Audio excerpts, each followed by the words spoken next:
Okay, hello everyone. How is the sound?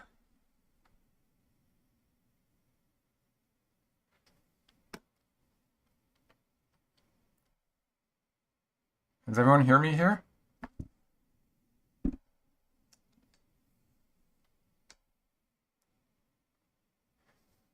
Yes, you can hear me. Very good. Okay, so this is game number 5 of the Mlily Cup final, and so it's the decisive game. Whoever wins today is going to be a world champion. And for Yuting, I think it would be the second time in this tournament, and maybe the first time for Xie Ke. And yeah, it's today's game actually it started a couple of minutes late, a minute or so late after the hour. I think that was probably because they were redoing, um, rechoosing the colors. I think they alternate colors for the first 4 games, but then they had to do the nigiri again, and so re-choose colors at the 5th game, just because that's something that they tend to do. So that could be what postponed the game just a minute or so, maybe late. And White has won every game, as people were noting in the comments. I noticed that.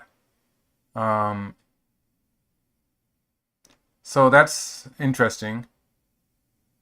In this game, it looks like Yuting is the one who's going to have the territory. So they're playing a bit slower today, I think. So I'll go back to the beginning, and let's see if I can just go through the moves here. So this is a very popular opening, and nowadays White just jumps into through 3-point, and Black covers on what we used to think was the wrong side.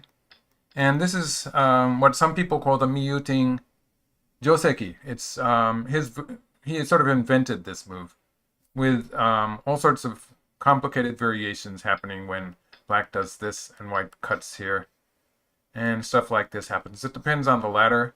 Ladder favors White, and the ladder I'm talking about is this one, where White is threatening this, or if Black plays on this side, White is threatening the ladder here. So there's a ladder there, and if Black tries to avoid the ladder, it's just going to get worse and worse. So let's not go into that one. And it gets super complicated. So Black has choices of moves like this, this one too. And sometimes you see Black play this one. It's probably not so good. Fortunately, I don't have to go into too much detail because they didn't play that. So Black playing here, it's a move. It's a move that was started by AI studying with AIs. Another move that could have been played was the 3-3 point, but Black wanted to get one to this side. I suppose he didn't like the idea of playing this one, this Joseki, and extending on the side. So he comes one line to the right, and White has a choice here. White can cover on the right or the left. If White covers on the left, it would be something like that. So Black is just compared to the normal approach move, what we would think of as the normal approach move. Oops, not that way. Compared to the normal approach move of playing something like this, it would be getting a little, sort of edging into the corner a little bit more and making some more space for Black, for the moyo. So that was the idea behind this move. Just pushing White to the left a little bit, getting more space for Black's moyo. And White covered on this side. This sort of reverts to the 3-3 point Joseki and extends. Black plays here. A very natural sequence. Humans really like to play from the 4th line to the 3rd line here. You often see computers, AIs, playing an extension on the 4th line. But this is a very human-looking move. And Black is starting to build up in the center of the board. Oh yes, and I noticed that in the comments, okay, let's see. Anything new? The flying dagger, yes.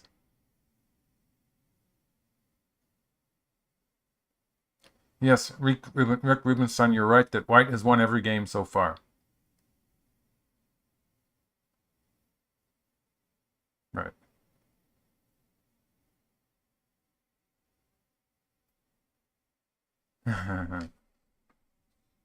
Okay.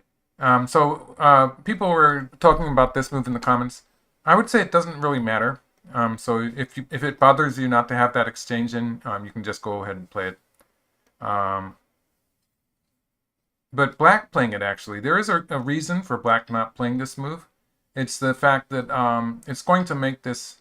There's a high likelihood that this peep here is going to be forcing later, and it's sort of annoying when your opponent peeps and you have to connect to that peep. So when white peeps and black is going to counter with a move like this is more variation. It's more dangerous for black when you compare it to the game-like position, where at some point white might try peeping here, and black's not going to answer that either. This is a lot easier for black when black has 3 stones on the lower side like that. So there's a good potential that the what happens with the peep is going to be different. And so it's probably, I would not want to play this exchange with black. If I were black, I would not want to play this exchange. But it's not a big deal. So white bumps against black and Proles really taking the territory here. Black is trying to build a moat. So now we're going to have a fight inside black's sphere of influence. And I've caught up with the game.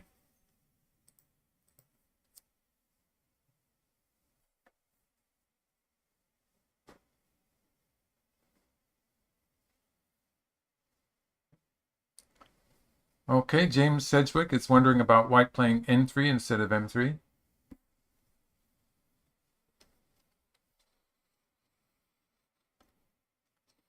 Okay, just let me do an announcement here. I forgot to do the announcement for OGS.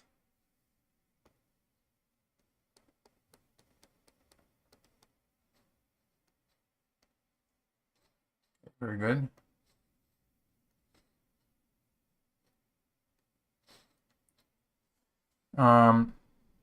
So yes.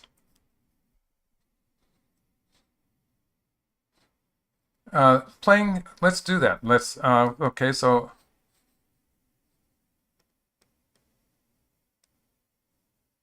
n3 instead of m3 would be this move. This move played here. Yeah, that could be done. Let's see, in this case, the ladder favors black. Black could actually play here, maybe. But I haven't researched this variation. It looks like black could do this. So maybe that's the answer to your question.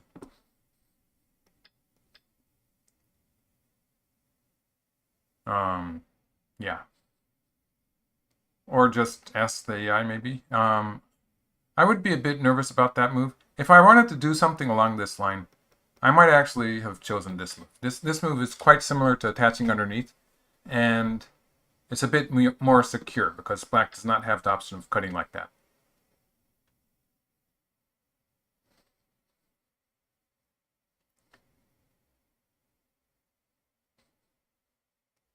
Yes, people do invade. White q5.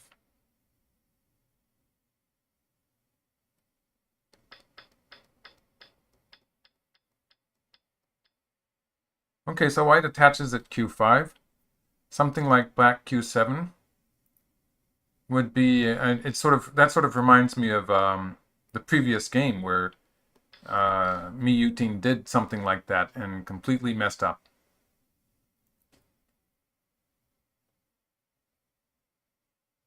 I think in this case, white might try, let's see, which way should white do this? White could probably start with, this is going to be pretty complicated, I don't really know. White could start with moves like this, or moves like this, or moves like this. There's a lot of possibilities.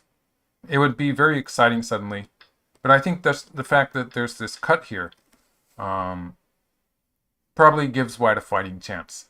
So it's a question of how white sets that up. White might start with the attachment here, and then like this, and then the cut here.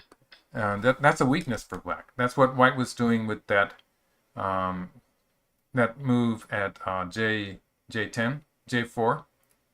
That was a protecting cutting point for white on the upper side, setting up this cut here, if white can get some extra stones in the vicinity.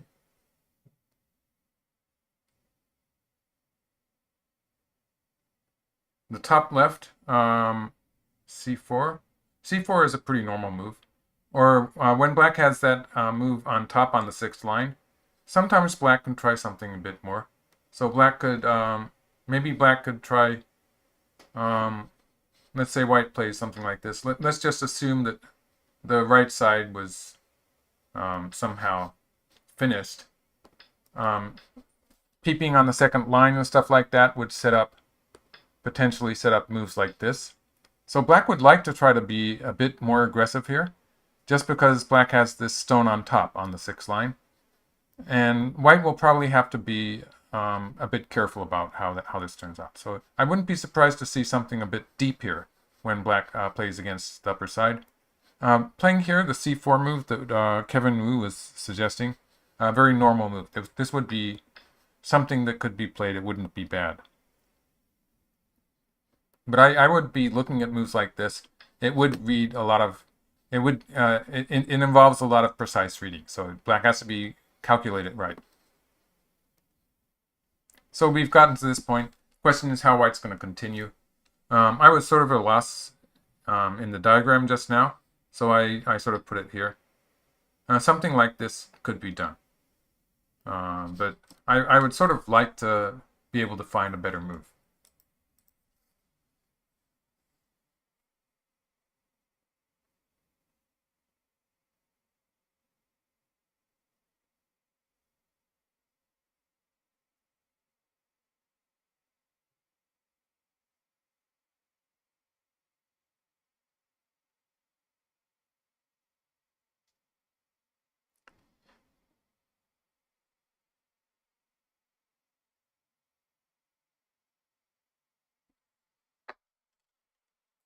At some point, I'm thinking of showing you some of the other games too. So this is the 5th game of the series, and I did do live commentaries for the other 4 games. But it might be interesting to go through them and see white winning every time in the other 4 games, just to recap those games.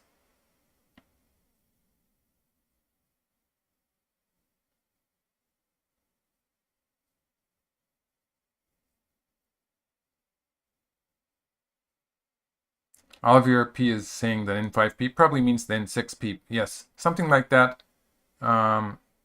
Could be good. It actually could be not so good.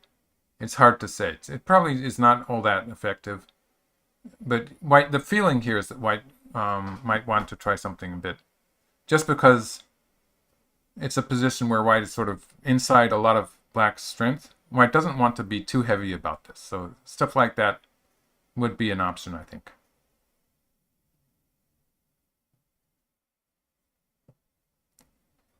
Yes, pulling back here, actually, it's a pretty heavy move. So white's aim is just to save these stones outright, basically.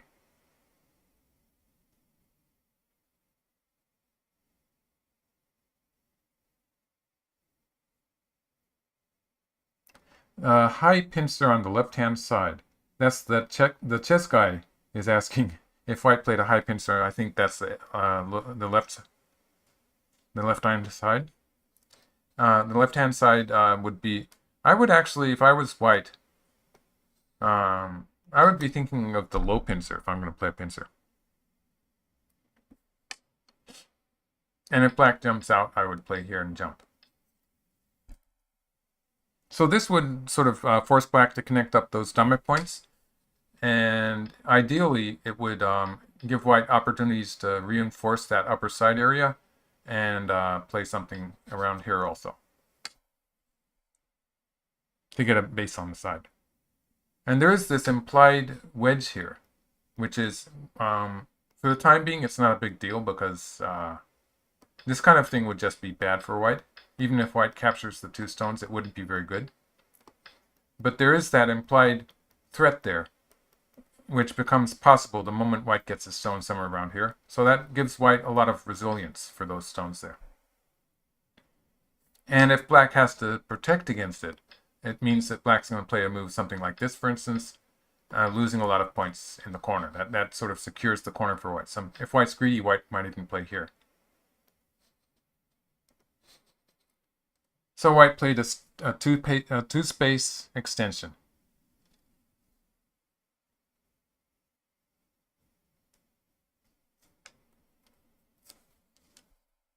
And black's probably going to continue the attack here, and it'll sort of spread out a little bit into the center, and then they'll have to decide what to do about the left side of the board.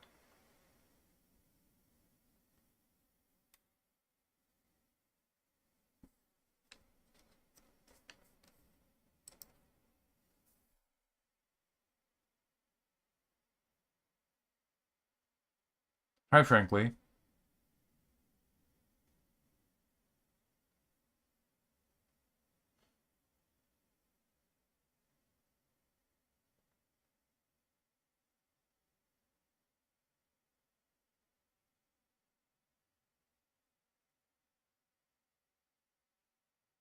ECC, thank you very much for a present.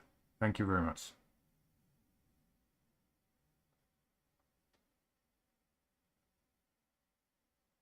Sandy Barnes is asking a tough question. Which do you feel is the right Komi 6.5 or 7.5? Well, the AI seem to think it's somewhere between there. So it's they generally seem to give white a slight advantage at 7.5. And now Derek Newell is asking how I describe my own playing style. I like to attack. Oh, frankly, thank you very much. That's a big present. Thank you very much. I gotta do well today now.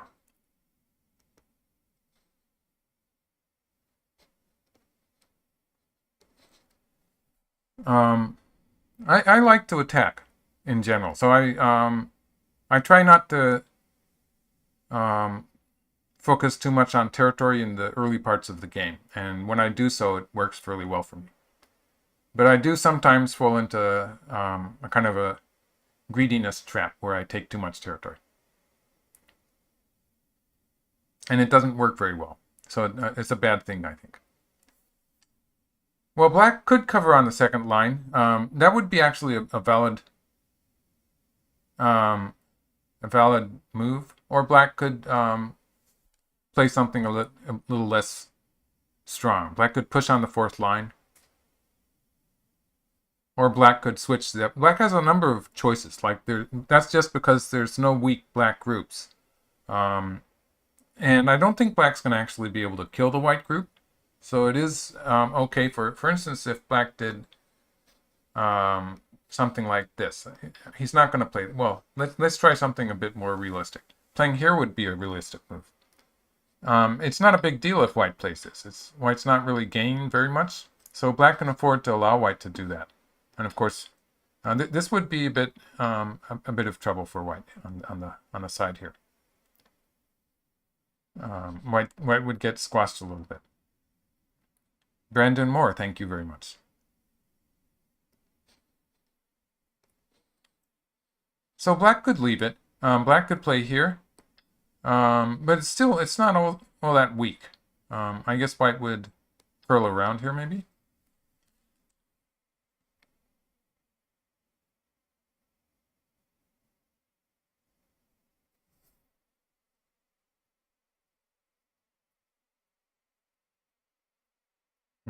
Follow-ups to Q9. Okay.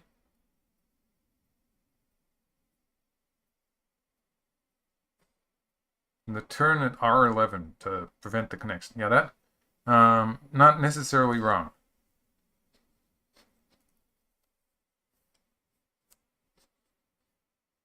Locally, it's a move. It's a reasonably good move. Sadly, it doesn't have much to do with white's life or death in the corner. So that's why it's sort of I sort of hesitate to say it's the best move. Right. Go Baduk has the right idea. There's multiple choices, and not to follow up is not painful.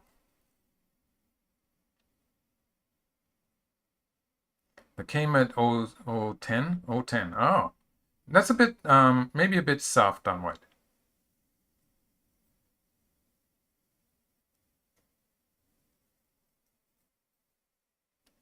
Any weak points in white's shape?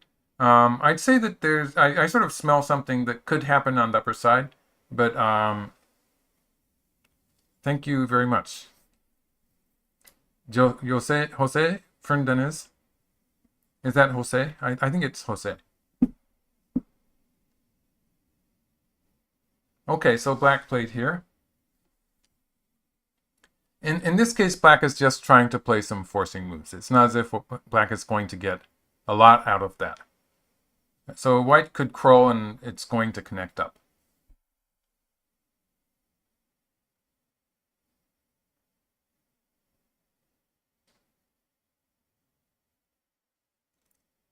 And it looks like black is probably going to switch to building on the left side now.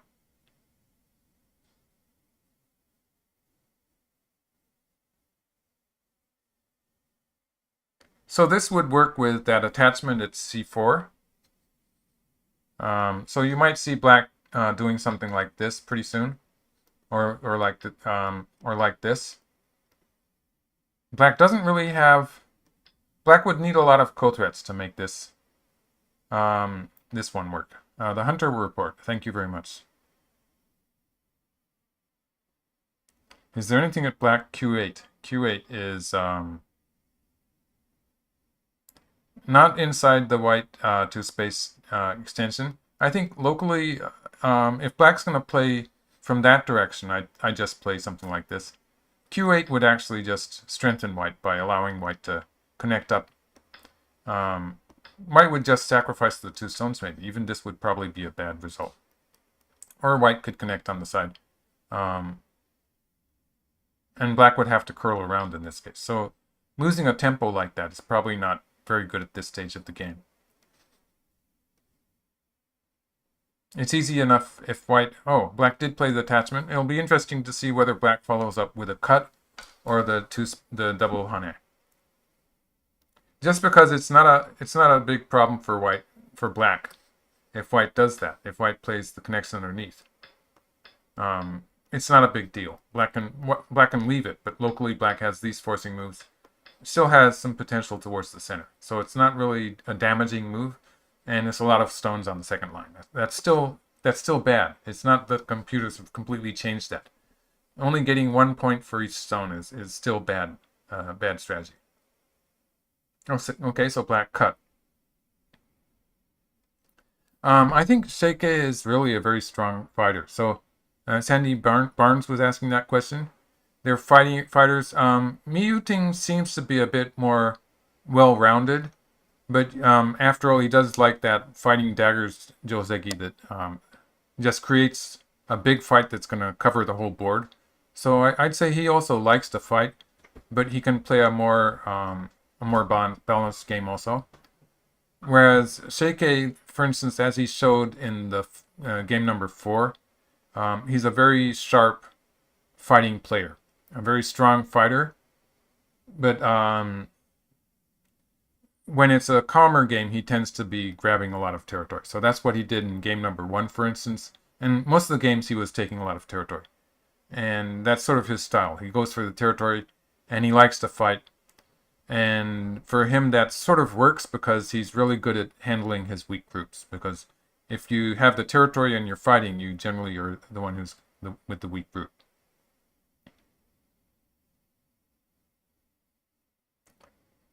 B4, yes.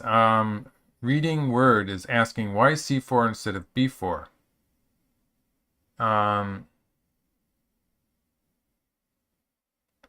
Well, you know, people have stopped playing that slide. It didn't even cross my mind today.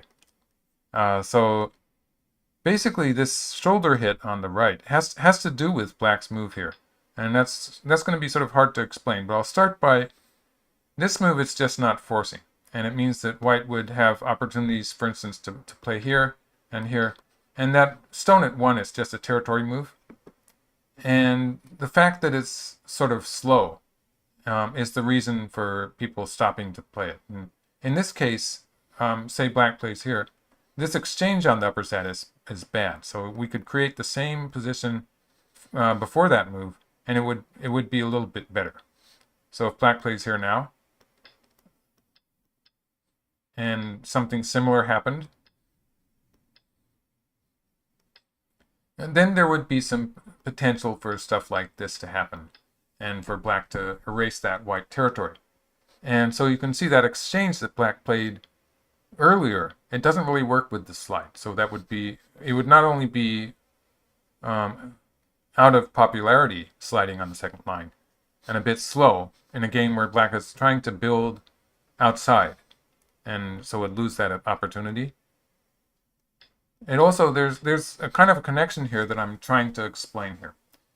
So if black had played this way, if black had played the double hane, I think there was a danger that white would push through here. And in this variation, white's getting the outside. This is a joseki, so it's about even. But this could be what he was trying to avoid. So when you play the cut in this diagram, it's the cut at 7 instead of the double hane at 1. That's a case where you don't want to give white the opportunity to play this variation.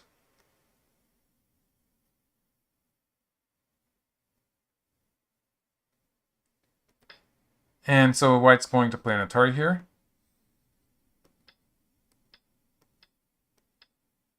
And black has a tough choice. I think in this case, black's just going to push immediately. Otherwise, black could curl around. And if white connected, that would be really good. But white's probably going to capture the one stone.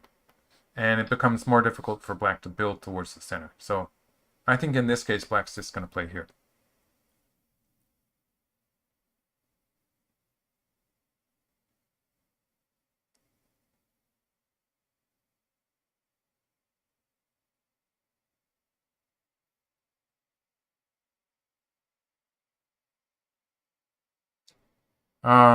E-Wallet is saying, he noticed I say cover instead of block. I'm not sure it has to do with Japanese. It has to do with the translations to English that were prominent when I started learning the game, I guess. That's the way people use the word. They say cover on the third line. So for instance, this white move would be covering on the third line. Playing here. That's the way people said it when I learned.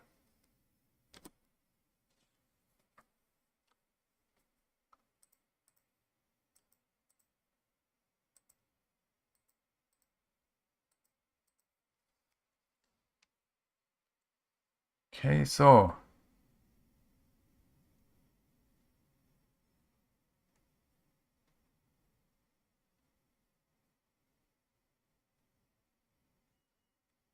Derek Neal keeps asking these deep questions. Who's the Go player who I looked up to the most? And there's a lot of Go players I respect. As far as genius for the game itself, I think the player that the contemporary player that I had was, well, he's dead now, but Go Seigen. He was a true genius in Go. He led a very difficult life because of the times, just the fact that there was a war going on when he was living in Japan.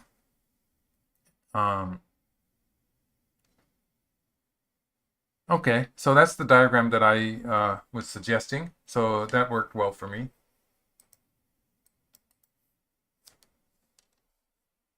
And black is building on the left side towards the center. And I also admired Chochikun for the way he was unrelenting, you might say. Very, very strong fighter and very tough on himself. He's a kind of a perfectionist in Go, and I sort of admired that.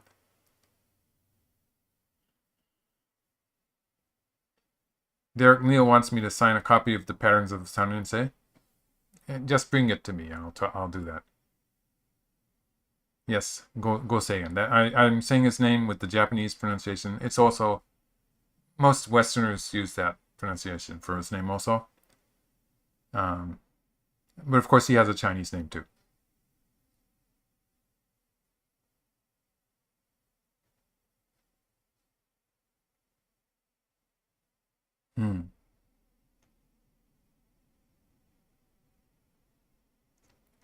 Okay, white is peeped here.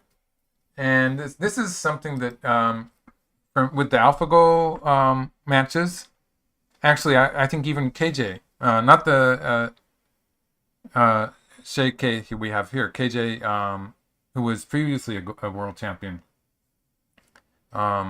he played some games with AlphaGo, I think it was a 5-game match. And I commented, I was the commentator for those also.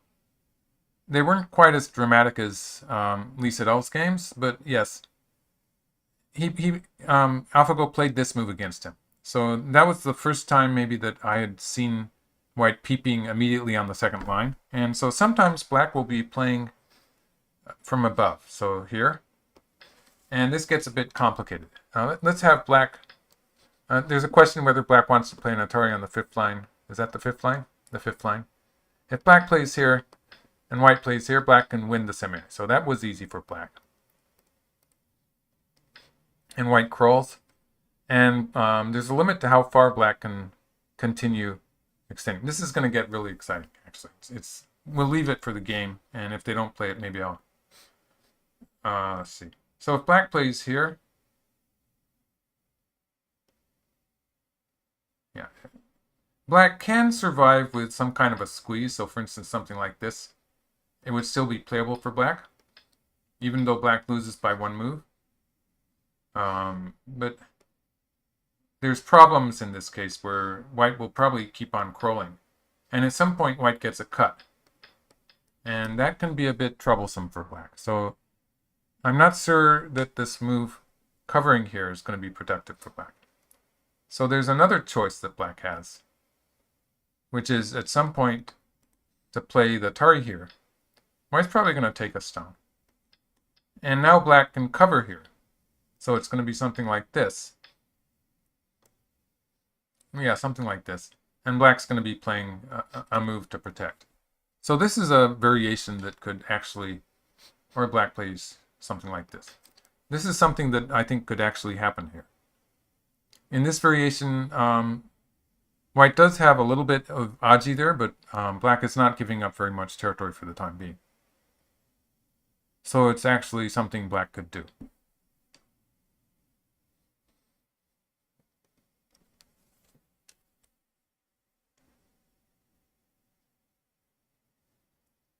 May the 4th. Yes. It's the May 5th over here, but yeah, that's okay.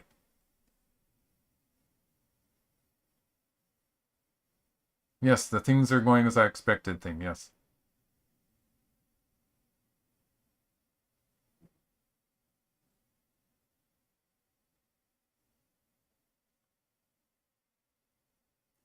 R11. How urgent is R11? Shane Mons is asking, how urgent is R11? Good question, but it's probably not all that urgent just because it's only a single, an attack on a single group, that white group on the right side, and it doesn't have very much effect on white's corner. So even if black plays about 3 normal moves, so what I'm talking about here is, for instance, I'm not sure how white answers that. But even if black continues playing these kind of moves, this is still going to be alive. So even white can... This one is a bit tricky. White might do it anyway. So there's this kind of variation that could happen, but it's going to be alive anyway. White might end up sacrificing 3 stones in a ko, but it's going to be a small loss. Otherwise, this is alive. Or if black plays here, white can live with this. So there's all these variations. Black has played 3 moves and still did not manage to kill the white group. Or if black plays something like this. So the point I'm trying to make here is that there's not very much added value towards the corner here. This is alive too. And so it's taking black a lot of moves to not really accomplish too much. It means that if it was just 1 move different, it would be if it was more worthwhile towards the corner, maybe black would have hurried to play that move. But the fact that it doesn't affect the corner so much is a good reason for black not to hurry to play that move.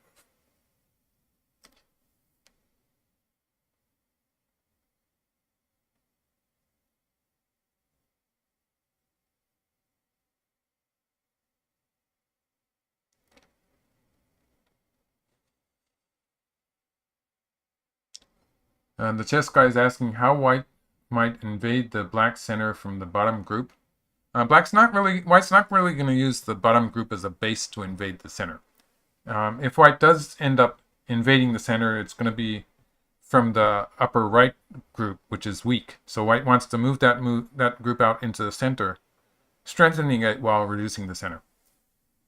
But because the lower side group for white, it's probably going to be just a territory there. It doesn't need any reinforcement. It's a safe position, which means white's not going to move out from that group. White's going to leave it alone. Girl Arikon is asking, could black just connect against the peep? And that's an option. It's an option, but let's do that. Okay, so black, black can connect. White would probably play somewhere in the middle of the side. And if we compare it to this variation, where white has lost the opportunity to peep, there's less room for white. So it would be a useful move for white to have played. And so although it's an option, black is also thinking about trying to take advantage of the fact that that stone is so low. And in this case, black would be offering the 3 stones in the left side. So although it's an option, it would make it relatively easy for white on the left side.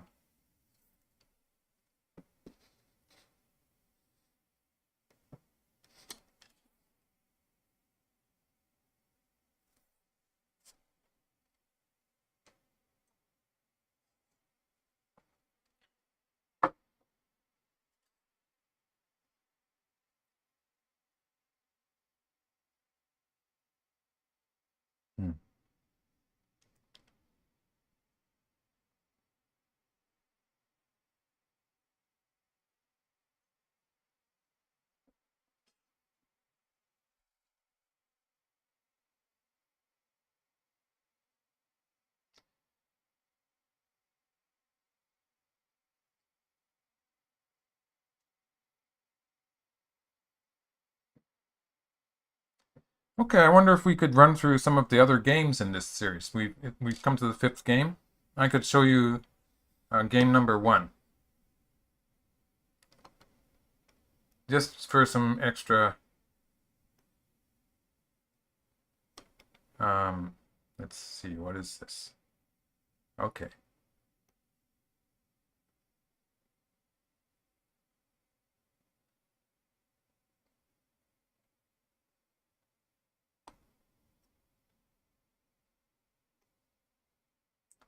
Okay, let's try that. So this is game number 1, as you can see. You can't see it, right? All right. And Yuting had the white stones. Let's just go quickly through this. And Xie Ke dived into the 3-3 point. White made this moyo on the upper side, and he dived into the 3-3 point again. And Yuting ended up with this splendid moyo in the center of the board. And they played this joseki here, which is pretty popular. It's an AI joseki type thing. I'll just show you the moves here and talk about some vital points in the game. At this point, I think it was pretty even. Maybe white thinks he's a bit ahead when he plays that move. And the black move on the upper side here was a ladder breaking move. And black went for the territory on the upper side. So it was probably a good call for white to give black that and start building the center. And this is where I did have some time to take a quick look at these games with Katago. Not very much time. It was just very quick. Just not so many replays. I was sort of busy this week for some reason. But yeah, this is where the scores started to go down for black. And he probably should have done something like, for instance, this one, and like this.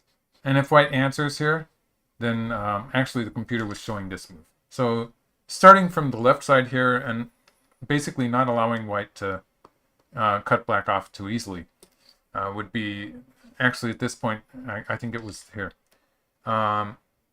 Something like this would be much more effective for black. So black had to start with the left side.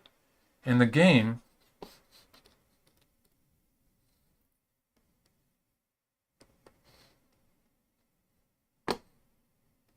oops, what was the game move? Black played something like this. Yes.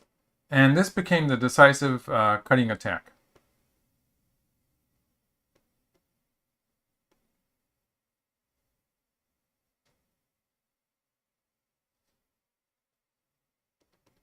So after this, the score was good for white.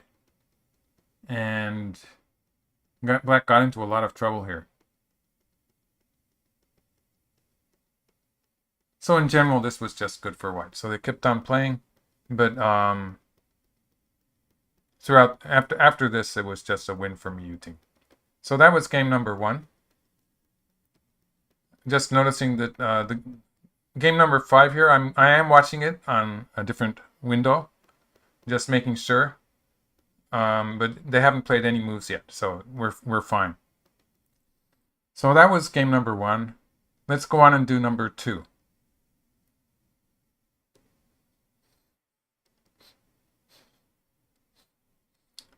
So this is Mlily. Yuting is black,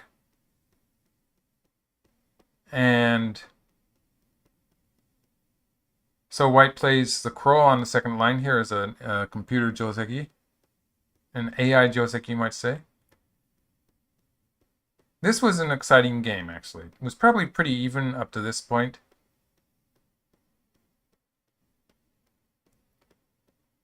White lives on the upper side and now lives in the corner. I didn't like this move, but it didn't seem to change the score very much. Black seems to be getting slightly better around here.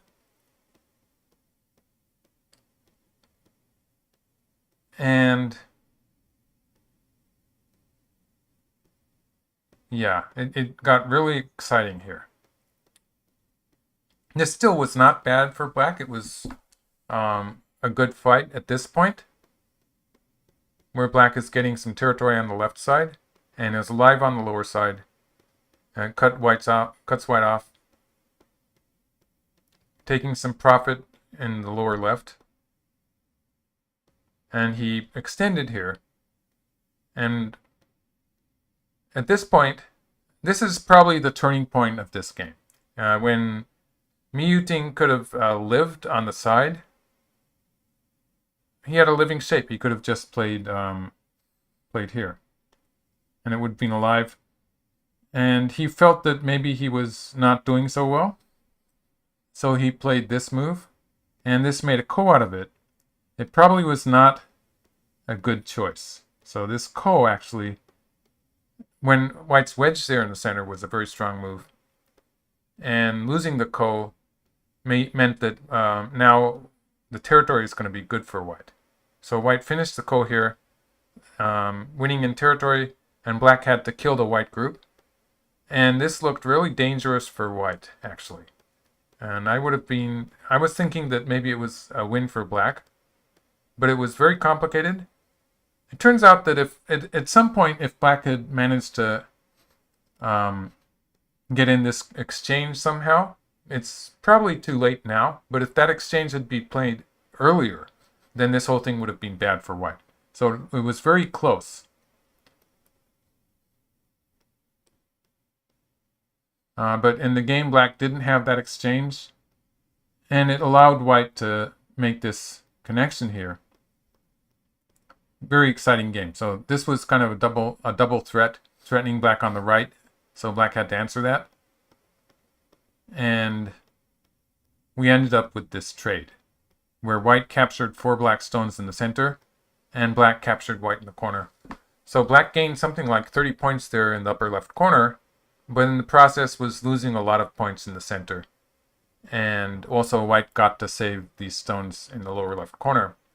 So black didn't really gain that much, and it was not enough to win the game. So they kept on playing. But at this point, it was just hopeless for black. So that evened the series at 1 win each. And in the end, black died on the right side. So let's just go ahead and do 2 more games. Game number 3. So Yuting has white, and Xie Ke is diving into the 3-3 point again. You can see the similarity to game number 1, but in this case, Yuting played a low card, so it's slightly different the way white continued here.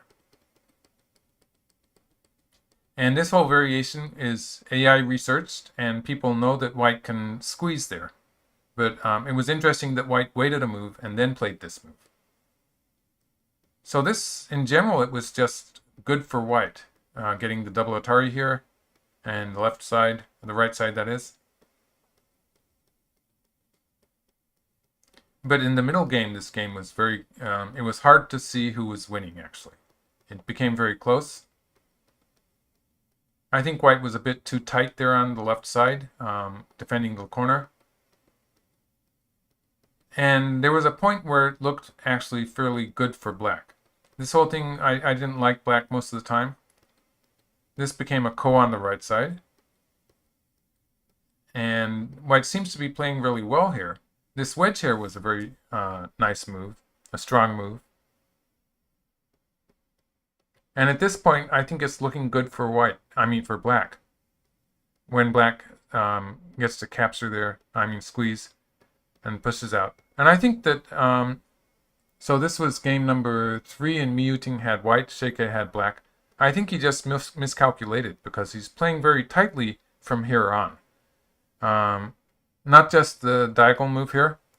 I really disliked black's move here. Just giving up those 3 stones on the upper side. People who are watching me probably noticed that I had a comment for that move. I didn't like it.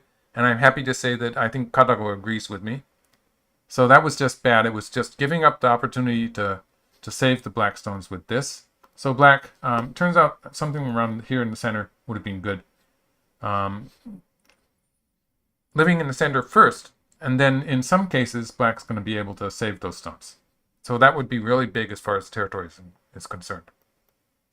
So he got really tight here. In the game, he was playing so tight, acting as if he was winning by a lot, and just the computer score was going down, like it dropped from a cliff or something. And so after this, it's just good for white. But it was, I think this was the one that was 2.5 points. So that's game number 3. So one more game before I come back to the game today. Game number 4. So Xie Ke had white and Yuting had black, and they're going to play the 3-3 point in every corner.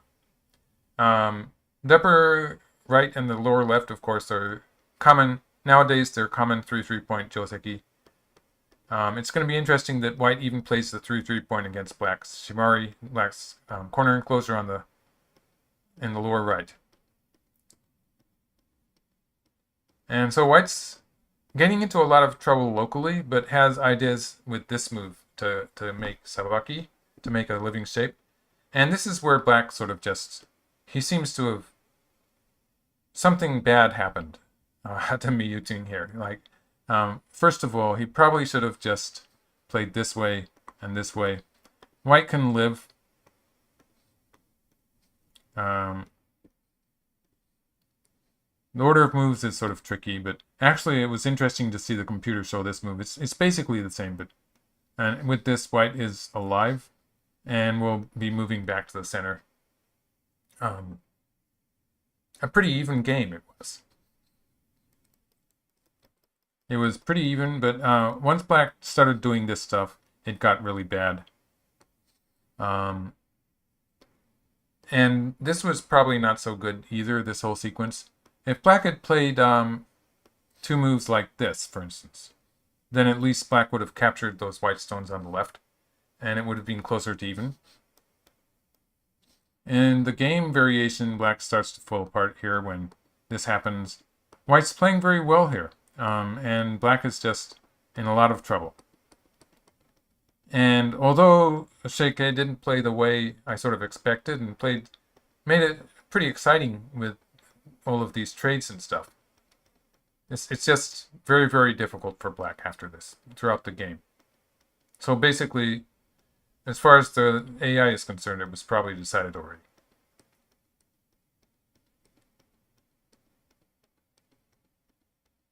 And so finally they get into this ko where white is going to capture the lower side, and black doesn't really get very much for it. So black's going to be able to kill the lower right corner, but that's just about it. So it wasn't good enough for black. So they played a bit further, and then black resigned. So this was a big win for white. And basically, Yuting really messed up on the lower side. Not such a good game for him in this case. But I think it shows the strengths of Xie Ke. That he's a very sharp player. He likes to get into a fight and very dangerous in these fights. So let's go back to the game. It's probably moved forward a move or so while I was doing that.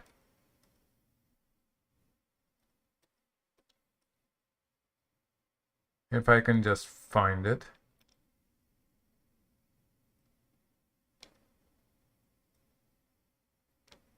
Here we are. Okay, so a little digression there, but I think it was fun to see the games. And so everyone, white has won every time. Okay, let's get rid of this so I can see the chat again.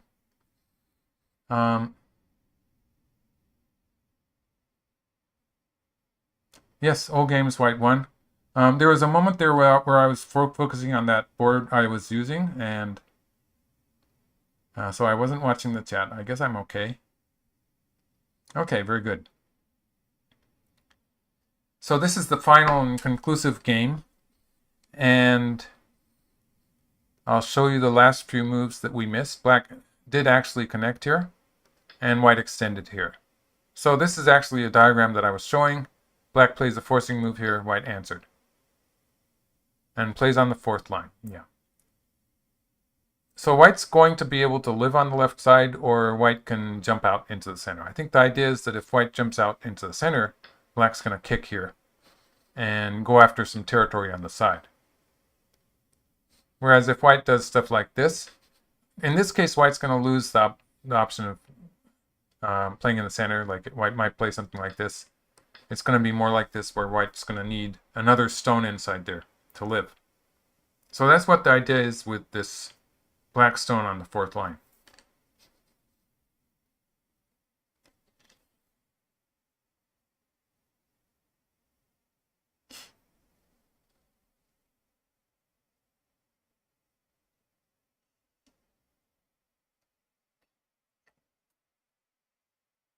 Mlily is asking, who's winning? That's a good question, but I don't really know the answer here. I think it looks okay for white. But there's a lot of the board to fill up still, so I don't know.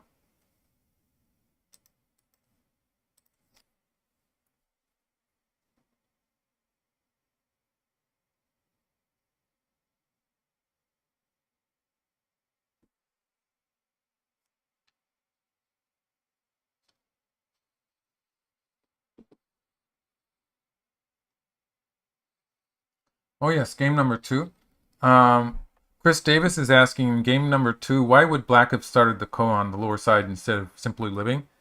At the time, as I was doing a live stream on that game, I was thinking that black must have thought that he had an advantage in ko threats and was trying to put pressure on the white group that was surrounding that black group. But it turns out, I think Yuting actually said after the game that he was sort of pessimistic and he didn't think he was doing very well. And so he was just trying to make it complicated. And that was probably a misjudgment. Like at that time, the game was pretty much even. So he should have just lived.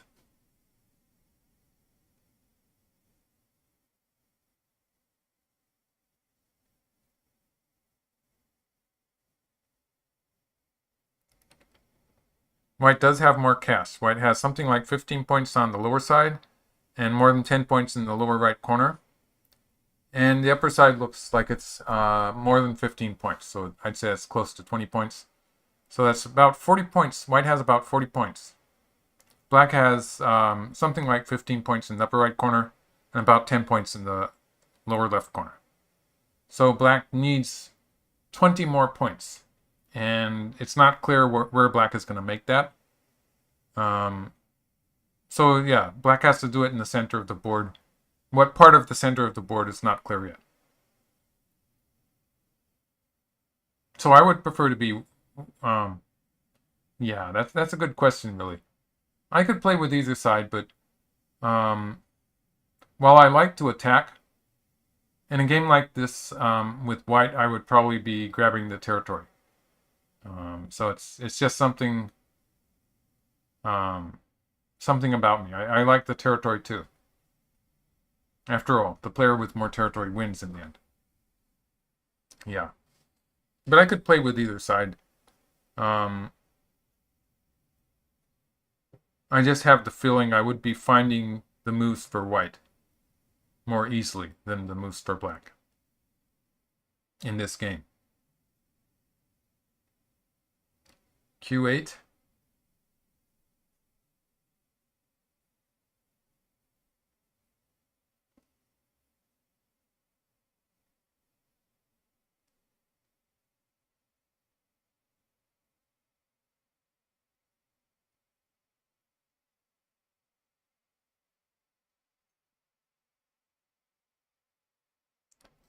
It's not very easy to estimate the left side's value. Visto Sainyo is asking, is it possible to estimate the left side's value? Well, white's just come into the left side, so it's not really going to be any territory for black if white plays that way. If white plays in a fashion to reduce the left side, which would be something like this, then it's not going to be any territory for black.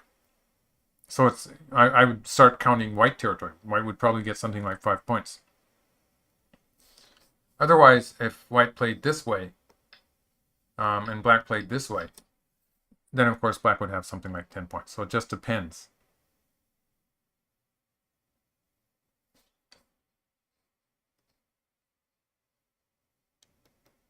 Yes, there's a bit of a burden of attack. That's Lion Guy side.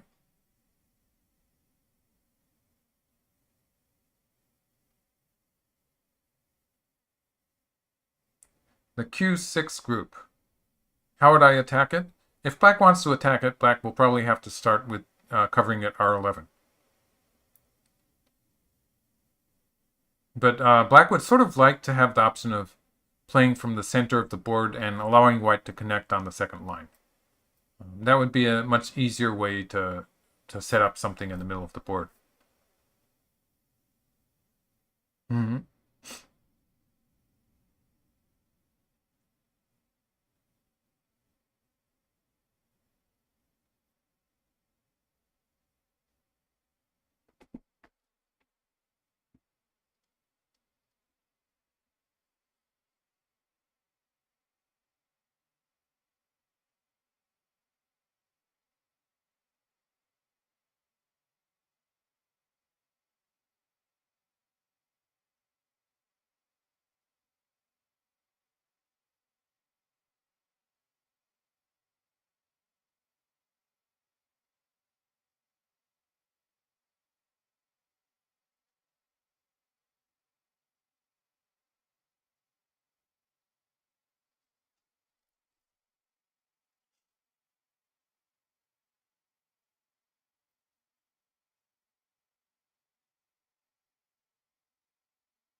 Mr. Don Port is asking, have I ever played chess before? Well, as a child, I played chess.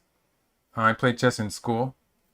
And then I didn't play chess for a long time. And so I don't really have much experience playing chess. I do chess problems sometimes when I want to branch out. I'm not a very good chess player because I don't know any openings and I don't have much experience in actually playing.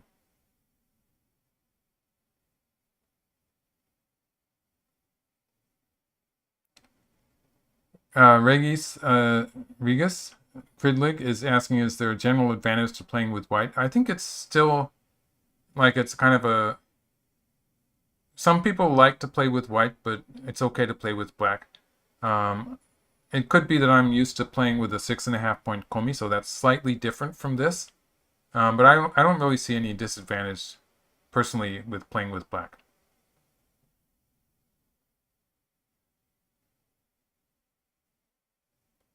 Forcing moves around I4. Yes, black does have a forcing move on the upper side.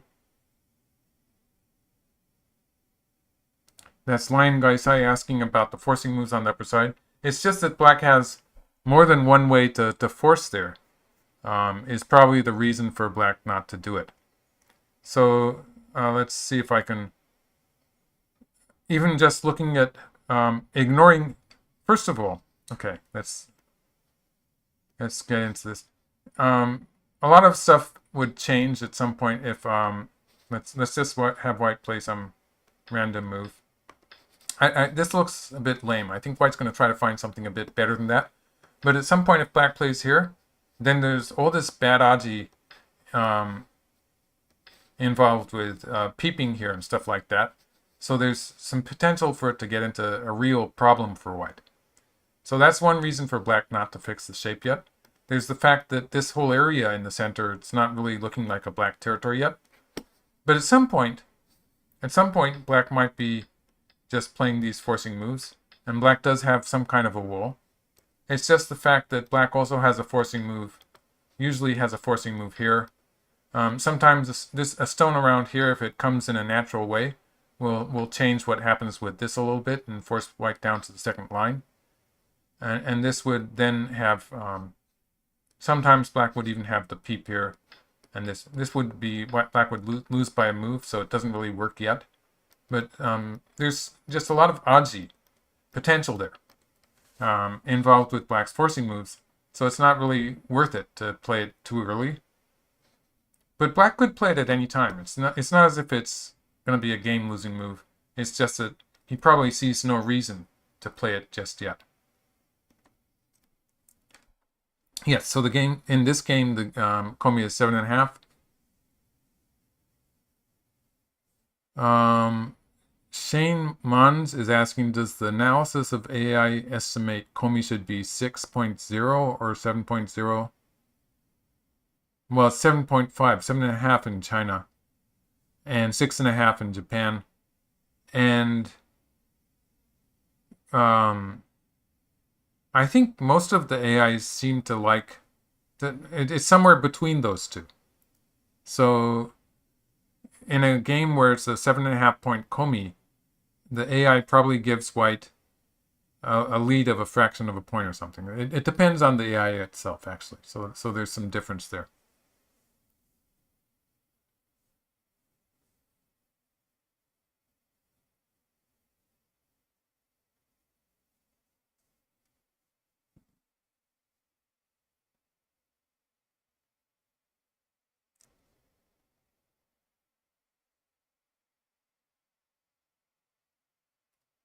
Yeah, the Chestnut Tree Cafe seems to think I should collaborate with chess streamers. The chess players have a head start on that. Yeah, I have to catch up.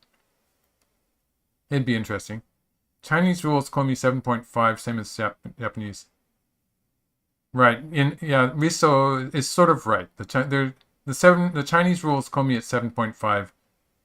It's not as if you have played it at 7.5 in Japanese rules. There is an implied advantage for black playing the first move in the number of stones on the board.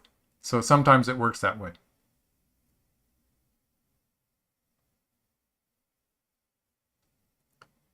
And is that Akano or Sekino Hayao, a Japanese name here, asking how much stronger do the AIs have to get until they became an immortal strength, so a god of go strength. I don't know. They still have a ways to go, I think. Maybe 2 or 3 more stones at least. I don't know what perfect play would be like. It's really difficult to assess things that are stronger than oneself. Shane Mons is asking, why is Jigo unpopular in modern Go? That's because we have a lot of elimination tournaments, which means that in the case of a Jigo, you would have to replay the game. So actually, Jigos will draws do work when you're playing a lot of games in some kind of a league, or like a Swiss system league. If you're in some kind of a league, they can work, but they don't work so well with knockout tournaments or elimination tournaments.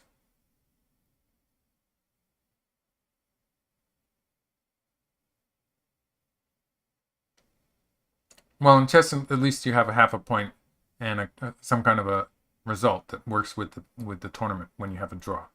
But in Go, you would just have to replay the game.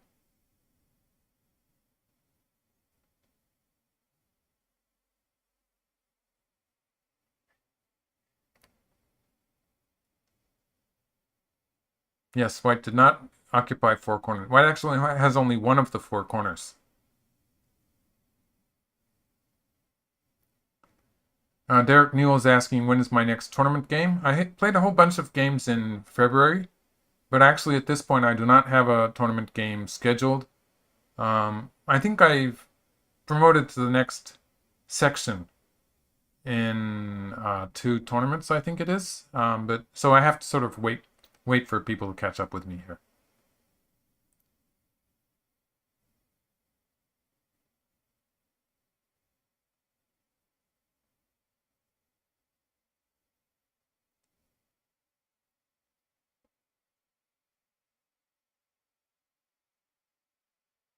Right, right.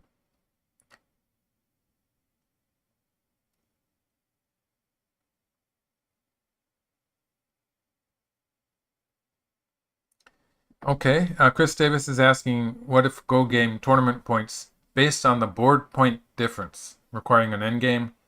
That would be really, it would change the way people played. So in that case, winning by half a point would cease to be a victory, really, and you would have to try to win by large margins. That's actually a system that in some parts of Asia, it's a system that people did for betting on Go, and it was sort of frowned upon, and so it would not be would not be a very popular idea probably. Derek Neal is asking now, have I ever resigned a game that I later realized I was winning? I've actually seen professional players do that, and it would be really annoying. So I generally, if I'm in any doubt, then I continue playing, and I don't actually think I've resigned any games that I was winning.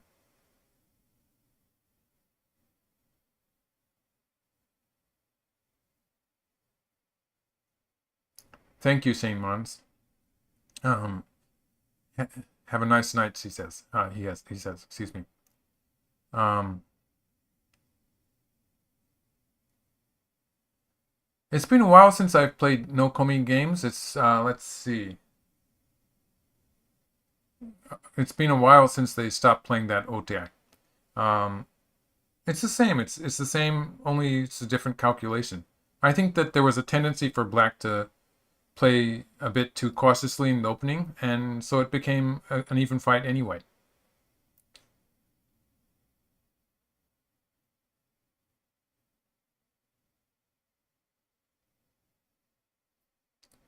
Alexander is asking, am I studying with other professionals online now?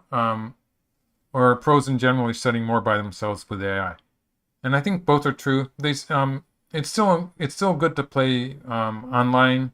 A lot of pros do that. I play a little bit online, playing with relatively short time controls, and keeps you. Um, it helps your reading. It helps you keep in good shape as far as reading is concerned. But actually, I probably learn more from playing against an AI.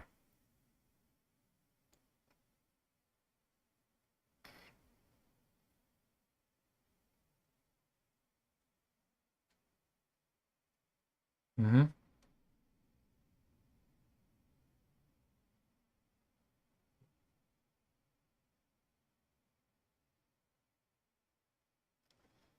Cadence YHGE is asking, have I ever tried mirror go in a competitive match? No, actually not. I just didn't like the idea.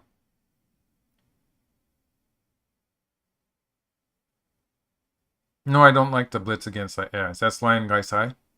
I try to think about my moves.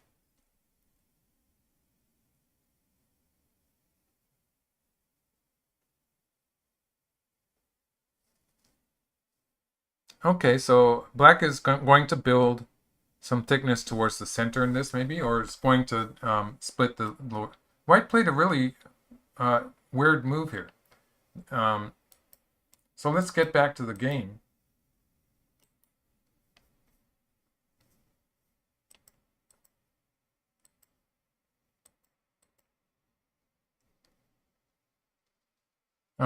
Just a few moves back. So I didn't expect white to play that attachment. White's just trying to. Oh, Thomas Fava gave me a bid present. Thank you very much. And he says, these series with your commentary is a gift to the Go community. Thank you. I'll do my best to continue. And he's from Brazil. Wow. Thank you. So this attachment here really came as a surprise.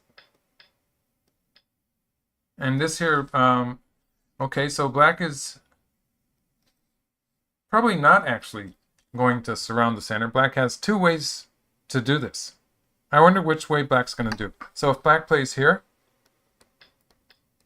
then this would capture this stone. So this would be just bad for white.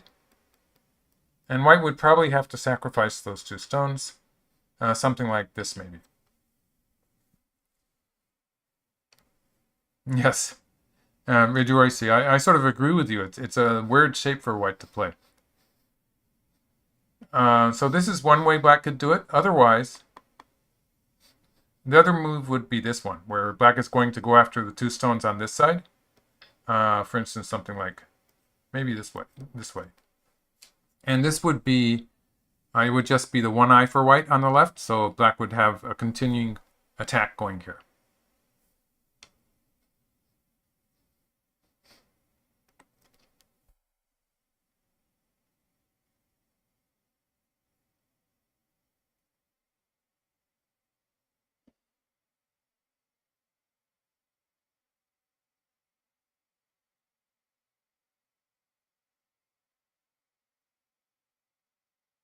Okay, white cut.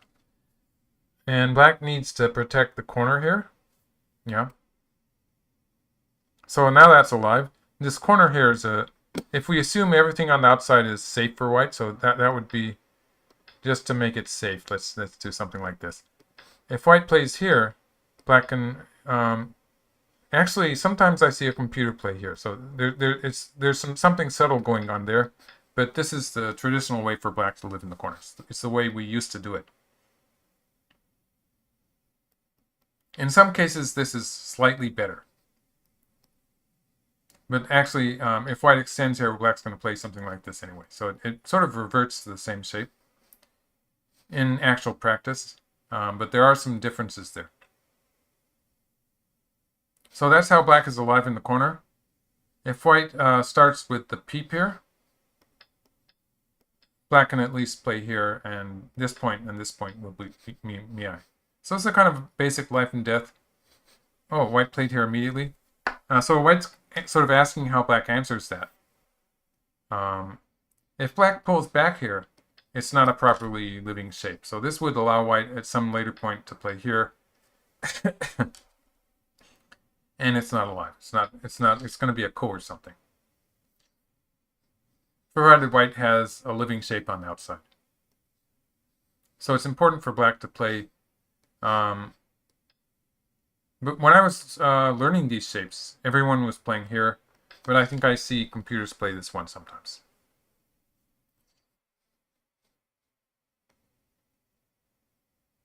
Okay, so we're back to the game.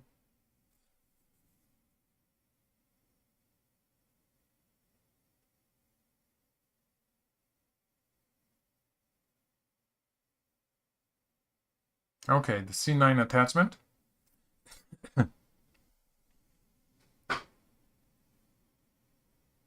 Let's just go back and try to answer that question. Okay, Kevin Nadeau asking why here instead of the C9 attachment. So that would be this move. In this case, black would probably play here, and I guess white would play here and black would extend. This is a bit painful. It's a bit low. So it's better for white to play this with Sente and have a bit more room on the side, I think. It's just that the hane here is a bit painful. And if white plays here, then this is... White's getting pressed down. It doesn't really have eye space even. So this would just be a bit painful. Something like this.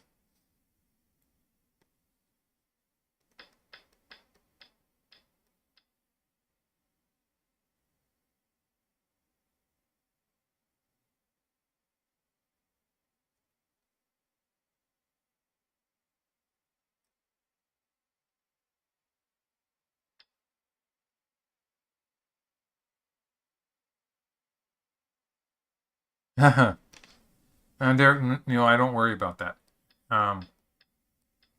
Okay, so black lived, okay, in a human manner, yes. So now white plays here. This is sort of gotten rid of the threat of this move. So in this case, now black's going to have a bit more trouble capturing those white stones. Just because of the cut that white got at D15. So black can't play this move anymore because white can save the stones. So in this case, I guess black's going to play on this side.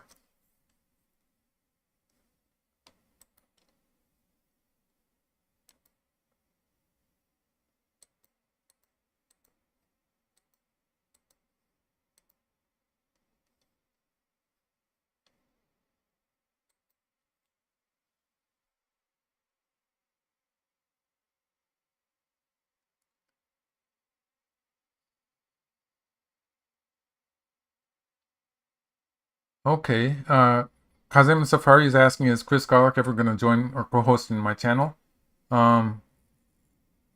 It's a good idea. He might want to do it on the AGA channel since he's involved with AGA. That's something else also I might be doing.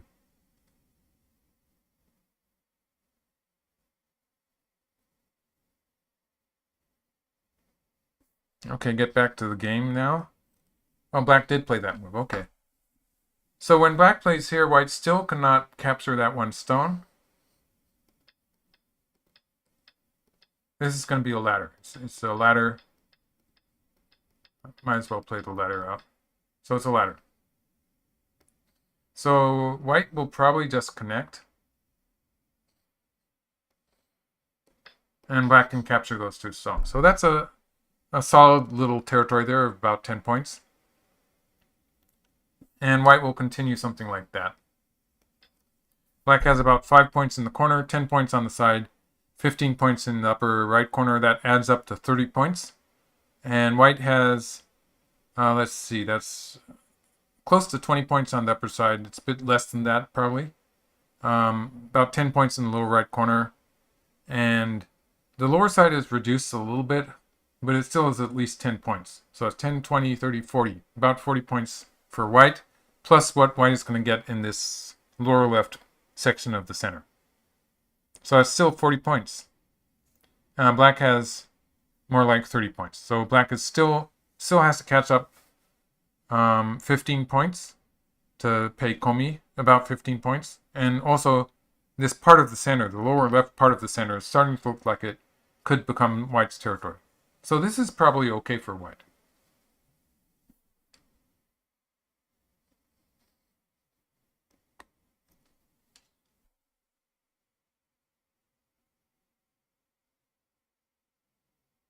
The Don Slayer says, that's got to be terrible luck not to have this ladder. I don't know if he had actually prepared for it.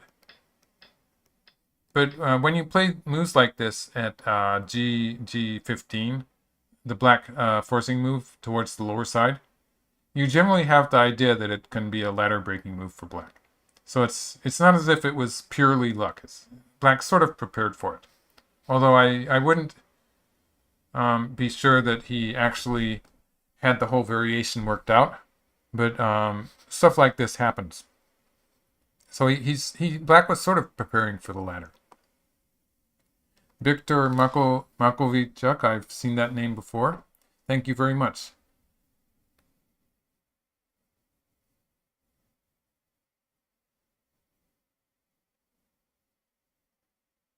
White spent many moves on the lower left. And a 6x6. Non-efficient, well, yeah. It was a black area to start with, so I think it's not so bad.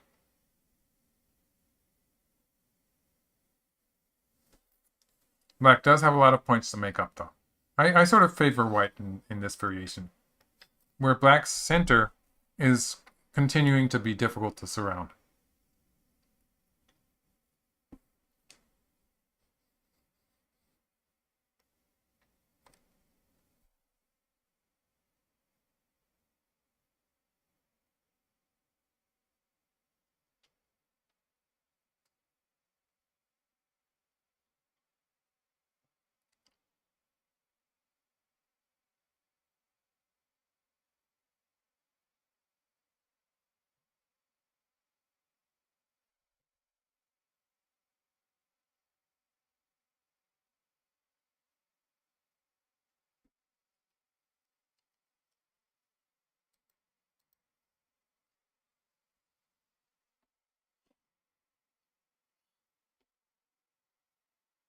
Yes, Derek Neal, I was thinking about that. Do the commentators get a lunch break?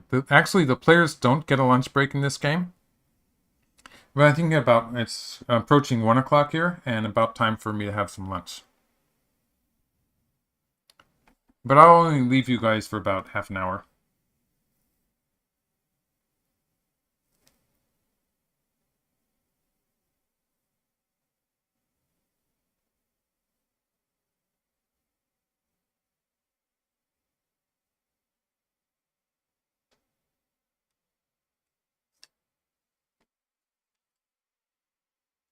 Counting TLS, I think, is saying that for the second time. Getting 4 sides and break through the center. It's an interesting idea. First time I've heard that, though. I don't think it's a thing. Not yet. Oh yes, thank you, Gobaduk. Gobaduk has given the time controls for this game. 3 hours and 5 times 1 minute.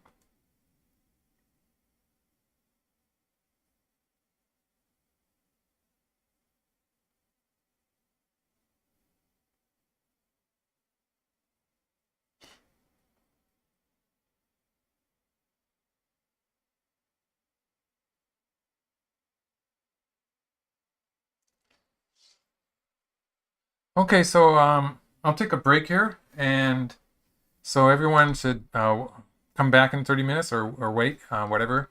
I'll leave the game here, so you can watch the game as it continues, and I'll get some lunch and then come back to you.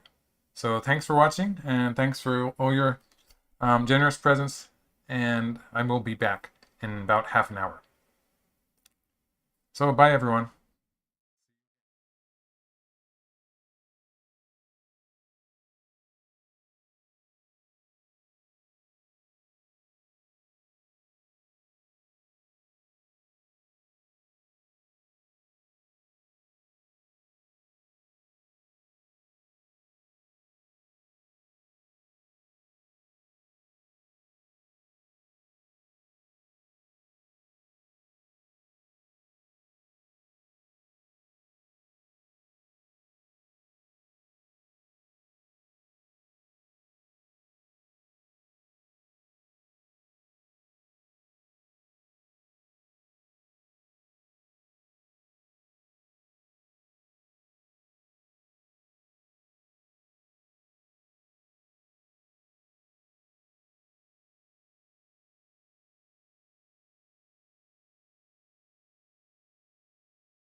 Okay, I'm back. How's the sound?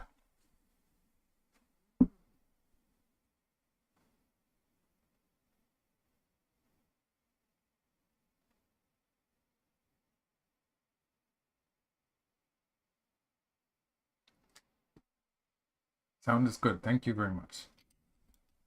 So I'll just go back a bit for the moves that I missed. Let's see, here's the... so yes, so black covered here. And there is some reason for black playing away here. So if black, I don't even know if white would answer, but the exchange here, arguably, it's helping white get out into the center and start building some center for white himself. So if black leaves it, and at some point white cuts here, this is actually improving black's position towards the center. So there is that negative value in white's capturing the side. And black does have to play really actively here because the game sort of depends on black building a lot of territory in the center of the board.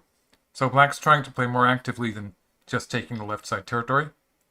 And this is pretty standard here. And white cut here. So this cut was always something that white was sort of aiming at. And of course, if black answers it from the corner, that's nice and safe, but then white gets to cut on the outside, so that would be good for white. So it's actually something that white could have done even before playing that extension on the second line. So it's something that white would have liked to try. And when black answers like he did in the game, that does leave some bad aji. Okay, so back to the game. When black plays here, it does leave some aji in the corner. And there's some potential there for white. So white then returned to the side and is connected on it. So this is locally that finishes it. I think there should be something there for white. Let's see.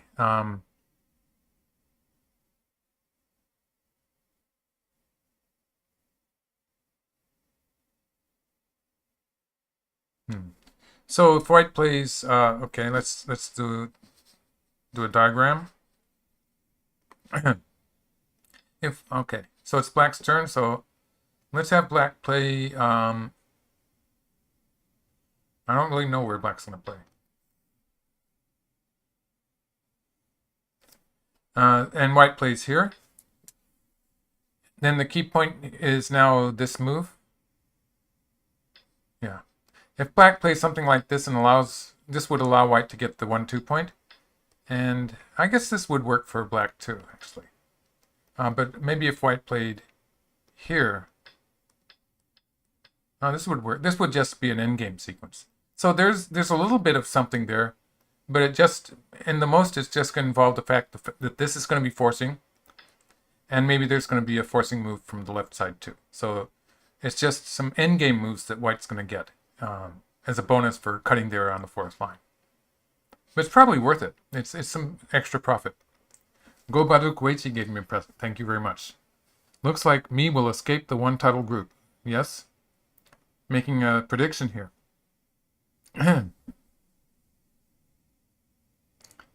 And he probably means it's looking good for black. I mean, it's not looking good for black. Okay. So this is the game position. Just to give a game assessment. So that right side is starting to look more like a 20-point white territory. Yeah, that's right. So yeah, white has about 20 points on the right side, almost 20 points on the upper side. And we have to remember on the right side, that's that covering move is going to be forcing. So later on, this is actually probably the sequence that they're going to play. And then, well, usually white will just play this way, this Hanetsugi.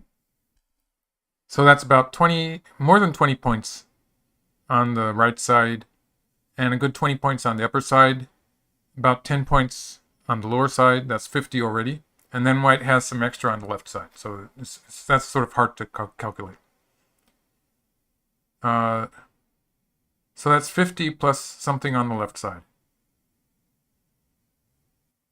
Black has about 20 points, close to 20 points in the upper right area, and then nothing much more. So that's just about 5 points in the lower left corner.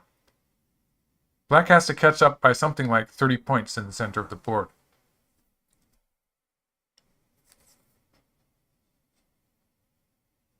It's going to be a tough fight for Black.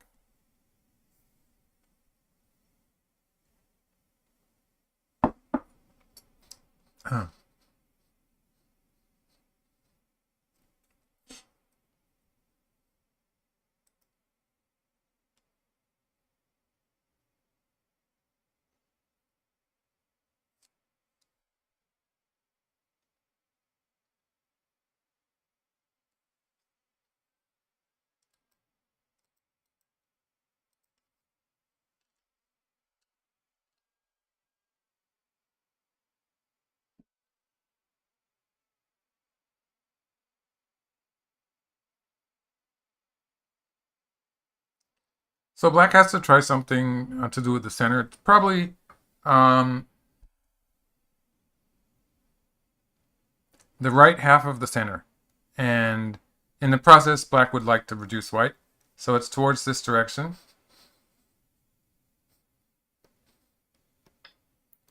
Somewhere around here.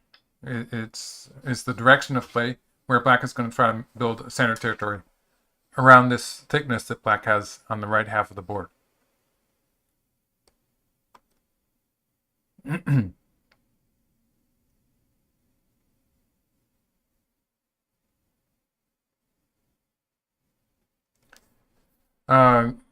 Giedrius Tumulus is asking, is it correct to count as 2 points for each stone in the wall, looking to the center? So we're talking about the outside wall that Black has, and how to evaluate it. Is it worth about 2 points when it's pointing towards the center?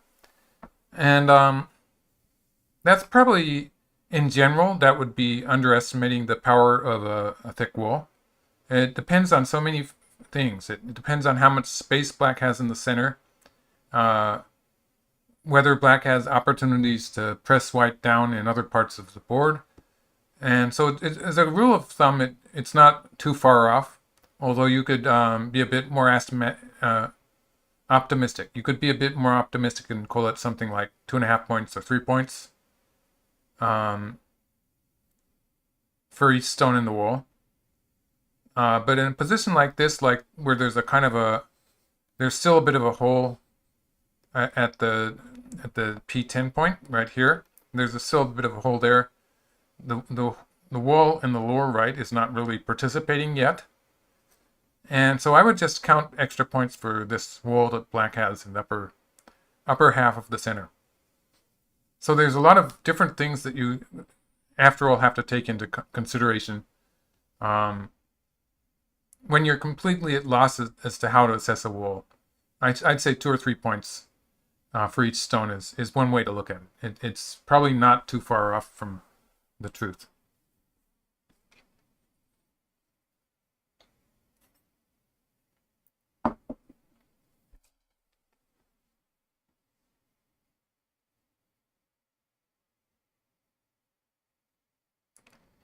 On the upper side, Black has various ways to fix the shape. So Black can extend the wall into that direction. So for instance, a variation I was seeing on the other server a lot was at some point Black playing this move.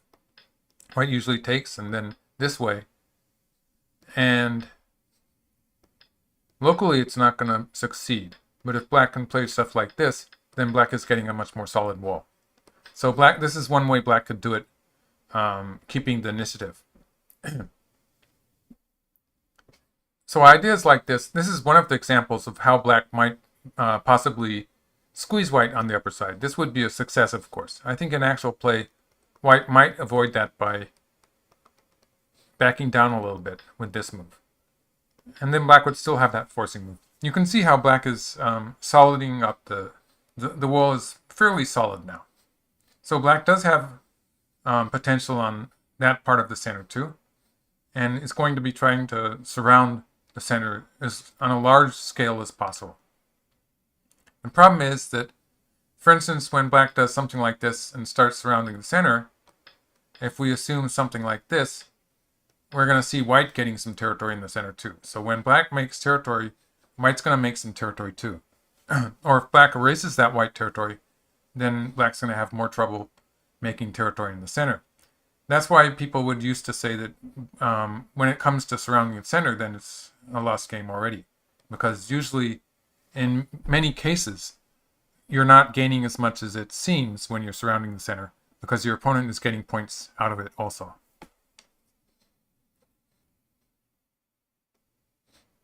Okay, so black played this move. This is closing white in on the left side. So sort of avoiding the variation I was just talking about. And obviously white has to make two eyes. So white's probably going to play here and here. So up. Actually, maybe white's going to start with this side. Something like this. I wonder which way white plans to do it.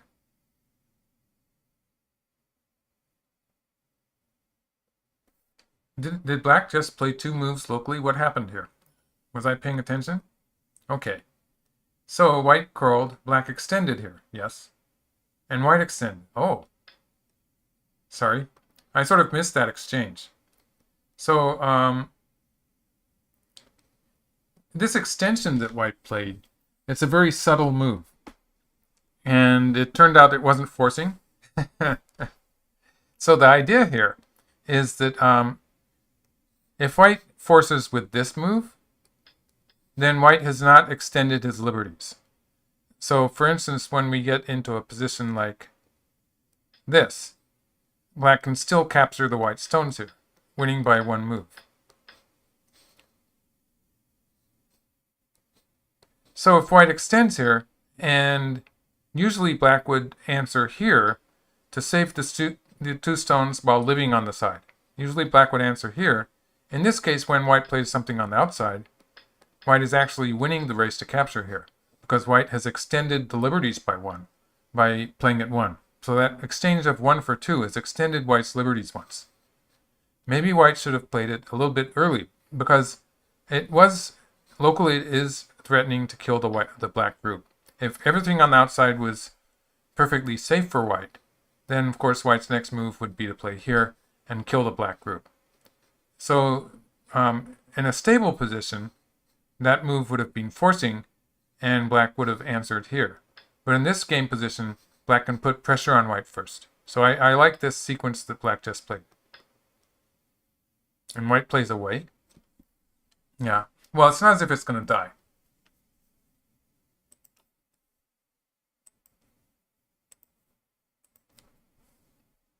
Because white can take the two stones at any time. So that's kind of a safety net there. And if black plays on this side,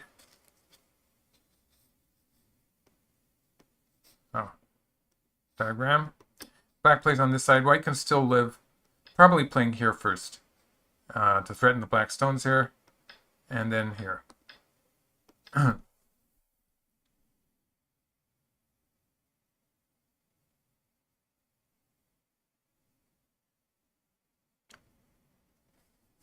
Derek Neal asks, oh, okay. Derek Neal is giving me the cue to talk about my Patreon tier for teaching.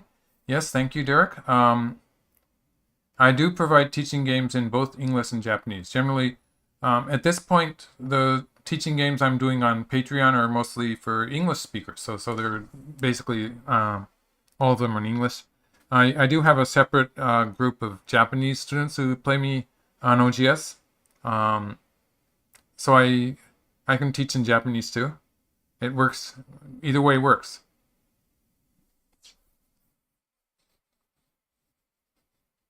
And yeah, and I should give the link to Patreon here. So it is in the description of the video, but for some people it's sort of complicated getting there, depending on what kind of device you're using.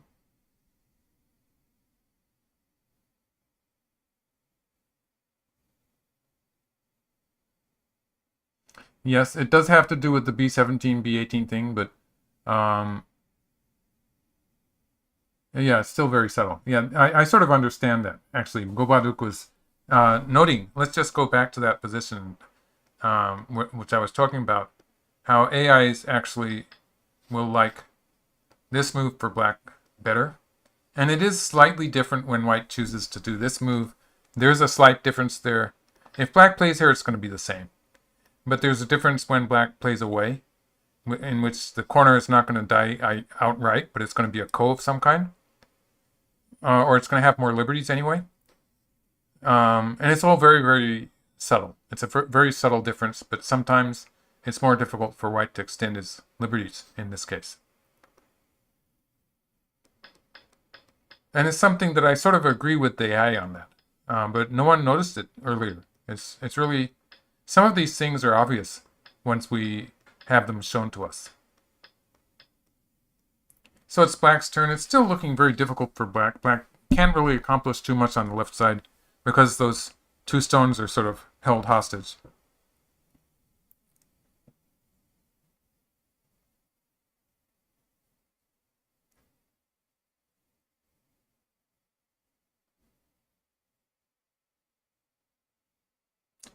Thank you, Joshua Torre.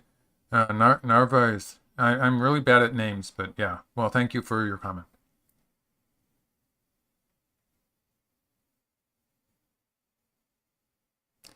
Black's middle walls are sort of connecting up. That's Shuiling Wang. So I'm not so sure that this Atari is still going to be forcing. It was if black had played it a lot earlier. At this point, I'm not 100% sure. But after all, stuff like this is what black would like to be setting up. Squeezing to get the wall. And then probably just leaving the left and continuing somewhere around here. Just to get as big a center as possible.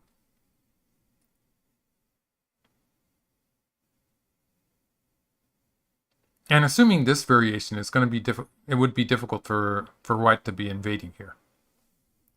White would just chisel it down from below in this case. This probably would be fairly close.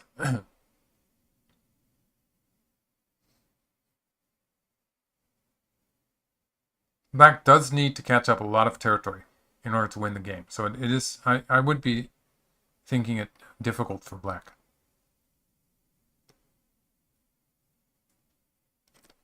Okay. Oh yes, Cadence White. Cadence is asking if I'm living in Japan, and that's right. Yes, I am. Thank you, Derek.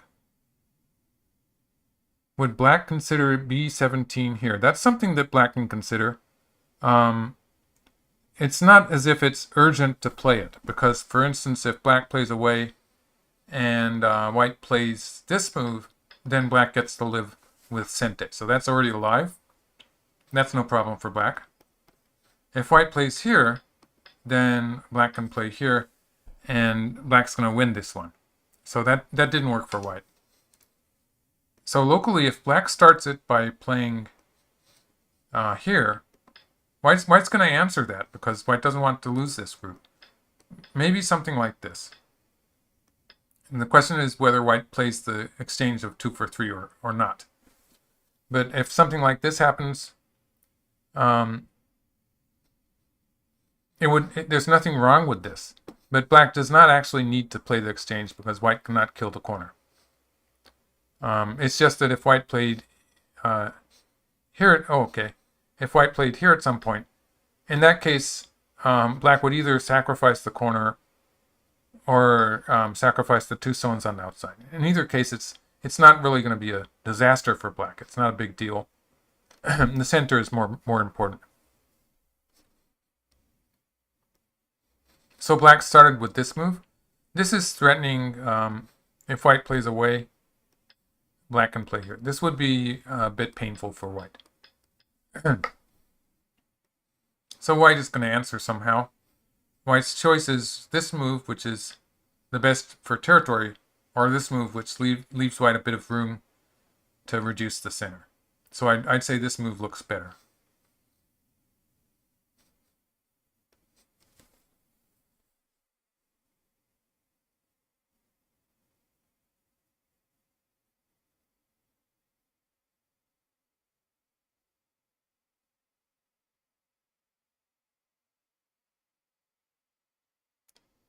B17? Yes. I covered that, yes. I'm guessing both sides know the variants.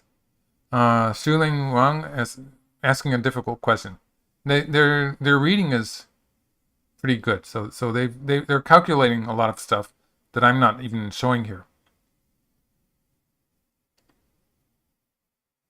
And Mlily is asking who gets the advantage now. It's hard to say, but I'd still want to play with white rather than black.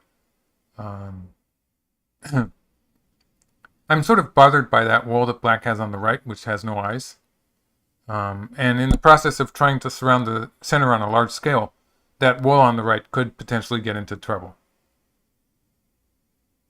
Is there anything crazy in the upper right? It's probably just the sequence I was showing before, where white plays here, and this is a key point, and black's winning the race to capture. If white tries the double hane, first of all, this is just going to be really difficult to win this ko.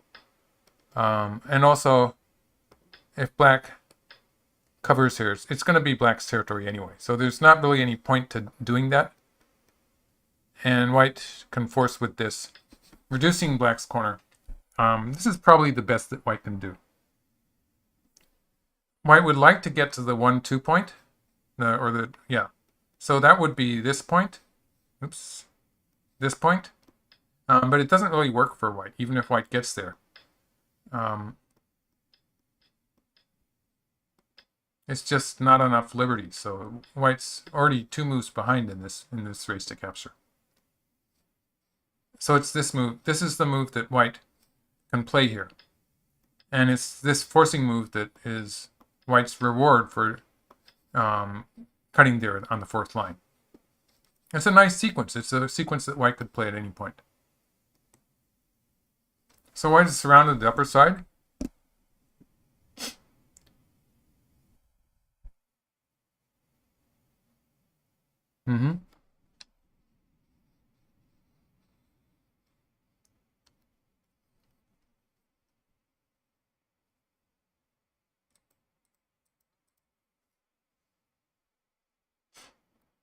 And it's about time for black to surround the center. Now I'm pretty sure that if black plays this now, it will not be forcing. So white would probably play somewhere around here to reduce the center if black played there. So black doesn't really have time to play that Atari, which is a bit of a shame, but it can't be helped. It means that when black does surround the center, white will be able to jump out here and reduce black's territory by a little bit.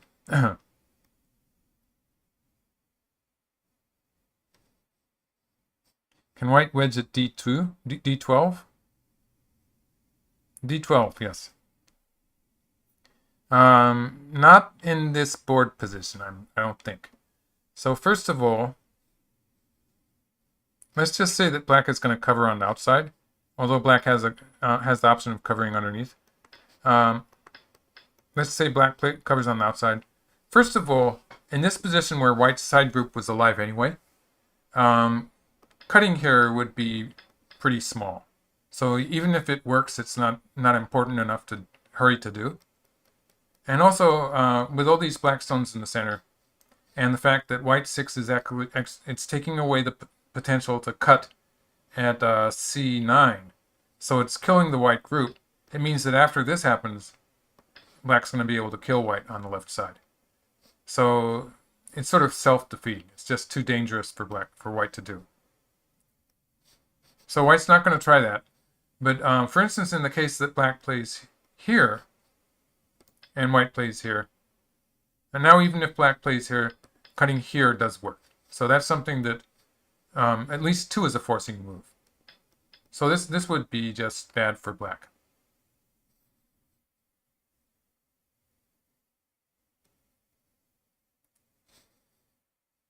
So in the case that black tries to take away white's eyes with something like this will be a forcing move. Well, locally at least. So this is one way the local situation could be resolved. But black is sort of leaving the option of sacrificing the 2 stones in the lower left corner instead. So that would be, for instance, if black played... The way black does it is hard to say. Like this would be a slightly better in territory. or this would be slightly better towards the center. So black's leaving a lot of options here. If black did something like that, then white would end up capturing these two stones, and it would be like that. So black has the two options here. And it's probably wise for black to just leave the potential of that. Okay, so this is the game situation, the game position. I think I put a stone here at some point in the variations. The e5 Atari is not going to be forcing for black anymore. I'm sorry to say. And even if black plays it, even if black finds a good time to play it, oh, sorry about that. Even if black finds a good time to play it, at this point, white's not going to play here anyway. But white's going to curl around here, making the next move bigger. So in this case, white would be able to follow up with a move like this. And saving those black stones would be disastrous for black. Black would lose the whole center. So black would end up sacrificing those stones. And that exchange of 2 for 3 didn't really make any difference. It didn't help black very much. Since white's move was going to be here anyway. It's basically the same idea. In fact, black might do better just to play here. So even if white answers it now, it's not going to be a good exchange. Whereas if black had, for instance, played it at the time white played this peep at b7, then white would have captured the one stone. So I was sort of wanting black to play that at the very beginning, but it's not a good move anymore. So this area is going to be white's. White's going to have the opportunity to play this first, and black will probably play here, which will stop the gap. It will stop white from getting out into the center. So it sort of works for black, although black has black's territory is smaller than you might have imagined. So yeah, so that was Go Baduk asking what time would it be a good thing to play the e5 Atari. I think the most exact answer to that, I could try again. Oh, it's too late now. But the most exact answer to this would be black could play it at a time when black is willing to add one more stone, which is like far in the future, really. But now white's played here. Yeah, and black's probably going to answer locally. If black played away, then another move, let's see, where's white going to play? Another move here would just be, I think this would be too big. I don't think black's going to do that. You know, as I said, I'm a bit less sure, but I'm reasonably sure that this move is going to be, that answering it here is probably the biggest move on the board.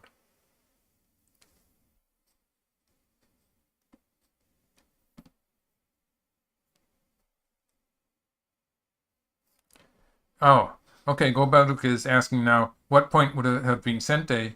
When was black's last chance to... I think any time after black is connected on the second line, it's not guaranteed anymore. So I would go back all the way to that peep on the second line. So that's here. So with this move, if black had played that, then white would have answered.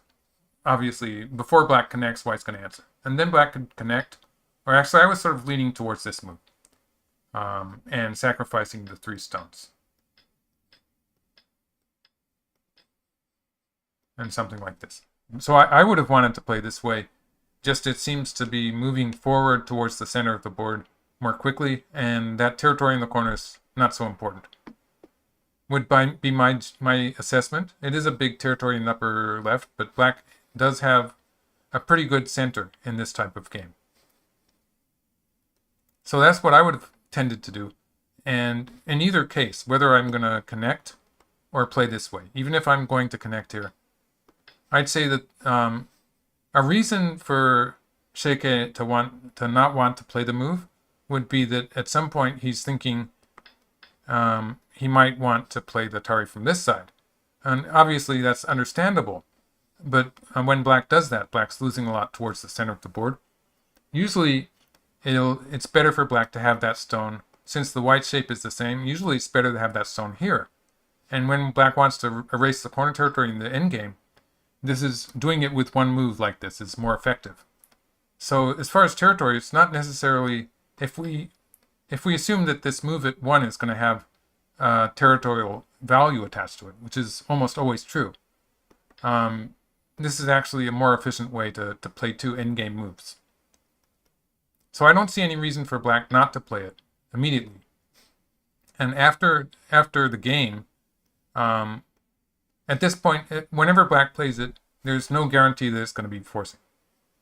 For instance, if black plays it now, and white plays something like this, it's just these three stones. It's not really that. It's not a game-changing move. After black is connected, that the second line is actually a bit inefficient. So after black connected on the second line, I'd say it was never forcing. So we're continuing here. Okay, white jumped and black did not answer, so yeah. I was getting worried there, and it turns out, yeah, that's right. So what black is trying to do here, it does have to do with the forcing move white has here. And that's because, let's have white play some random move like this. Let's see, somewhere around here, for instance. He's not going to play there, but anyway. And when black plays something in the corner, and if white plays something like this, then black will be able to capture some stones here. So black has this follow-up move, and white has to be careful. White has to maintain a living shape there. So it would be something like this, and white's going to sacrifice some stones on the side. So sometimes white sort of wants to play this forcing move. And if black plays here, white has to be able to cut here. And with that black stone at the mark point, that cut is no longer working. So this would be a very dangerous variation for white. So that's what black is sort of eyeing with this move here.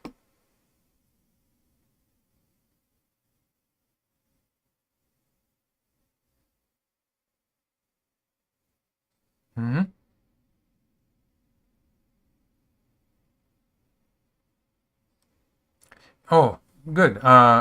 Rick Rubenstein. Oh, Lion Guy Sai is saying that he was looking at I-12. Yeah, black sort of wants to go all the way to I-13.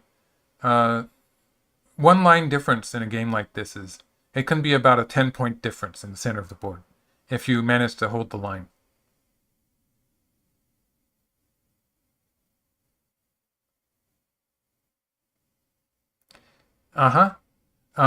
Kazem Safari is asking, why did black choose to play it I-13 rather than something like K-13 or H-13? That would be, to the left or to the right?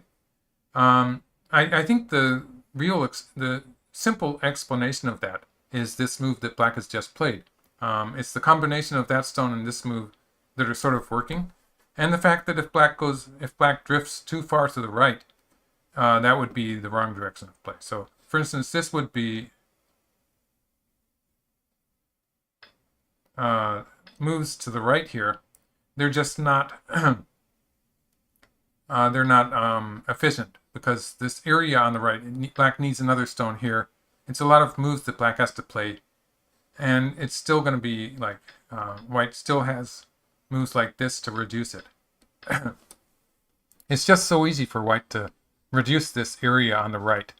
It's not worth it for black. So yeah, this was the perfect spot, I think. And that's sort of reinforced by this follow-up move, which is looking at sort of eyeing that white group on the left side. So it's another reason for black not to have played that exchange there on the right side. There was a point where I was thinking black would connect here, connect on the third line or something. It's probably good for black that black did not play that and is leaving some potential there to play different moves. So white has to be careful about that group on the left.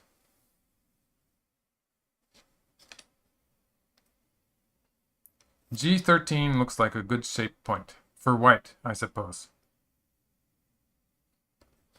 So this move. Oops. This would be a good shape move, but again we have to remember that that black group on the right, on the left, If black plays here, white plays here, and black plays here, white will need to protect the corner. And so, I mean the side. And so black can stop that anyway.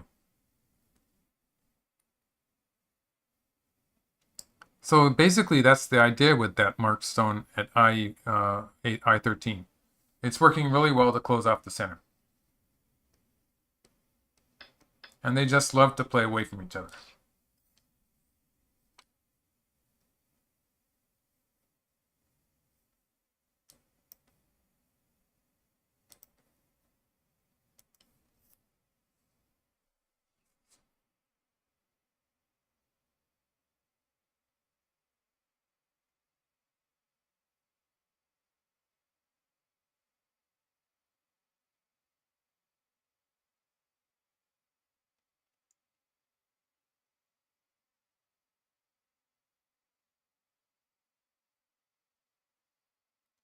Okay, Brandon Moore is asking, is Dodgy at P4 any way affecting the outside, like a potential weakness at K6?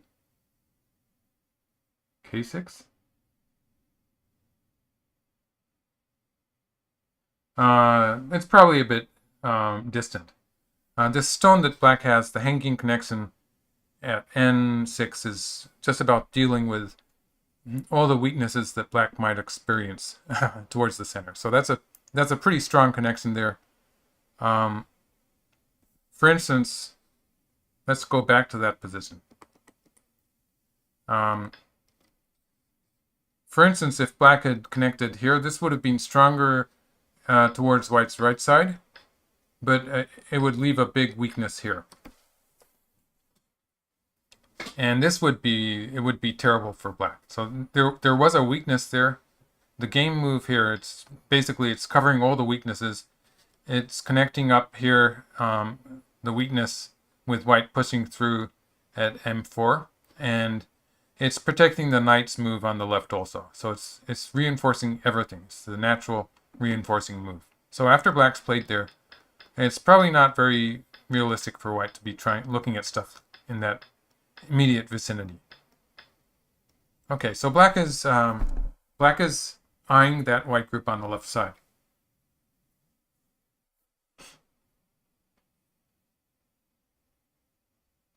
But of course, if white sacrifices a few stones on the side, white can survive. So if white plays this way, and if black plays here, this would potentially capture the side group, but black has to worry about the corner too. So black would be playing a stone in the corner. And that would, actually this is going to be, it's not very clear that white's going to die there. So if black plays here, this would be a co-variation. Or if white is satisfied with just half of the group, white could play here. And if black plays here, white's alive. So in this case, black would play here and white would play here. So there's still something left there. It's just not worth it for black, the whole sequence. So what black would do is would play here, and this would probably not be forcing for white. It would not be a valid forcing move. So in that case, white has to play here. Like in an ideal world, maybe black could even do stuff like this. It's probably not going to work in this game. It's just too much weakness on the outside. I don't think that this is going to end up in a kill for black. So unfortunately for black, black can't do that. And something like this. So this leaves this opportunity for black to capture 4 stones on the side. White will play here, and white can leave it now. White's alive already. So it's just territory. It's just about 10 points of territory. So that's okay for white. It's something white can live with. So yeah, provided white doesn't try to save those stones, white doesn't actually have to answer this move locally. This might actually be a fairly big point.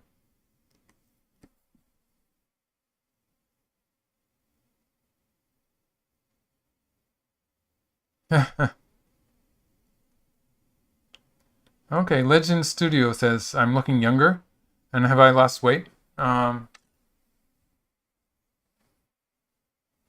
I probably have lost weight depending on when you compare to. Yeah, there was a period in my life where I was heavier than this.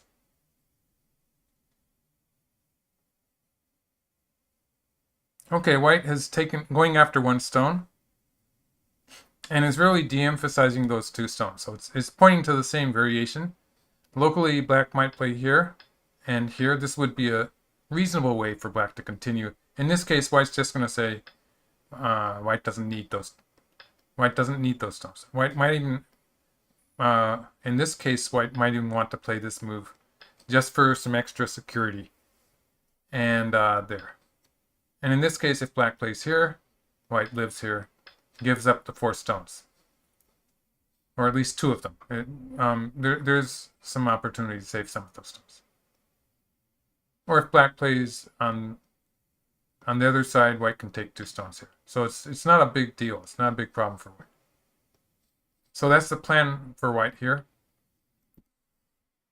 The way white's playing, I don't think white's going to do a deep dive like we've been seeing in the last few games, where one player has a big moyo and the other player sort of plays right in the middle of it. I don't think we're going to see that today. I think it's going to be an endgame where white is just going to try to chisel it down from the outside a little bit by a little bit. And hopefully you can see even this one move that white has played. You can see that white is gaining territory as black finishes the center. So white's getting a little bit of extra territory attached to white's group there on the lower side. And there was a point where I was calling this lower side about 10 points. And it's probably closer to 15 again now.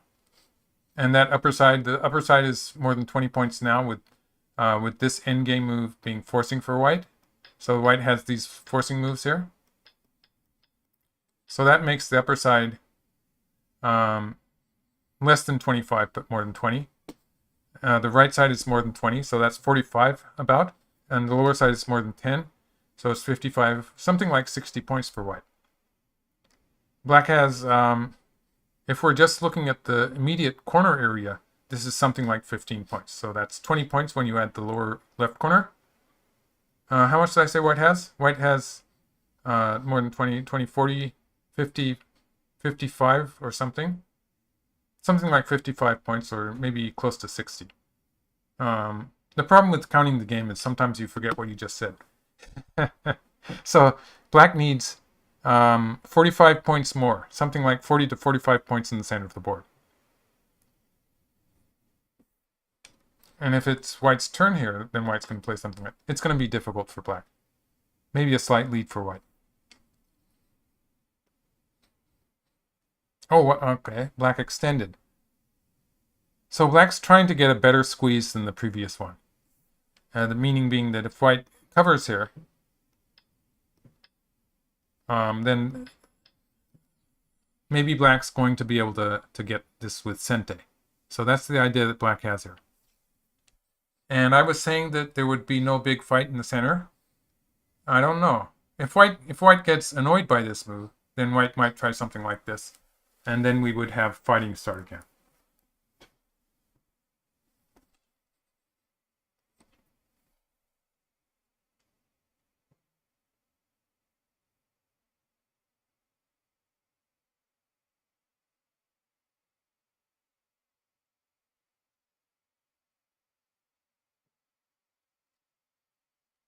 Yeah, at this point, the left half of the center is fairly important. So Claudio Gonzalez is asking about moves like K14 or J14. So that's moved somewhere around here. It's a big move, but the problem is that when black surrounds this side, stuff like this happens. Stuff like this happens. A lot of that area is just disappearing because white can, especially this move at 11 is another forcing move that white has. It's not as big as the area around here, so the left half of the center is probably more important. So black's, oh, okay. So white left it now after just one cut and has played a knight's move, another tricky looking move there in the center that's not really connected up. And it's going to make it complicated when black tries to cut it off. So that move is not really connected. And it seems they're trying to create a fight in the middle of the board just by being a bit overextended here. So what I'm saying about it not being connected is, let's try to cut it. Let's do it the wrong way first, maybe. If black plays here, white can play here and capture the one black stone. So that did not work. But if black plays on this side, then black can cut white off by cutting here. And this is really bad shape. But this side, it's no problem. There's no problem on this side. It looks like it's going to work. Maybe even here, yeah. On that side, it looks like it's going to work. There's some bad aji here. Yeah, this is a bit troublesome. Black has to watch for the crane's nest. So there's bad aji here. Kazem Safari is giving me a present. Thank you very much. It is getting heated up here. Yes. But in Japan, we have a rainy day in Tokyo. And it's going to be raining. Yeah, it's going to be a very strong windy day with rain. I hope it's not going to interfere with the live stream. Derek Stanier has to leave now. So, good evening. Watch all 5 of my streams. Thank you very much. Yeah. So, maybe you need some sleep or something. So, it's white is sort of inviting black to get aggressive here. And probably has some ideas connected with, I mean, this is really bad shape for black. And so, for locally, black can get away with it by giving up a little bit towards that side. But white probably has ideas in connection with this extension. So it's going to use the bad aji on the lower side and start a big fight in the center of the board. So that's what I'm sort of expecting white's plan to be. Okay, so black protected here. When black does that, white's territory on the lower side is starting to look just a little bit flimsy. And black will have, for instance, this kind of move. So let's have white play another move towards the center. Black does have this kind of stuff, which would be threatening, for instance, like this.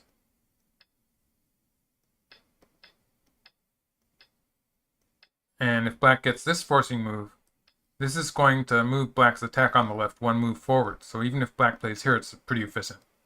Or black can play here. And is probably going to win the fight here, yeah. So white's just dead.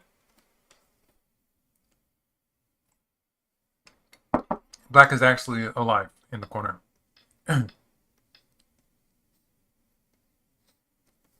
So black does have some follow-up move against white on the side. Here. So there's some potential profit there. There was a point where I was saying that white territory was 10 points, and then after that, after I thought white would capture a stone there in the center area, I was calling it closer to 15 points. And now it's way below 10 points if black starts doing stuff like that. So territories, the size of territories are pretty fluid, especially when you have a game like this where black has potential to attack.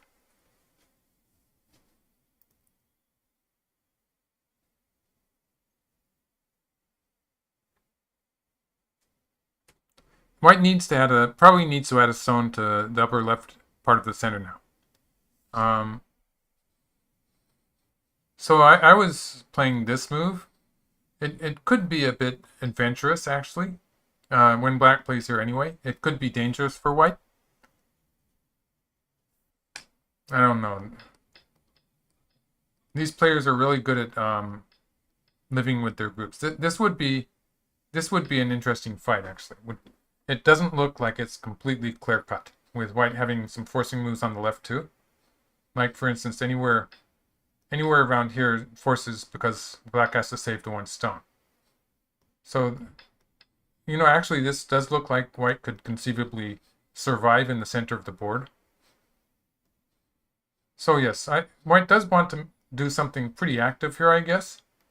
Where something like this would be a safe move. This would be a safe move where white would be saying, basically white would be saying, I'm winning this game. But if white plays something like this would be a bit more active.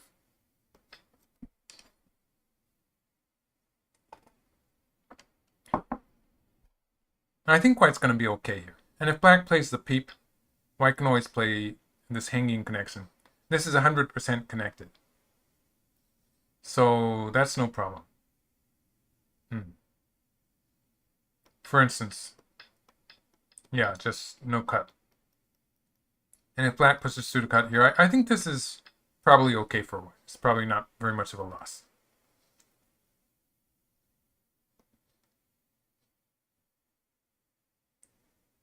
Sandy Barnes asks, is white trying to invade or live in the center?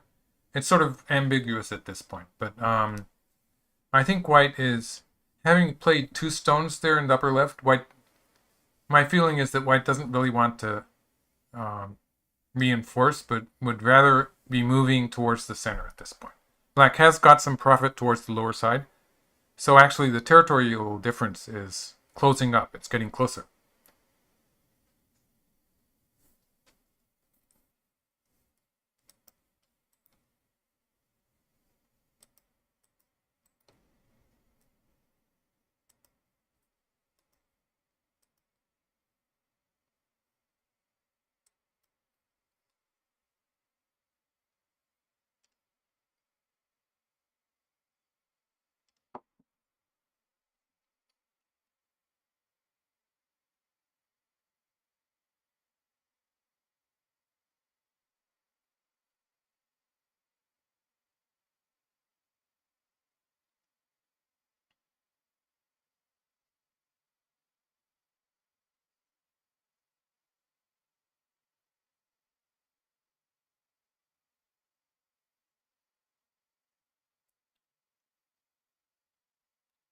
Those plays. Is it all right to post AI evaluations if someone asks for it?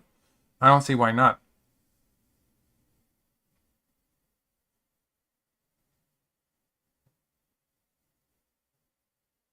AI evaluations are pretty slippery anyway.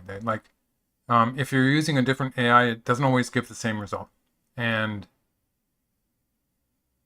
it also depends on your specs, how many playbacks you're doing, playouts.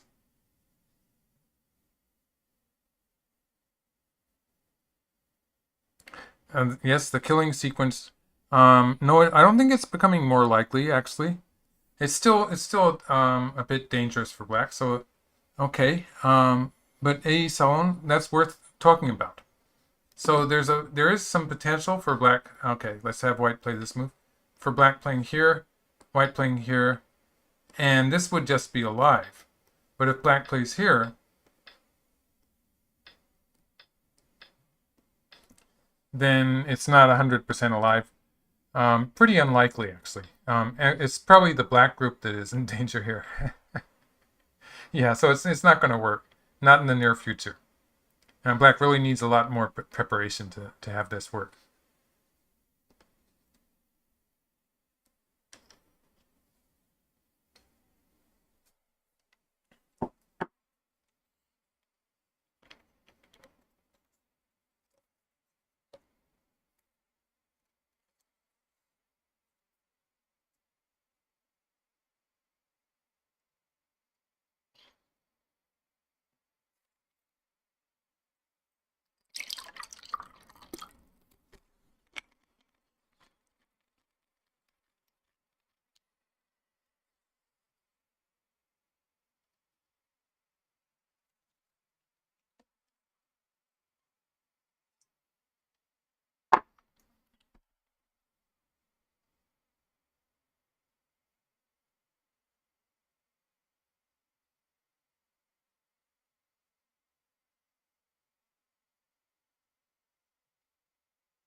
A white move around L12? Probably not yet. That issue everyone's talking about on the left side and the center of the board, the left, upper left part of the center of the board are probably more important.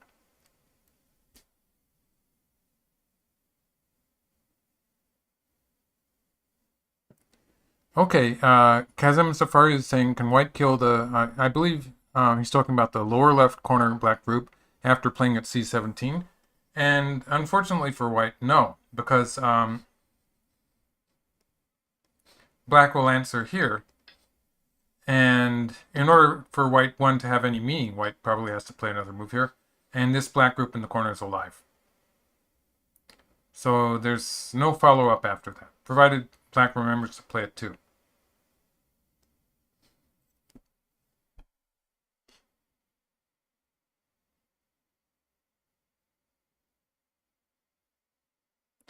Of course, there's no harm in playing here once. Black will answer here. It might be safer for white to play this exchange and then think about the center next. I haven't really noticed that these players play on the safe side though. But there's no reason really that white cannot play this exchange just to make sure of that living shape if black connects the two stones in the corner.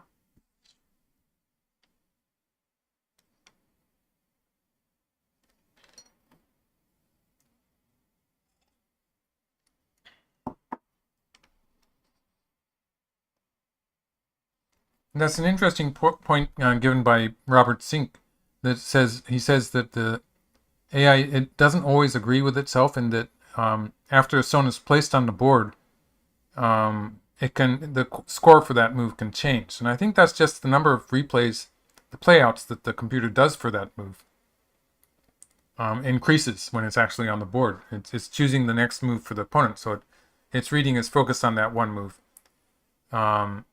Whereas that move might have been a low priority move before, so it changes its valuation. So if it was an unexpectedly good move, you might say, then its percentage is going to go up after it's played.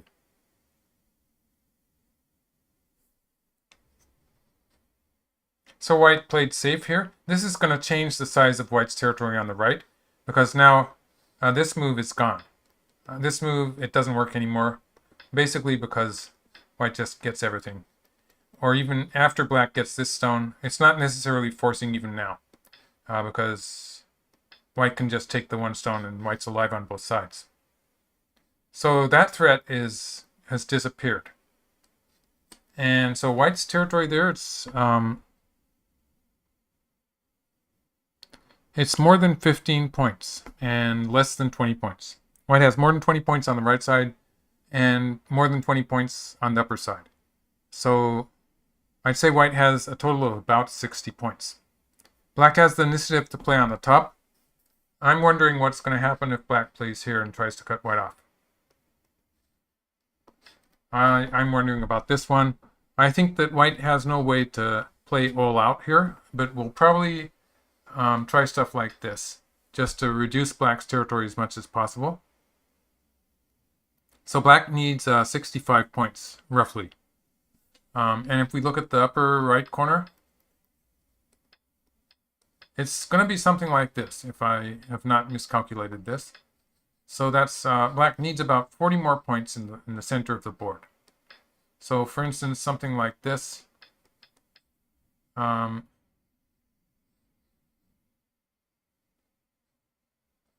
it's probably pretty close. I'm having trouble. And it's looking better for black than it did before. But it's probably very subtle differences. Probably very close here.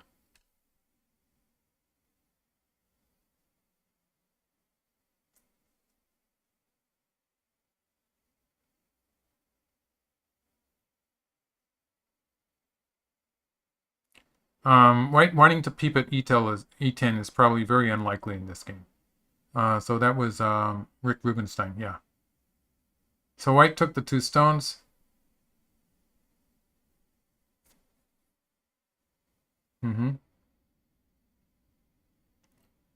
Aji for white playing L6. L6. There's some Aji in that area, but it's pretty much canceled by mostly by that hanging connection black has at N6. So it's not going to work very well. Yeah, the center is starting to look pretty good. Yeah, the score is like that. But black is going to get some nice territory in the center.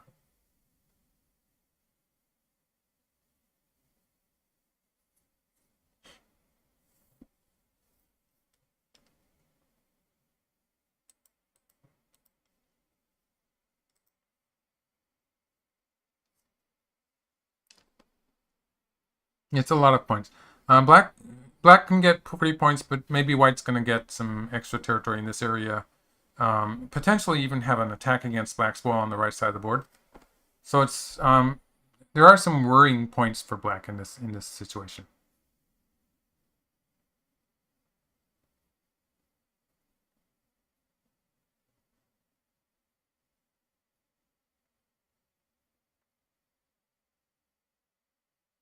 Marcus Gustafson asks how much an AI program costs. They're free. You just need a good computer, though. You need a PC, for instance, that has you still need a good GPU. So it's that's what makes it expensive. There are actually some AIs that do not use the GPU, but they're not as good as the ones that do.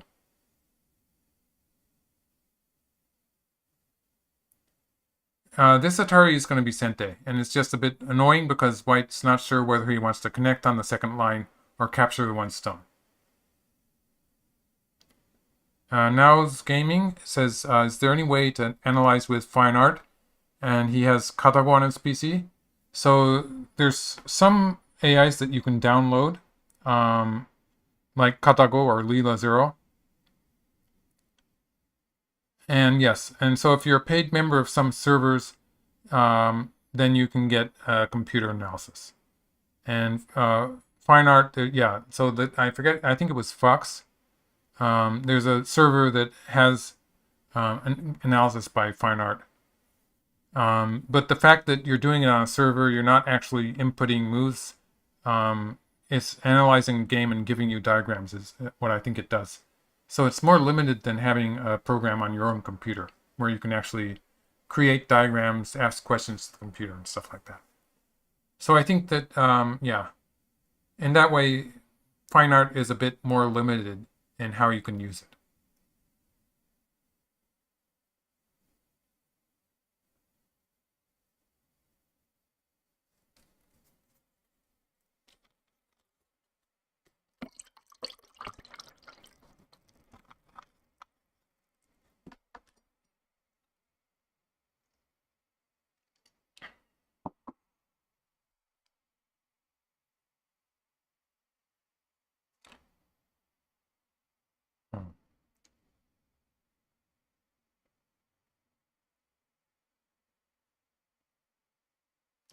Pros Fair is asking about it. Never watched any professional Go before. It's not too much. If it's not too much, could you explain who's the favorite? It's really hard to say who's the favorite in this match. Mi Yuting is the player who has previously been a professional, a world champion. So I guess he's sort of the favorite, but Xie Ke is being very prominent recently. He's coming up player, a bit younger, and very quick in the fighting. He's a good fighting player, and they're fairly evenly matched. And there was a Korean player or so who also had chances to become world champion, but this time it's going to be between two Chinese players. So the implication of this match result in the context of both players' career being a world champion is a big deal. So that would be really important for both players.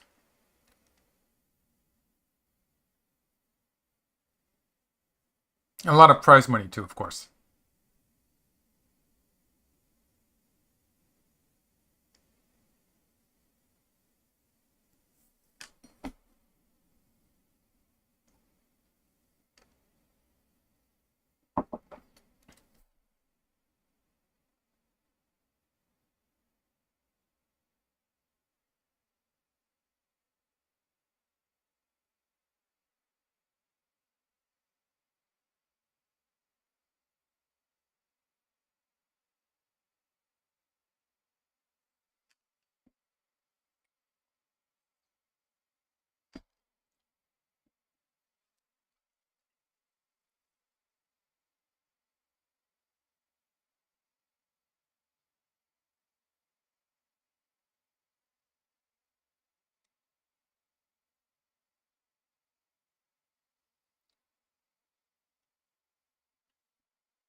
Mm-hmm.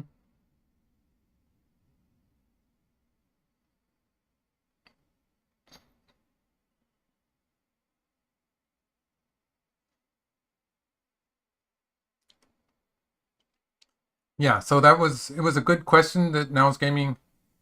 Who was it who asked the question about I lost the comment, but yeah, it was a good question about the implications of this for players, and everyone is filling in the gaps where I was not saying it. Okay, W Zhang is um, even giving the prize money, $260,000 dollars for more than that. Yeah, for the final game.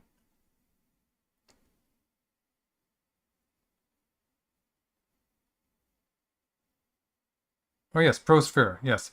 And now he asks, well, it was mentioned somewhat, are there any trends with regional dominance in terms of international results? Um, Actually, Shin Jin-so from Korea, he's a very formidable player.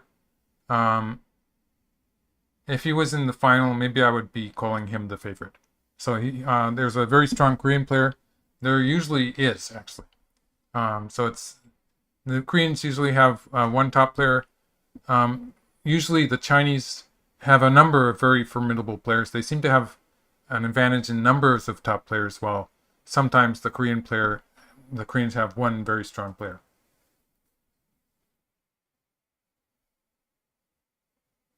Mm-hmm. And the Japanese are sort of falling behind recently. I mean, not recently, for the last few decades, actually.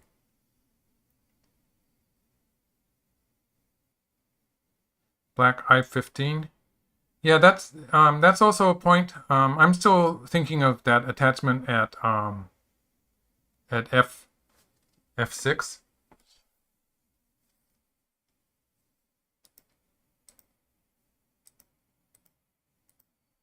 Which would close off the center, I think. Oh.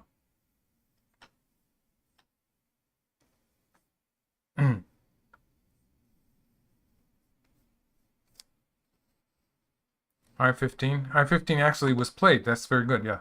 So I-15 was played.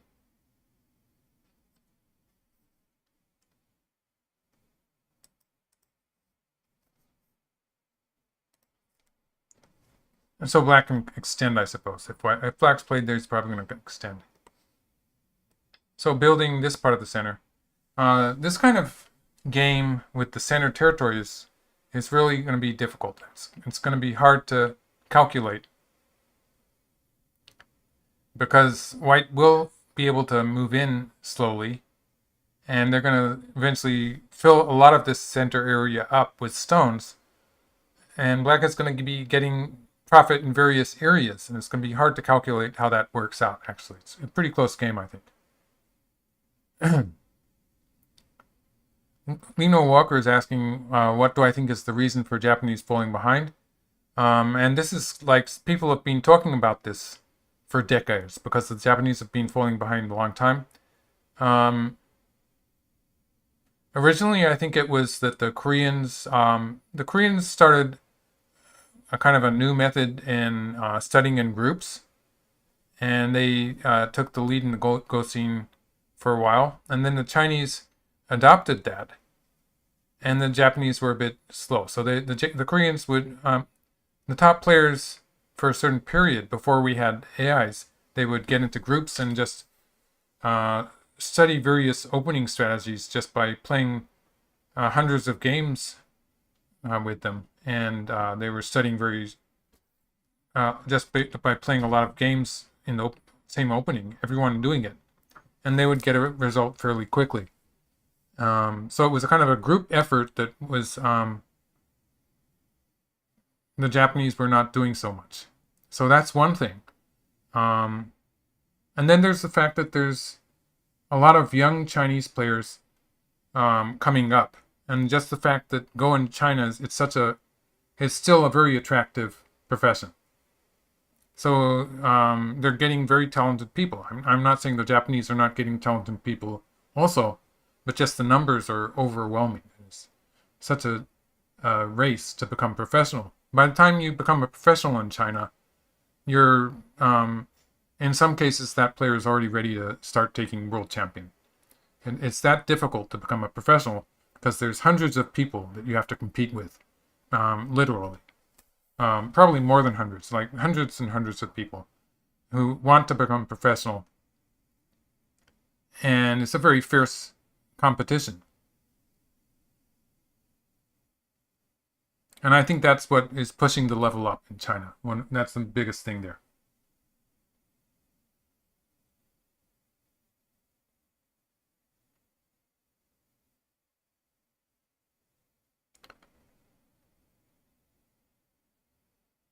And yeah, Yunsha is talking about KJ. KJ had an amazing 3 year. Well, he was the world top player for a while there.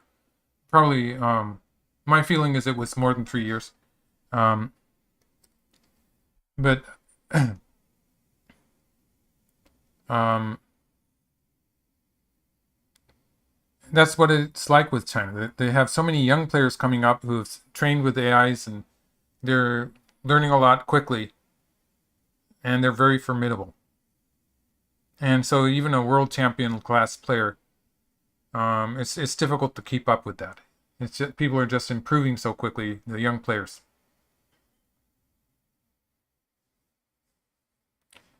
Pros Fair is asking, aren't the populations similar? I'd say that the concentration of Go players in Korea, they're super saturated with Go players. I think they have a very active Go community in Korea. A lot of amateur players. So from weak to strong, they have a huge number of Go players. If you're talking about the percentage of Go players in a certain population, I think Korea is probably number one. Chinese have just a lot of people. No offense intended, but they just have a lot of people. So, and when Go is just a very popular profession, they're going to get the some very talented people. Just the fact they have such a big population. And in Japan, people are moving to different games. I think it's just the competition that Go is getting from online games, various things. And it's not, honestly, I think people would, just to be frank, I think people in Japan would prefer that their children became a lawyer or something like that, as far as money is concerned.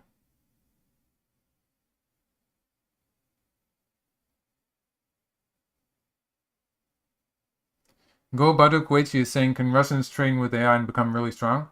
Um, you know, theoretically, that's quite possible. Um,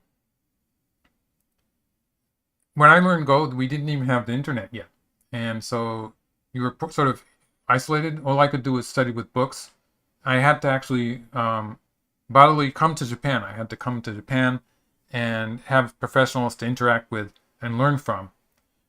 So just the fact that there's internet made it easier for European, American players and Americans or Europeans anywhere in the world could become stronger quickly just because they could play on the internet on Go servers where they would have opportunities to be playing against stronger players. It made a big difference. And so that's one thing. And then AI came along. And with AI, it's a different thing altogether because you don't even need the internet. If you have an AI, then and you use it properly, then you have a great teacher there. So there's no need to be in Japan. It could be the Russians. That's okay. They just have to have,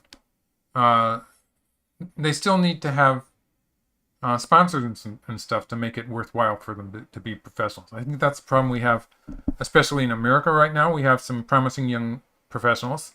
We do have a professional system, but we don't have, Go is not established as an American culture yet, so we don't have sponsors for those young men or young people. It means that they have to find a real job, and they lose the time to study Go.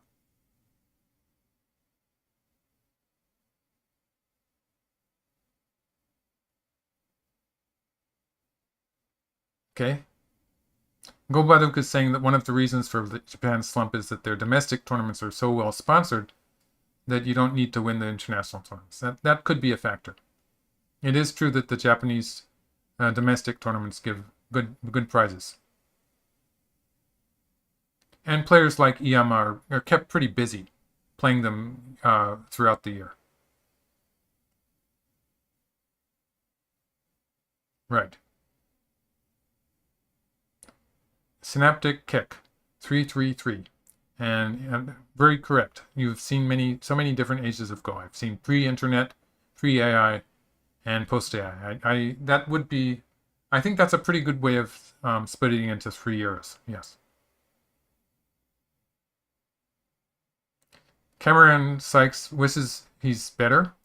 All you have to do is play a lot of games. You'll get better. And if you like it, do life and death problems and stuff like that. Lino Walker is asking how I got into Go. My father played the game. And so basically he taught me. He had a Go board out in the living room, and I was intrigued. So I wanted to learn how to play. Gold Baduk Weichi says he's going to call Bill Gates. There's a story that Bill Gates can actually play Go. He learned in college. But that said, I'm not sure he actually actively plays right now.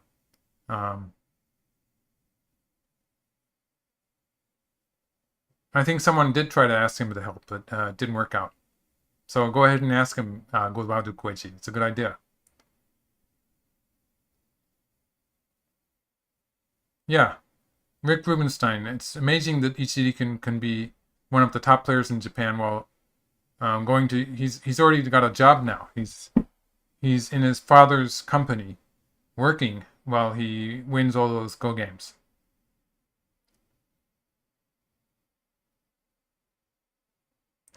Sebastian, wow, I'm getting a lot of good questions today. Sebastian Wetzel, sorry. The rate of improvement in Go skill among professionals is higher now than ever, and I agree. Yes. It's because of AI. The level of play, if you look at the AI scores, and someone was commenting on that earlier, the scores that modern professional games get compared to what they would used to get is pretty amazingly high. And it probably is worth something to say. It's not just because they have seen AIs in action. It's actually getting better.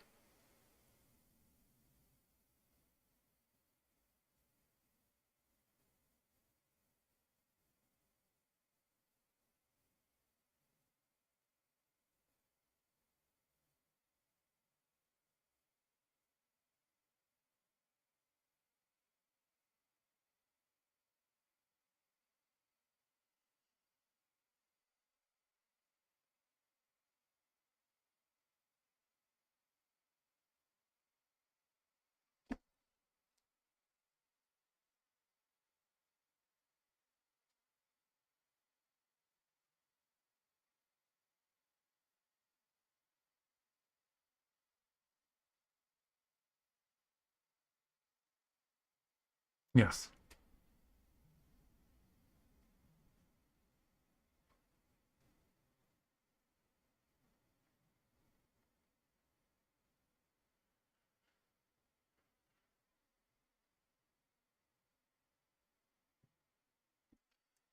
Huxing, would an average modern professional Go player? There's a lot of good conversation going here, but I sort of latched onto this question.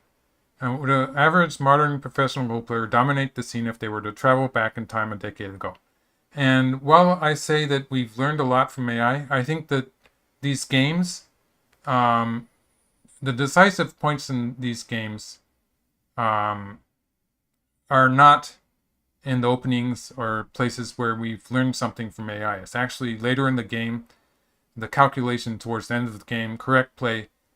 That's something that top players have always had. So players like someone was talking about Shusaku, that's W. Zhang, asking if Lee Sedol could beat Shusaku. the basic strengths of these top players is the same. It's the fact that they, when it comes to the final fight, they have very sharp, very correct calculation.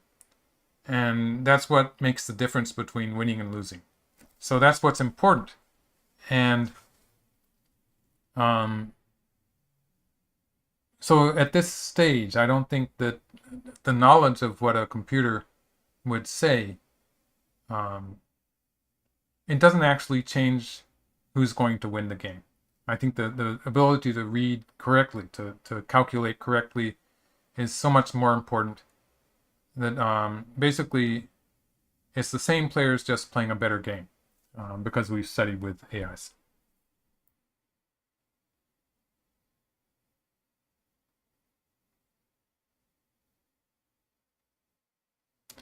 Pim is asking, do I think that AI will reduce the diversity in playing styles? And it already has. As you see, all of these games, people diving into the 3-3 point, playing a limited number of joseki, it's simplified the opening, which is maybe, for people who are new to Go, maybe that's a good thing, because you don't have to memorize all these complicated joseki that we used to memorize. So I'm not saying it's completely bad, but it is, it has changed that. It's something that's changed because of AI. And it's very simplified. The opening is simplified compared to what it was before.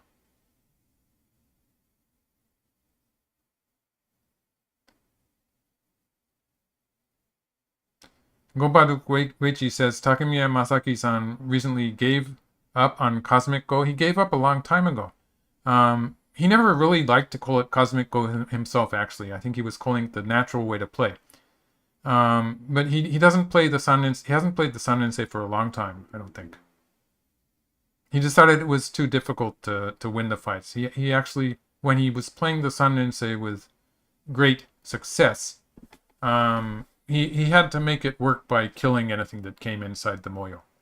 And there was a period in his career when he was capable of doing that.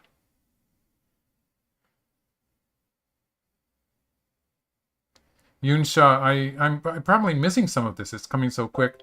Yunsha says the Pro Dan rank doesn't really matter so much because KJ was 4P when he won his first international title. And that's true. It's because there's a lot of young, promising players coming up. And they don't have time to move up in the ranks according to the normal system. So like, for instance, in Japan, there's a system where you have to have so many tournament wins before you can move up to the same rank. And it takes years, and it takes decades to move up to 9 dan that way. It would take several decades. So the strong players like Ichiriki or Yama, they promote to 9 dan by taking a title. And the same is true of Chinese players, almost all of the players. So if a Chinese player takes an international tournament, that makes that player, if he becomes a world champion, he's a 9 dan. And so that's how the strong players make it to 9 dan. They're promoted because of their international titles. How should white reduce this? Finally, we're getting back to the game. Okay, this is Rick Rubenstein asking, how should white reduce the center? So I would be thinking of playing here, and this would lead to a huge fight in the center. Because if black extends here, white can connect. This is connected. This is connected up. If black plays here, white can capture the 4 stones. If black plays here, white can capture the 2 stones. So black would be surrounding the center on this line. This is probably not good enough. I'm not sure, but I'd say this is not good enough for black. White will be able to encroach on the center from this side too. I don't know. I should be careful maybe. Something like that.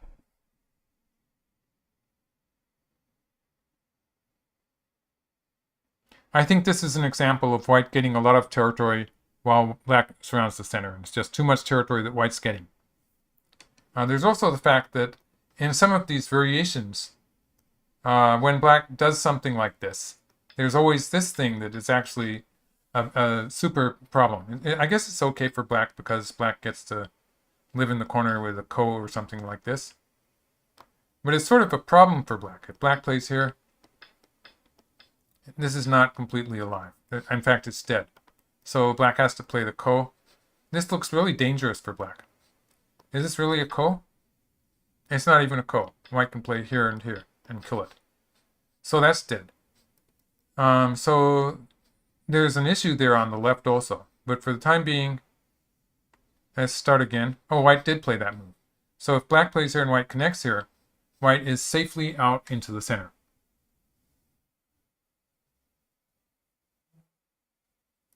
But what happens if black plays here? That's a different idea. So if black plays here and something like this, then this ponnuki that white has in the center, it's not the 30-point ponnuki. It's in danger of getting killed.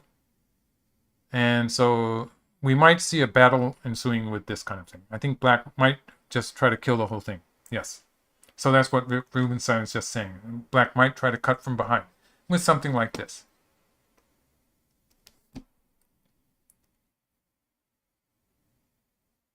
Telegraph Go says, if a professional complains about a move to you these days, how likely are they to say, I don't think an AI would play like this? They don't say that, no. I think there's a lot of professionals that are still sort of annoyed that computers are stronger than us. So they don't like to say that.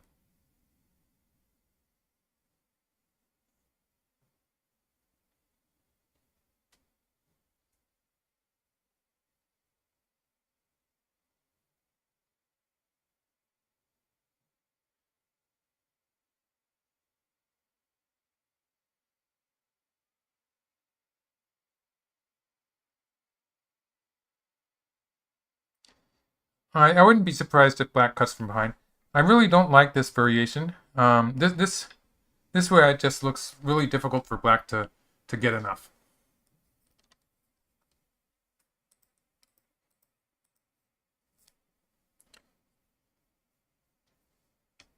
So yeah, maybe this way, maybe this way. Either way, black wants to try to cut white off. I guess this one works also. I'm sorry, this one.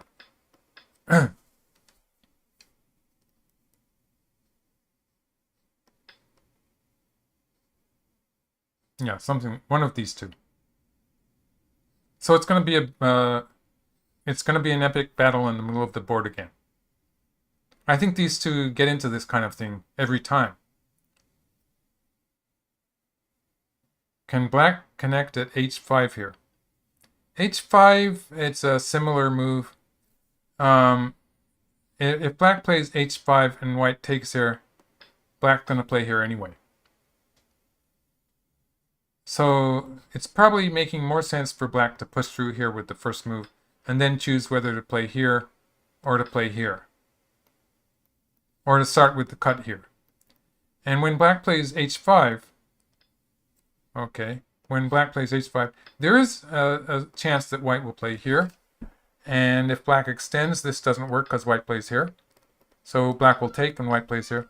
It's a ko-like situation, slightly different from the other one. It's sort of hard to make a snap judgment as to which is better for white. But it is a thing that could potentially happen. So I think it's more natural, yeah, black will push out. Okay, he's going to try to kill white in the center of the board.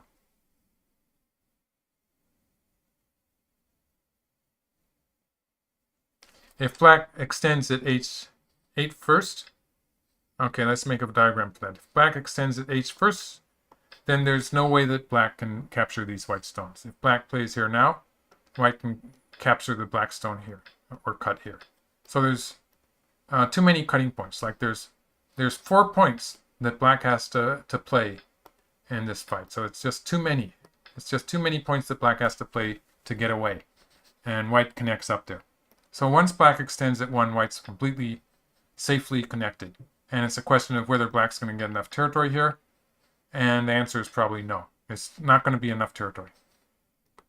So black extended here. And if white takes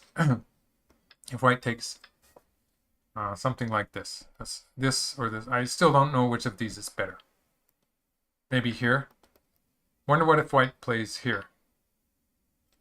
Black would have to play on this side. So this is another, trying to make an eye there would be another way for white to play. black will need to kill. Rick Rubenstein asking us if black can push very hard from the right. Not after white takes the one stone. It would be too big. So after that, it's a question of whether black can kill it or not. I sort of doubt that there will be anything in between white living and winning or black killing and winning. It's hard to invent, although that kind of thing can be sort of manufactured as white sacrifices stuff to live. White doesn't really have anywhere that white's going to end up sacrificing. Like, everything is so solid, that all the white territories are so solid that almost always when if white lives in the center, it's probably going to be a win for white. Yes, and Brandon Moore was asking any alternatives to making a ponuki. I think ponuki is the most normal move, but you can think about moves like this, or wedging here. Wedging here would be setting up the same thing on the left here, and so that would be a kind of white would be going after that corner group, and we'd have to make the calculation as to whether this is good enough or not. That corner is going to be dead, but black's going to get the whole center in this case.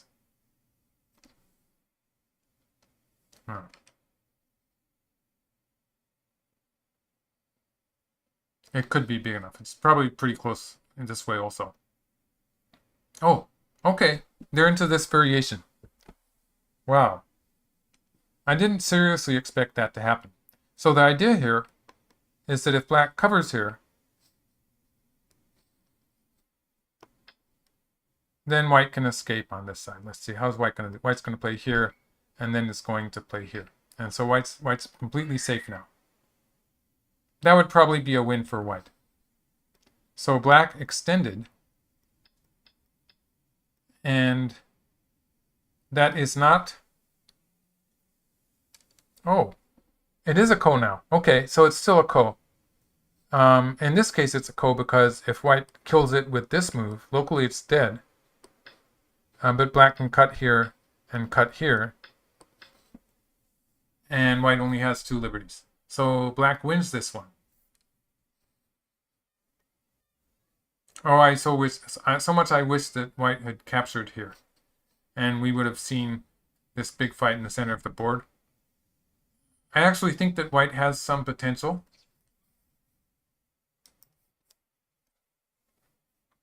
I think white should have been able to live here.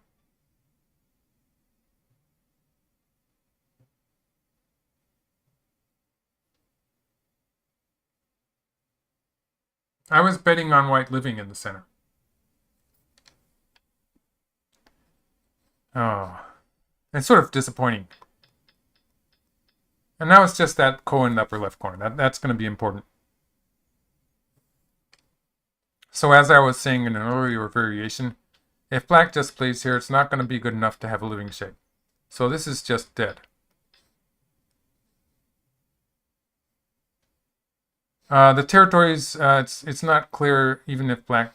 I think if black's going to get 2 moves in a row here, this might even start being good for black. So if black plays here and white plays here, and let's see, where's white going to play a ko-thread?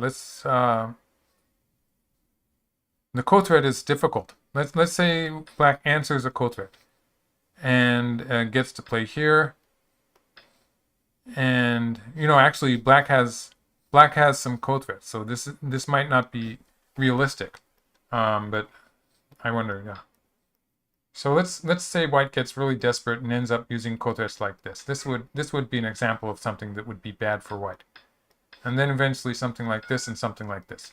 I think at this scale the center might be big enough. So let's make a calculation here just to see.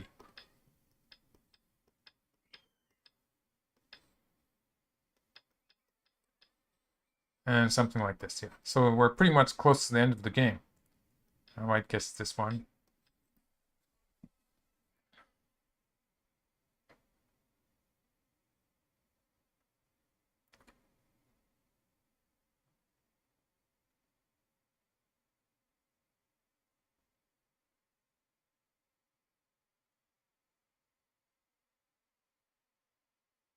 White has close to 100 points.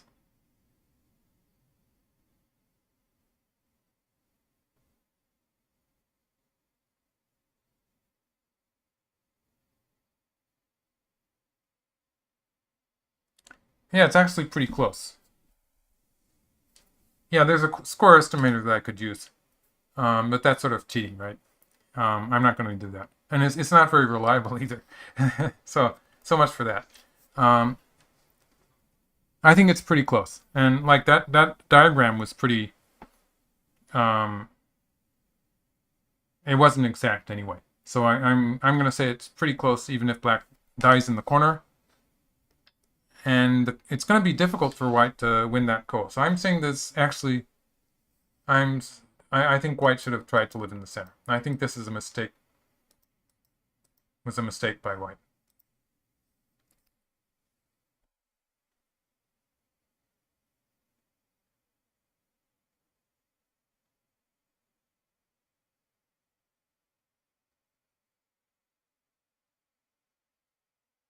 It's okay. Inquisitor JL is asking, can white use the pawn key in the middle to generate co-threats by threatening to live? So if white does something like this, and starts a ko, this is actually a dangerous ko for white. So when black cuts here and connects the ko, there's this potential loss that white's losing a lot of territory here.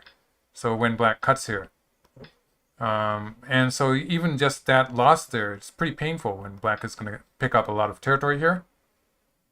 The whole sequence there, it's not really making sense for white. And black might even continue the attack in the center first.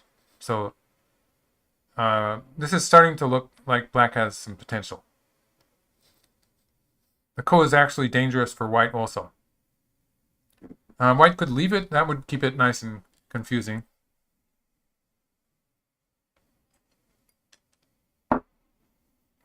J15 or J14 is a big move. That was Prosphere asking how big is a move at J15. That's a pretty big move. But I was thinking maybe white's going to play at J14. That's just one step further into the center.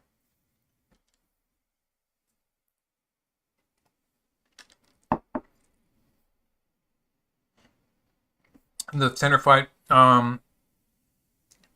A. Solon is asking, could I show how the center fight might go?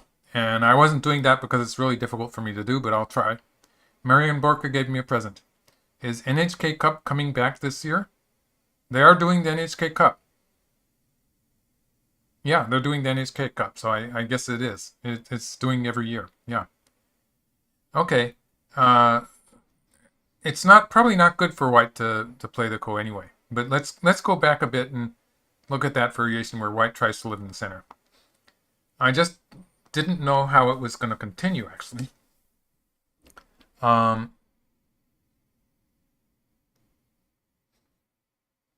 would probably push here once.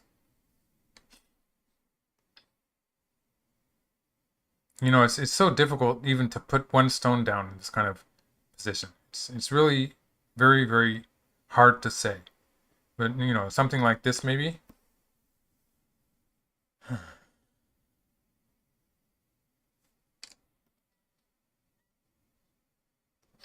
Maybe here. White does have a forcing move on this side. White has a forcing move here. So white does sort of have some space there. It's just the question of how it works out. It's impossible for me to calculate this.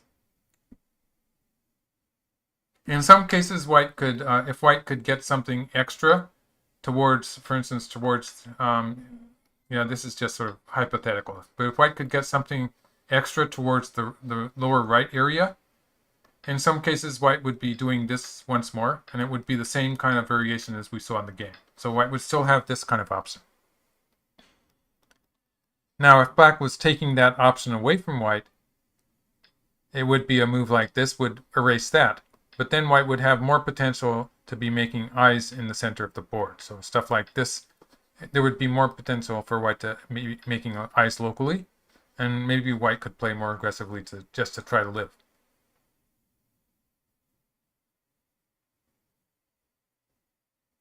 That's the best I can do.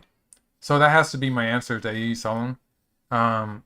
This kind of fight, like it's relatively easy if it's in a real game because your opponent plays half of the moves, but it's really difficult to make a diagram for this because supplying the best moves for both players is very challenging in the center in a fight like this.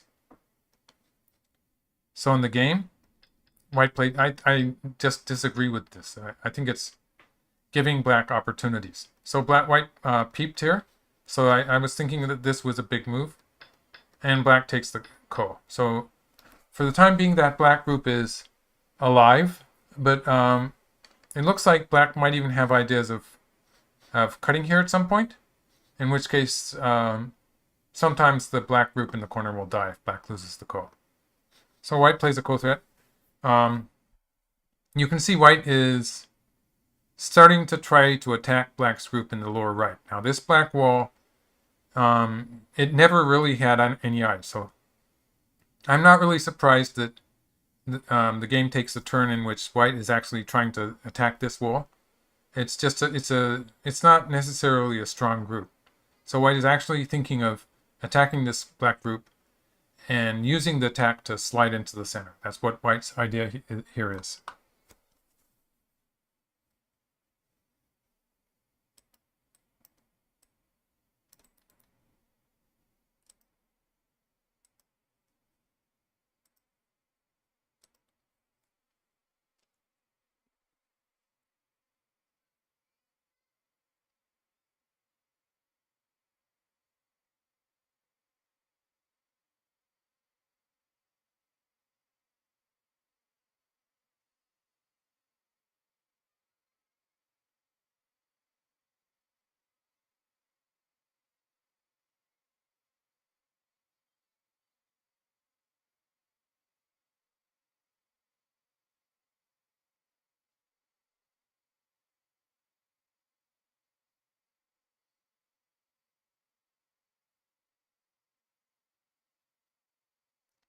So right now the time given on this server gives black an hour and 2 minutes, and white has 46, 47, almost 47 minutes. So they still have plenty of time. It's still gonna be a super difficult fight in the center of the board if white continues trying to attack black.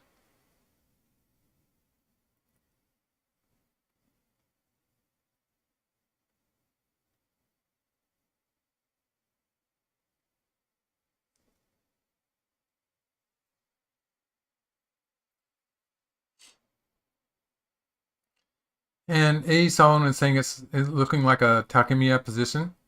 I think Takemiya Sensei is a bit more peaceful in the way he surrounds. He usually just plays more natural shapes and not so many groups that are liable to die or live, whether depending on all sorts of factors.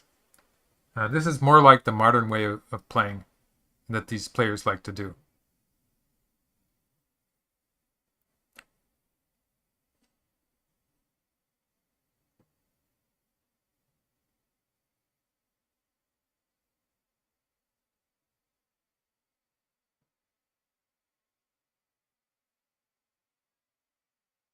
Mm-hmm. W. Zhang is giving us the prize money, which is, he says it's about 280,000 US dollars, which sounds about right. Okay, Sandy Barnes is asking what I mean when I say the black wall has no eyes. It's black can connect to the top right group in some cases, and that's basically white's plan, because white's plan is, for instance, let's just have black connect here, for instance. It's not as if the black group can easily die, but say white plays something like this. Yes, maybe something like this. So the cut here, for the time being, white's okay with this. White can sacrifice 2 stones and connect up all white stones. So this would be a bit dangerous maybe for black, with white playing something here. Or maybe just moving into the center. That might be easier. So something like this is something white can be thinking about. So say black doesn't do that. Now if black continues to surround the center, it's going to start to look dangerous for black, I think. And this would be just a huge life and death problem. And I'm not sure how it would turn out. Black might be able to live. It might turn out to be a bit painful. And maybe not. I'm not sure how it's going to turn out. But that's the general idea that white has, playing some forcing moves with that added idea of attacking black. And if black answers conservatively or something like this, then white gets 2 moves moving into the center. So that would be a success for white. Von Hennen, thank you very much for a picture of coffee. The coffee he's buying for me. Thank you very much.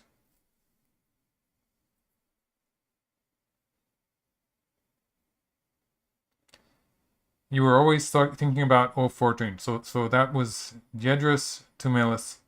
014 is always an issue. Quite often black will not connect to the right of that move. It's a peep that white wants to force black to connect with. Oh yeah, okay, so black did not connect. So this is an example of how black will not always connect there. In some cases, black can find a way to sacrifice the 3 stones on a small scale. In some cases, black can actually start with a forcing move in the corner with the hanging connection here. And if white answers here, you can see black sort of sliding in here. Maybe in this case, black would even manage to play here and capture the 2 stones. Not so sure about that, actually. It looks like black's going to end up sacrificing something locally and in return getting a bigger area in the center of the board.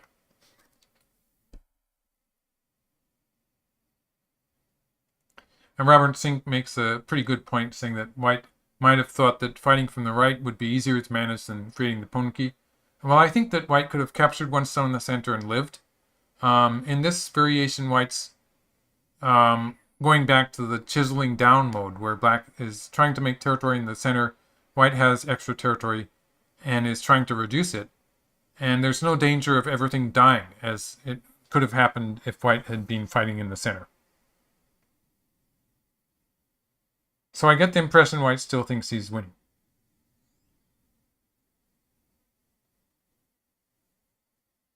Right. W. Zhang made a good point here. Yuting won this same tournament at age 17. So I think it's this tournament is held every other year. And so this is the 4th Mlily Cup. And so it makes sense that it was 8 years ago, about 8 years ago, when Yuting won that at 17. And I think it might have been maybe a bit less than that. Wasn't it about the time he played AlphaGo, when AlphaGo was playing on the internet as master? I'm not sure. I seem to have that kind of recollection. And he has not won any world tournaments after that, but he was in the top 10. Yes, that's quite correct. So he's Clayton asks, do most top players teach? Well, I do. But players who are in the top levels of tournaments tend to get very busy, and they don't have time to teach. Guli, yes. Brandon Moore also. Everyone is asking what my evaluation is. Maybe it's still good for white. It's pretty close, actually. It all depends on whether black can surround the center without getting into too much trouble on the right. I think that's black is alive in the upper left corner for the time being, so that's not a problem.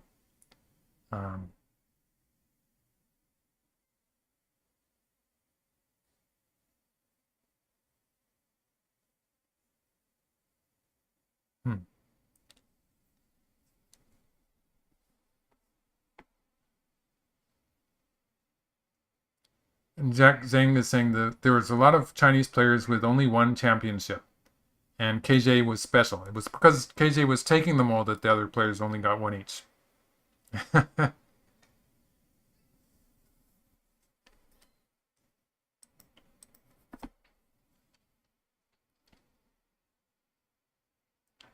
My evaluation of the game is that it's pretty close, actually. And there's a lot of dangerous variations still to come that I cannot calculate.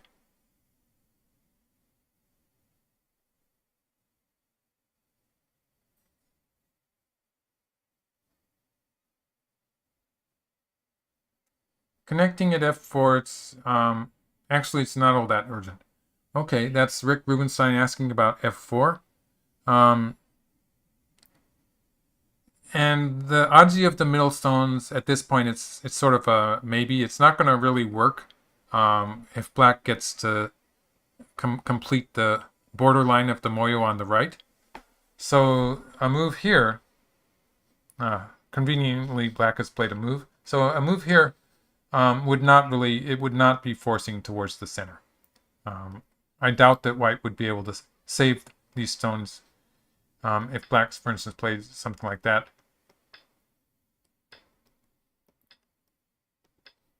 It's just black's too solid in the other parts of the moyo. It's probably too late to do this. And also there's the fact that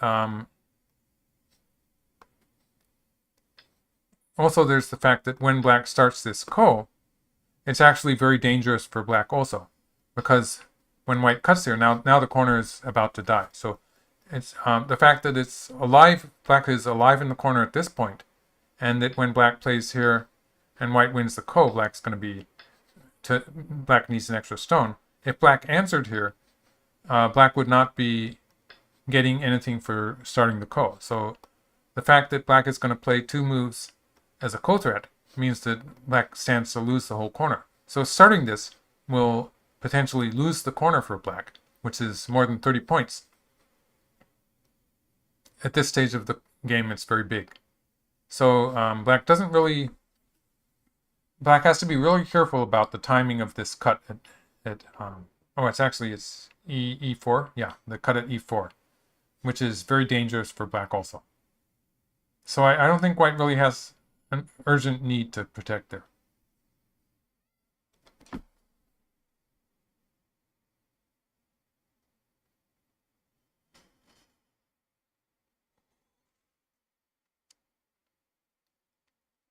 Well, for the time being, black is alive in the corner. So white doesn't need ko threats. That's Brandon Moore asking, can white will continue to try to chip away at the center. And the upper right can be used as ko threats in this ko when no one is really committed to a direct ko. As soon as black cuts somewhere, it's less clear. But it's more, the ko is more dangerous for black than it is for white, I think. I think white's not really very worried about that. So this is sort of according to plan for white. When black has to connect on the right, white's getting into the center now. So this is what white was basically trying to do. I think this is sort of according to plan for white. Okay.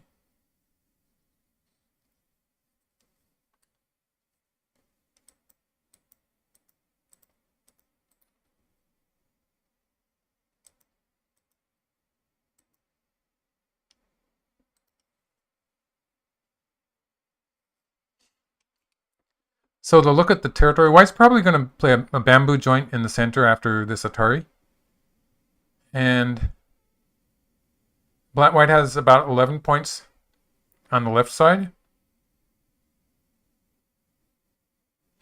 It's going to have close to 15 points, so that's 25. I'll call that 25 points with the left and the lower sides. And more than 20 points on the right side.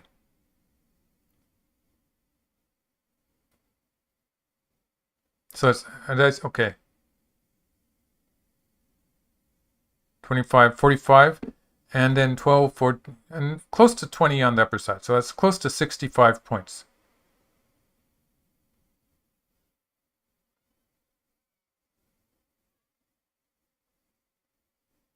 Yeah, it looks difficult for black. I think black is going to have trouble catching up. At some point, white has to play... White really wants to play this exchange at some point. I don't see any reason for white to hold back on this. Ko threats, yeah, ko threats maybe. White has some ko threats against black on the right here. And the center is still pretty big. Black would sort of want to continue here. I guess white plays here.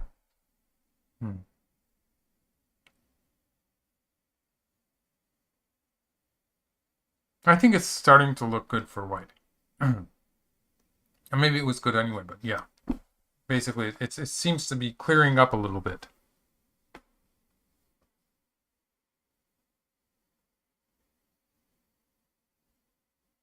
Um, Wang Weishi. I'll leave out the number. Michael, do you give one-on-one online courses? Not really doing that yet. At this time, I'm giving lessons on for my patrons at Patreon. That's a good. I should give a link here. So that's a good way for people to support me if you want to do a monthly thing. And I do have a teaching game there. The game itself is probably going to be a simultaneous game with 2 or 3 players playing me at the same time on OGS. But after the game, I do a Zoom commentary, so the diagrams I make on OGS, I will be talking to you directly on Zoom. Yes, on Zoom.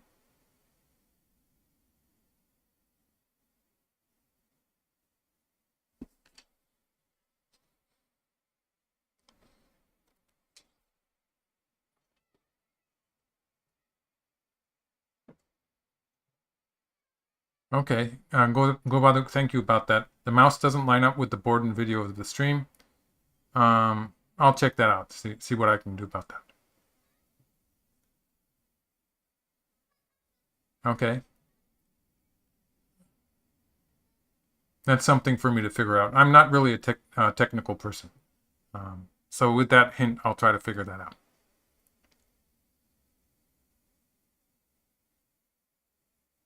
Do I think D3 was correct? Taking the ko there. Well, you know, the alternative was a ko for black survival, so it's an understandable move.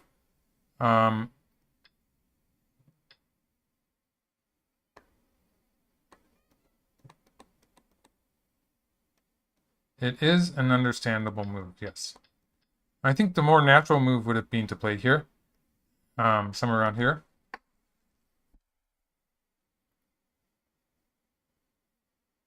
But for some reason he didn't do that. This would have, of course, left the ko in the upper left corner, and so it's sort of hard to say. It depends on the ko.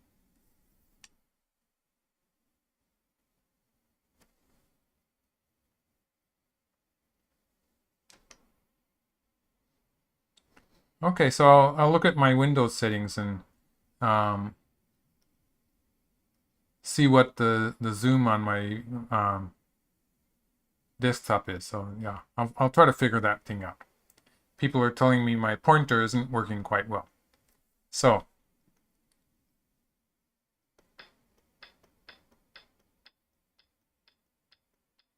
this is the game variation. Yeah, white plays the bamboo joint. Bart Slidskius asks and gave me a present. Thank you very much, and says I should continue these live reviews, and I will try to do so. Probably not every day though. More like once a week, probably. I have plans for making that decision in the near future.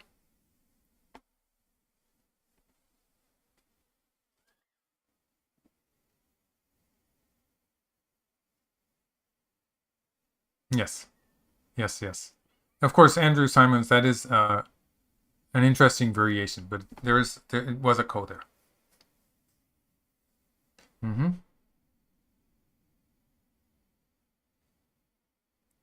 Okay, so the black group here is not connected to the side. The lower right corner black group is not connected yet. It doesn't really look like it's going to die if white wedges at 010. But I can try, I guess. There are a lot of things that make me a bit uncertain about it. So white can start with this and has a forcing move here. And the reason I do that is first of all, if this is forcing, then it's very easy for black to live with this. So that would be a very simple and short-lived variation. But white can play here and has a living shape here on the side. So this is, at the best, it's going to be a seki. So there's no point for black to make a seki, losing sente, and black is losing the race to capture on this side too. Losing by 1 move. So, I mean white, oh yeah, that white is losing that, but it's not relevant, sorry. And so white can handle that by playing here and here. So white has the living shape on the right. But then, yeah, I don't really see this dying, really, because black can play here. In this case, for instance, black can play here at some point. And that's one eye with Sente. So black might want to do that fairly early on. Maybe around here. So black has one eye there at 14. White has to play here to take away the second eye. And black can make an eye on the side. So that's one thing. Otherwise, if white answers here, black can probably make an eye here at 017. So it's not as if this black group is going to die. So if black is really careful about it, black can start with this move and then play here. And that would be perfectly safe. So this black group is just alive. It's not going to be killed. Lee Schumacher is giving me a present. Thank you very much. Oh, but black decided to play this move just to be on the safe side. He's playing it as a ko threat when white took the ko. And as we were discussing, this is still a ko even if white plays the next move. So black plays here. Theoretically, white can play here. And it's still going to be a ko because if white kills in the corner, black has this cut. And so that didn't work for white.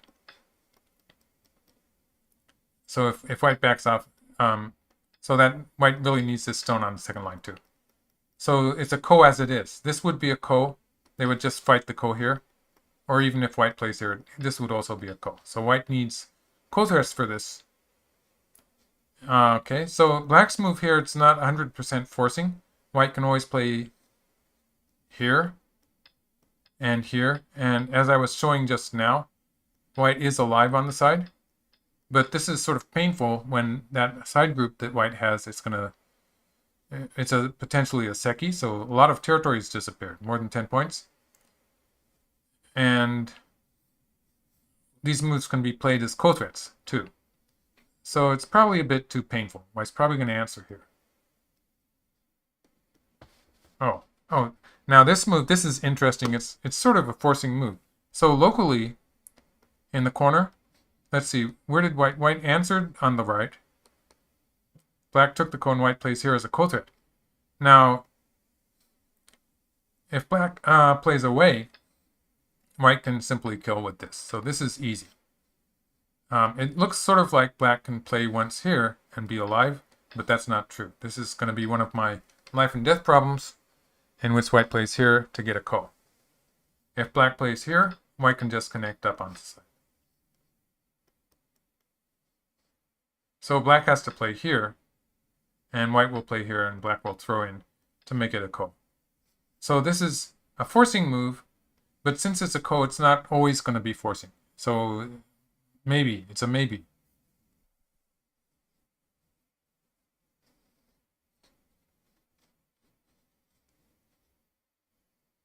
Is O2 a forcing move for white? O2 is... O2? O2 is a forcing move that does not really extend white's liberties, unfortunately.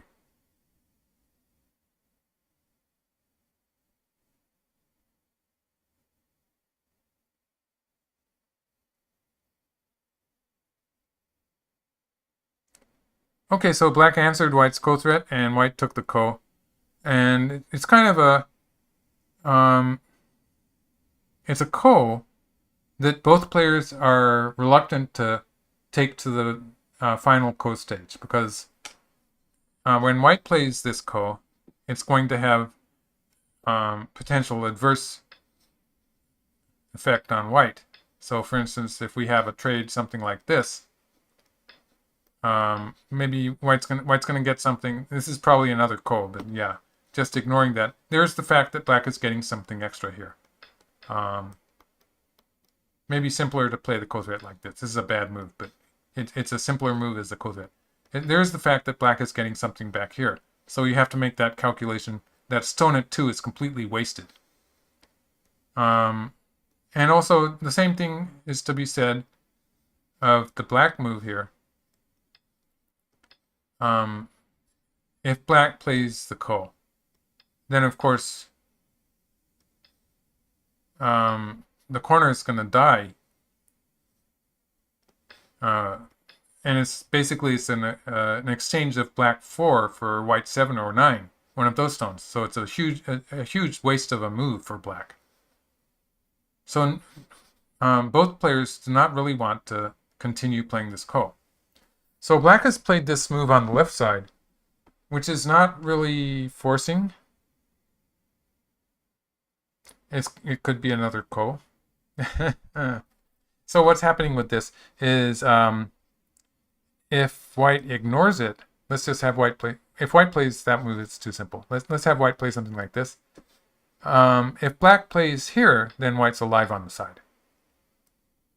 Obviously, the lower side is strong too. Let's have white play this move. This is a big move.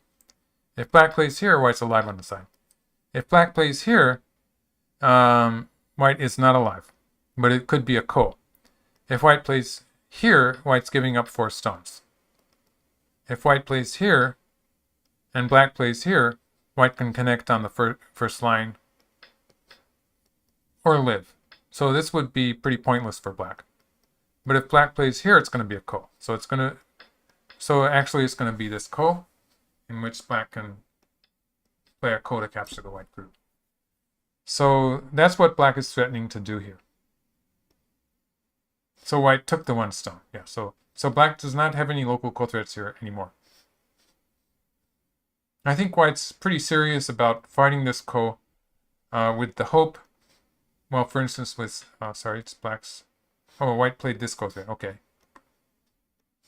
So if we say black plays here, white plays here, white's pretty serious, making a serious attempt to force black to add a stone to the corner at this stage. So white's trying to make black back off by playing here, after which white can start playing the normal endgame moves.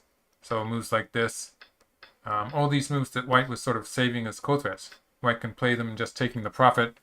And this is probably going to be a small win for white. It's probably going to be a win for white. So that's white's plan. However, yeah. So, yeah. At any point, if black cuts here, that's just going to make the ko very, very big. Probably a good result for white. For the time being, the lower left corner is a ko. And it could be that black leaves it. So if black answers here, this is 5 points of black's territory. And if black does not answer there, and white makes this a ko, so this is potentially 18 points of white territory. So the whole ko, the whole trade here, in which white takes the lower left corner, that's 18 points plus black's 5 points. This is 23. It's a difference of 23 points. But compared to the idea of black playing 1 in the lower left corner, black got 2. In effect, black got 3 moves in a row. So it took white 3 moves to get that 23 points. So each move was maybe an absolute value of something like close to 8 points.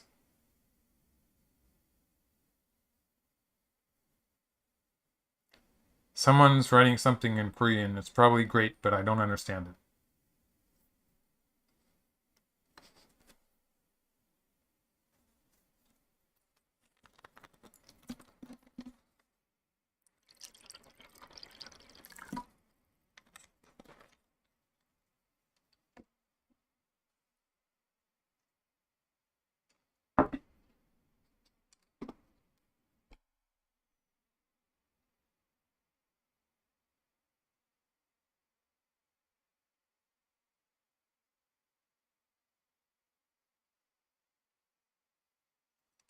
K6 is not working. Okay. Someone's asking, okay, who is that? Oh, very good, thank you. Now it's Gaming translated it. It was a compliment. Clayton is asking, is K6 still a thing for white? And it's probably not. So, for instance, I'm not sure black's going to protect here. But this is just, it's not working. Like, whatever white gets inside black's moyo, actually, it'd be more easy to explain. Okay, let's go back to the beginning. It'd be easier to explain this with black playing a move something like this. So whatever white does inside black's territory here, it's just not going to be good enough to get a living shape. However flat black's shape gets there, there's just not enough room for white. So it's not really in most cases, it's not going to be a thing. For instance, if black plays something like this to live in the corner, and like I'm saying, it's not really clear because of the fact that it's a ko and that it takes 3 moves for white to finish it off. It's not clear that this is the biggest move on the board. But if we have stuff like this happening, and for instance, black's not going to play at 3, but if we have stuff like this happening, now there is some possibility that moves like this can come into play. So ideally for white, something like this would be a connected shape. But this is just, on the whole, it's just a complete failure for black. I've sort of, just to make it easier to explain, I've sort of forced black to play some bad moves. So it's not actually going to happen, but it is something that is not completely out of. There are some variations where it could possibly happen. Ha ha ha ha. Okay.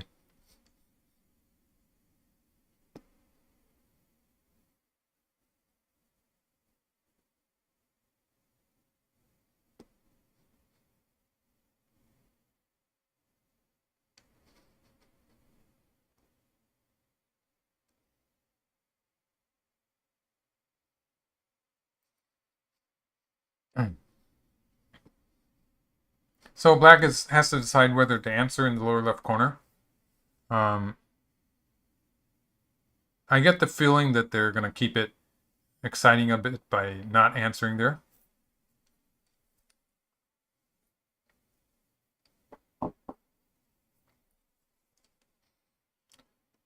Playing this move is actually, it is also a fairly large move. If black was ahead, he would be thinking in the way of playing something like this, some move like this in the center of the board. If black could calculate some kind of a real win. However, if the game is not going well for black, which is probably the case, black probably wants to have a more complicated continuation. So, for instance, moves like this, especially if you're running low on time, which is not yet the case, but if you're low on time and stuff, moves like this, which are playing a move that was usually forcing for white, so it was something that was supposed to be white's endgame move, taking that in reverse, that really, it messes with the expected flow of the game, and it can be pretty confusing for the white player. So this is the kind of move that black would play. Just as a general idea, it's the kind of move that black plays when he's behind.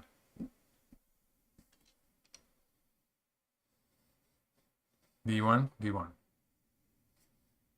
Yes.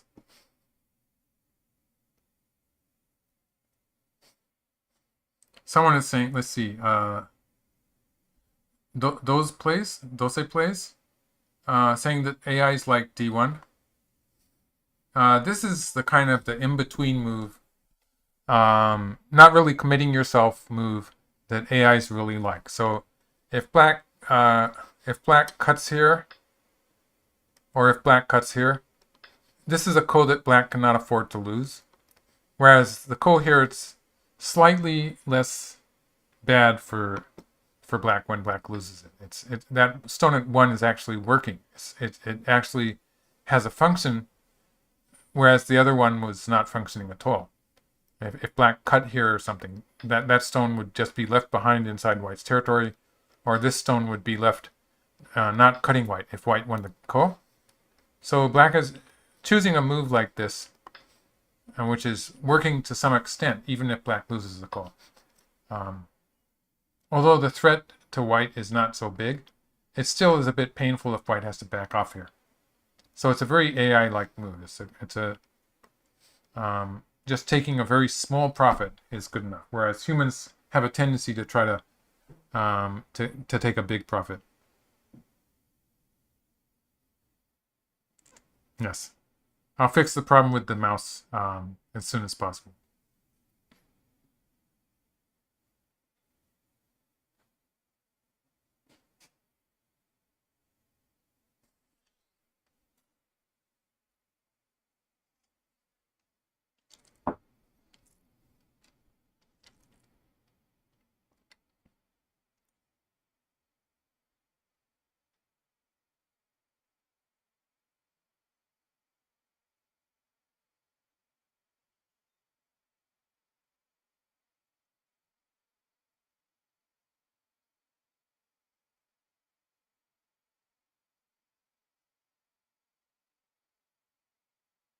Mm-hmm.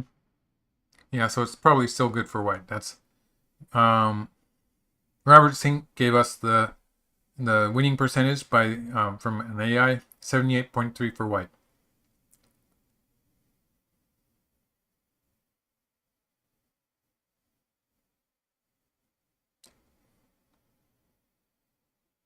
Welcome to the party, yes. So we have a potential ko in the lower left corner, which I'm not sure that black will answer. And we have a kind of a strange ko in the upper left corner, in which both sides do not really want to connect it. And apart from that, it's just this area in the center of the board where black wants to play here. And white also wants to play that point. So white would also want to play here. So the fact that both of these points, it's the same point is good for either player.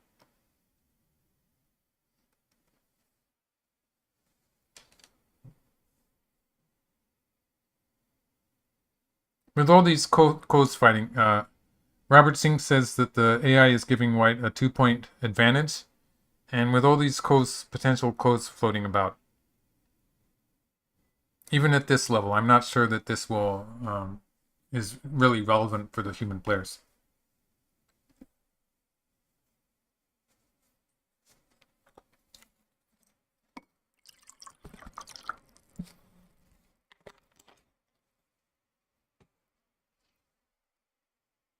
Okay, so white took the... Oh, black did answer in the lower left. So that simplified things a little bit. Now white takes the ko.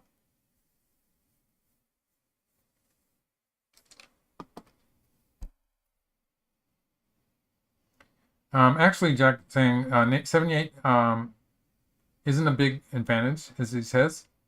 Approaching the end, actually, the percentage would be more. Actually, towards the end of the game, computer programs tend to give higher percentages. So at the very last stages of a game, it can be in the 90% area and still only a half point, 1.5 points, just because the computer is very sure of that difference. It can be very confident, you might say, of the half point victory.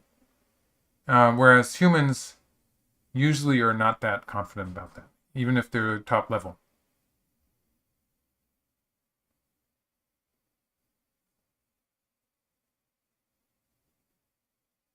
Yes, so yes, I agree with Yun Xiao that if it's below 80% and we're at this stage of the end game, it sort of makes sense that it's a very close game.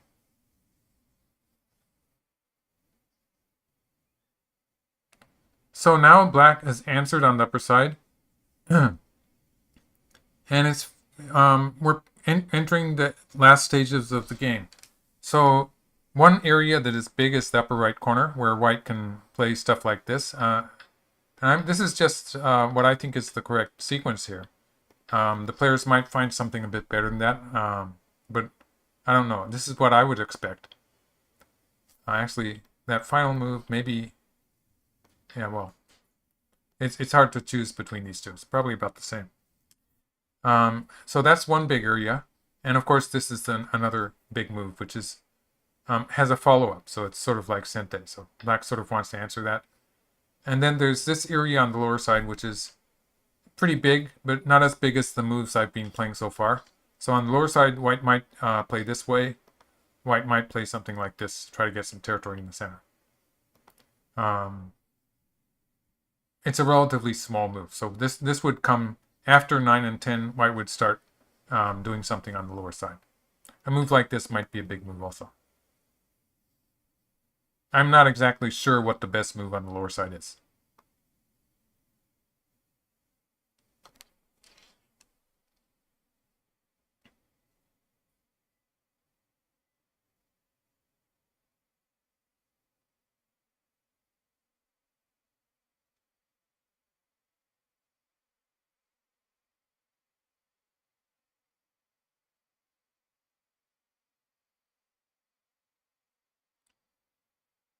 Sandy Barnes and Jack Zhang are talking about whether it's easier to play with white or black. And, that's interesting. I think that for most amateur players and a lot of professional players, it's still easy to play with black just because black has the initiative. So having the first move is pretty valuable if you like to attack, for instance. And I think most players actually, even most professionals, find it easier to attack than it is to defend.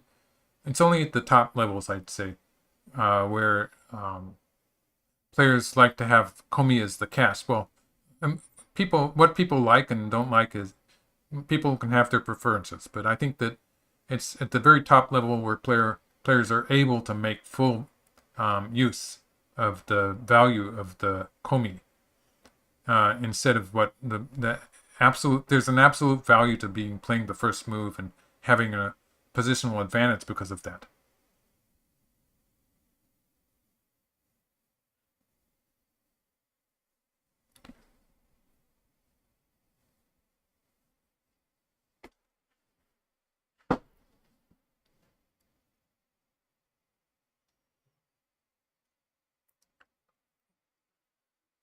Now's Gaming is asking what the best rule set is. It's really very, very difficult to say. The Japanese rule set is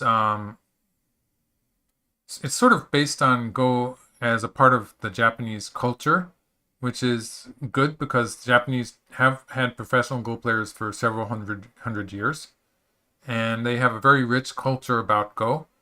And the idea that they don't like to play the dame points as game moves and stuff like that, it's sort of connected to the values that the Japanese have about Go as a culture. And so that's really important.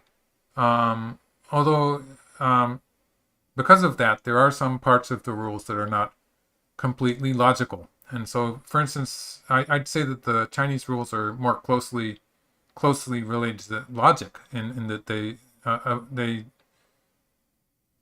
they're easier. Like, for instance, they were easier for AIs to use. So most AIs use Chinese rules.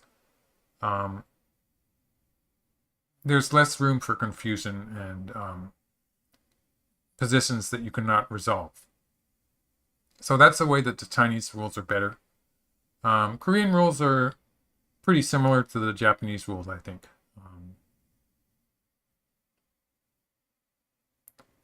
As far as I know. And then, of course, there's the Ing's rules, which were devised as an attempt to avoid any unresolvable positions. They were very well set up. There are some issues that make people dislike Ing rules. One of them being the way the game is counted is a bit cumbersome, and the fact that you have to have an exact count of the stones and stuff like that. So there's the various rule sets have their strengths and weaknesses. Oh, black curled around. Now I did not expect that move. Is that gonna? There's a potential ko here. There's a potential ko happening here.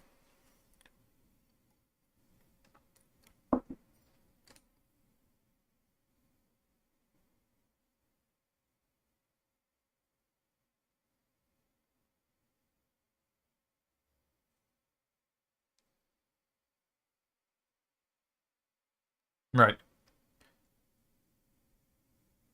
Rick Rubenstein is saying it's worth noting that even Chinese players estimate the score essentially using Japanese scoring during games. They estimate the game. They do count territory when they estimate the game. So there's it's basically the same system as the Japanese counting system, although they do count in Chinese rules. And there's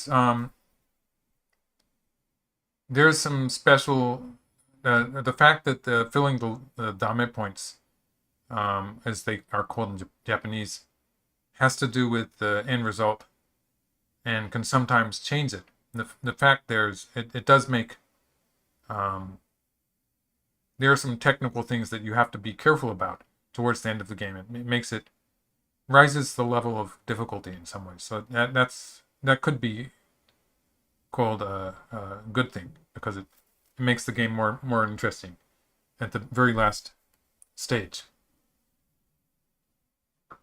So we have a potential ko here on the upper side. For instance, let's see, how should I... For instance, it would be just assuming white has plenty of ko threats. It would be this one. Actually, white...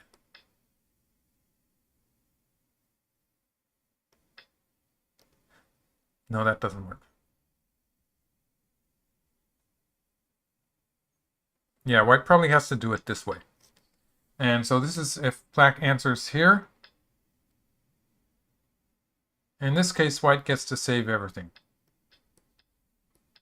And, well, black would live on the right, but this would be a profit for white. So black has to play here, and it's going to be this ko. So, yeah, there's kos all over the place, potential kos. And if white wins this ko, then in some cases, yeah, let's have white play that exchange. Let's have white play this exchange first. This is forcing if white plays it now.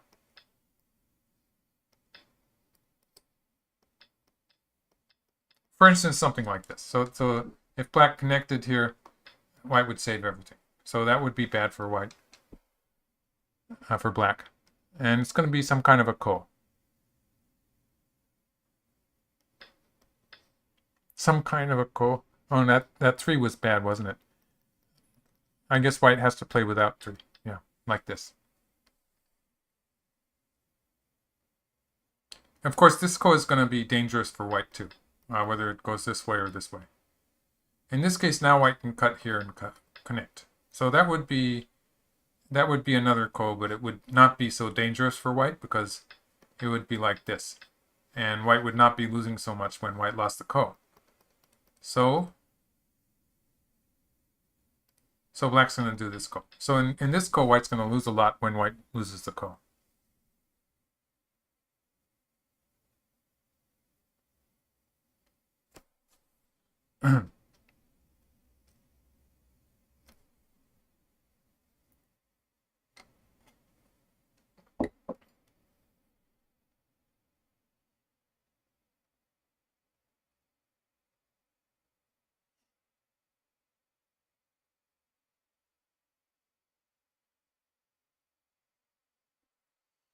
Akano, Mr. Akano, is that Sekino or Akano?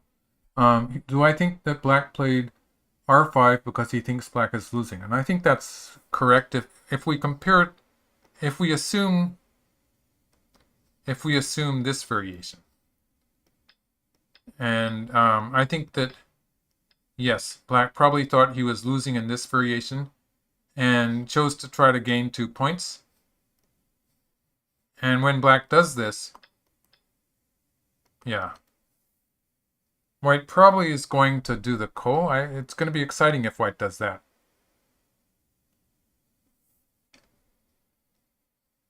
Or white could start with a, let's see, it's gonna be interesting to see how white plays after black covers here. So white could play a hanging connection and try for an intermediate profit instead of going for the actual ko.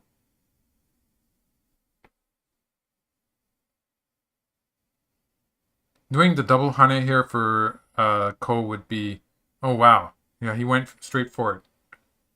This is the more dangerous variation just because when white loses this ko, it's going to be pretty devastating for white's group on the upper side. But I think that is going to be just barely alive. So if white can find, for instance, if white can kill the black group in the lower right with 2 moves in a row, that would be good enough. Okay, so, oh yeah. Maybe I should just keep with the game. I might try one variation here. Black takes, white plays here, black plays here. Black has a number of ways to finish, but let's just have black do that. Question number 1 is white actually going to capture this group that black has in the lower right? It could be another ko. And question number 2 is what happens with this white group? And that could be another ko. It's getting really exciting here. But in this case, white's alive. I think if black plays here, then it's gonna be a ko related to that stuff that's happening, that group that black has in the corner. For instance, if black plays here and here, it looks like it's gonna be a ko. Maybe not. Maybe that's pretty much alive, I guess. In the fact that white has a forcing move here, so white can play here, here, or here, here. Black has to answer that, so it's going to be difficult for black to kill that white group. Yeah. So white's just barely alive on the upper side. And 2 important moves elsewhere. Yeah, so white played an Atari here. We're coming to a climax here. Let's see. We have to find co-threats for black too. This co-threat that white has just played looks pretty big. So if we assume black answers it, black doesn't have any co-threats elsewhere. So for instance, this move would just be too small. And if white saves, they're already saved. If white saves those stones, then black is going to lose the corner here. So like this, either way. And white adds a stone, probably adds a stone here, and that would be dead. This would be too much of a profit for white. So black doesn't really have any good co-threats. So yeah, alright, so they traded. I don't think black will be able to kill white on the upper side, but it could still be a ko. Another ko.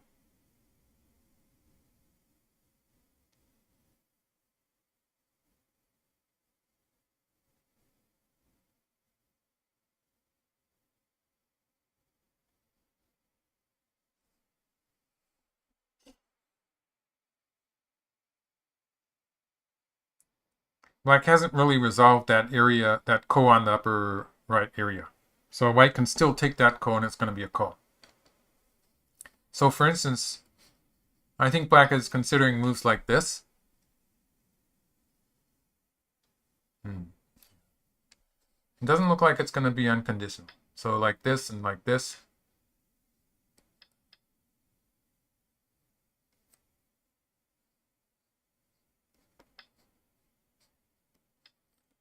And this kind of thing.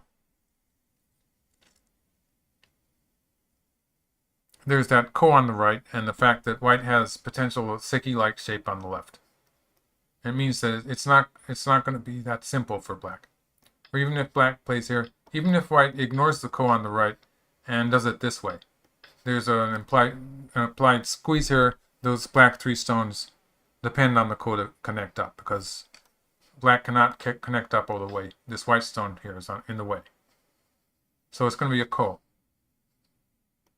I think I can't find any way for black to kill that white group without a ko.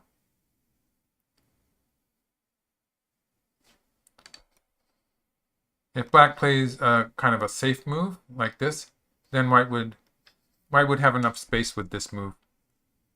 Pretty close to being alive. There's various kos that could happen, but they're not. They're going to be trouble for black too. For instance, when black tries to kill with this side, let's see, something like this and something like this. There's this forcing move, which threatens black on the right. So this would actually be a living shape. This is a Xie Ke. This point and this point are interchangeable, making a Xie Ke.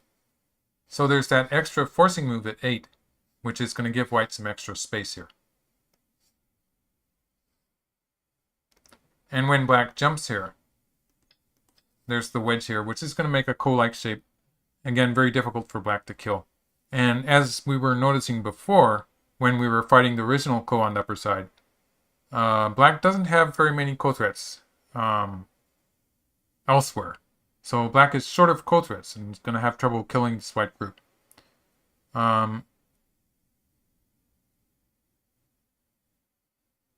black group in the corner is not actually 100% dead yet.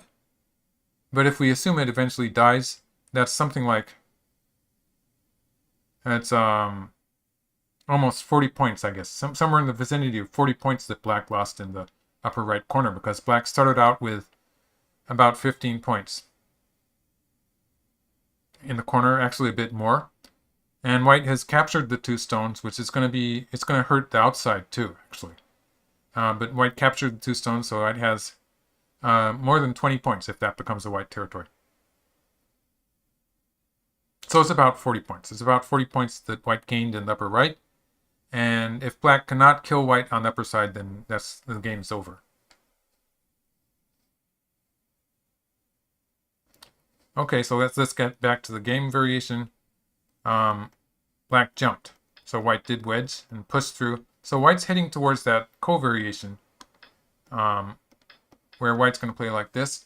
If black plays the connection here, then white plays here. And again, we see this stone that white has at 001. That stone on the first line is filling one of black's liberties. So if black starts doing stuff like this, and white plays here, black cannot save those 5 black stones. So in actual play, white might actually make it a ko like this. But this is going to be a ko. Black doesn't have time to connect all those places. So if black saves all the stones, it takes a lot of moves, and white will be able to live with this. So this is just a lot. Actually, white can live with the connection.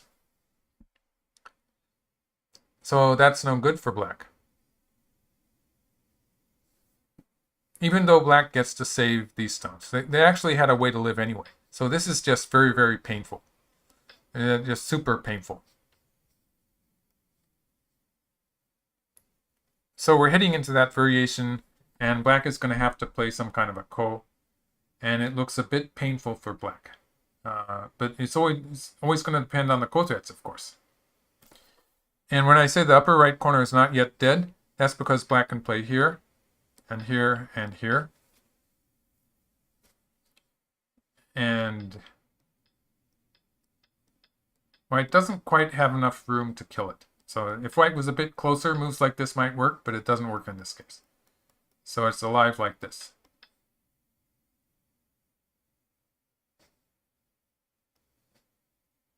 So black can live in the corner, but black has already lost something like 20 points if black does that. So black's loss in the center of the board. Let's just make the diagram just to be sure of it. Black's loss on this side. It's the 20 points in the corner, plus black's going to lose some more towards the center. It's just completely falling apart. So black really needs to be able to kill white on the upper side, and it looks like it's just going to be a ko, which is probably not good enough for black. And we're still talking about the komi and the rules, the difference between Japanese and Chinese rules, I believe, in the chat. It's a very rich conversation here. There's a lot of, they're talking about the, how the Chinese rules, how they work. It's a great explanation. And it's probably not relevant to this game anymore. I think we've sort of verged away from the half-point variations. So it's not going to be a half-point difference this time, I don't think. It was close there for a while.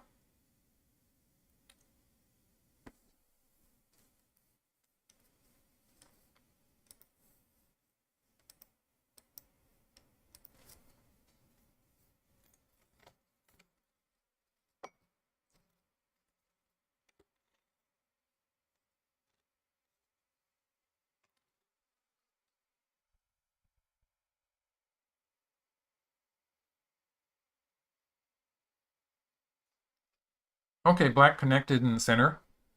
And white will have to add a stone to the upper side, after which it will be more or less alive.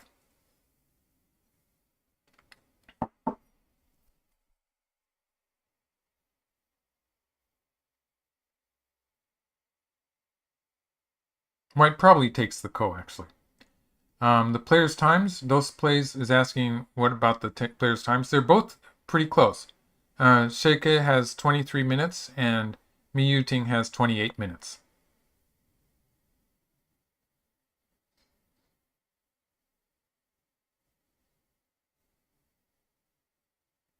Okay, just to be safe, let's try to calculate the score. So I'm going to assume that white somehow lives on the upper side.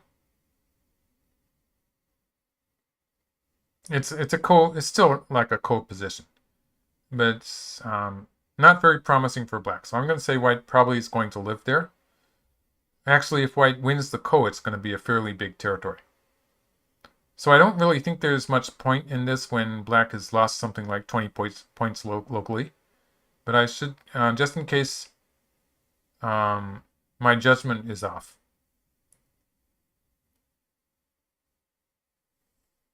So I have to find some kind of a diagram here.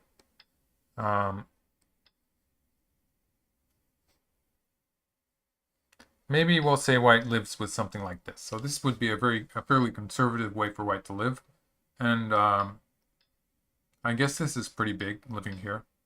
And white would jump out and play something like this.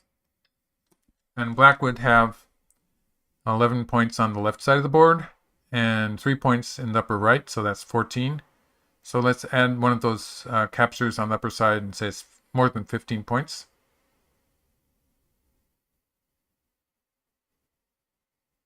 And about more than 40 points in the center. So it's 55.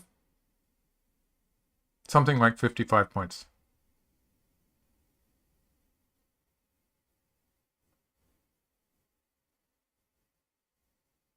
Yeah, so it's it looks like white's going to win.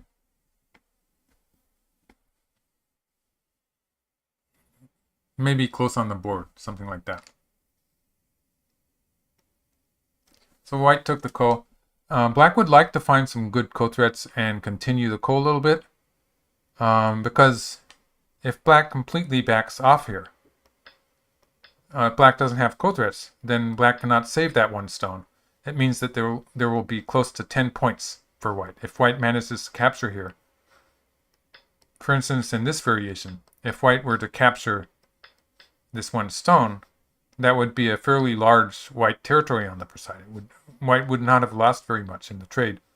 Only the 20 points white gained by getting rid of that black territory in the upper right. Yeah, so black is going to try to continue the ko.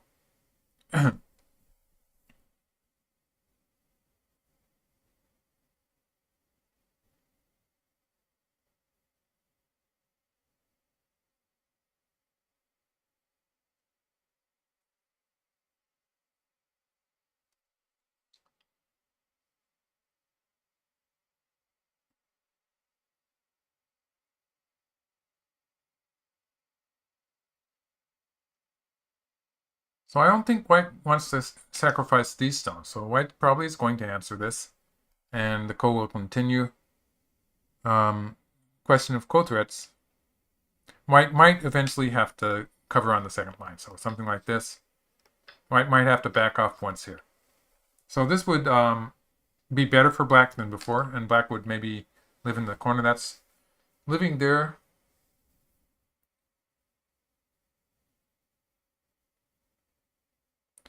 That's about 25 points. It's close to 25 points to live in the corner. So I guess that's the biggest move. Black might play this exchange first. And white gets to jump out here. At this point, it's probably Sente. And I'm sort of ignoring the upper side because it's ko-ish, and I don't think black can really accomplish very much there. Maybe there. And according to my previous calculation, it seems to be a small win for white. Maybe even close on the board. Before komi, that is.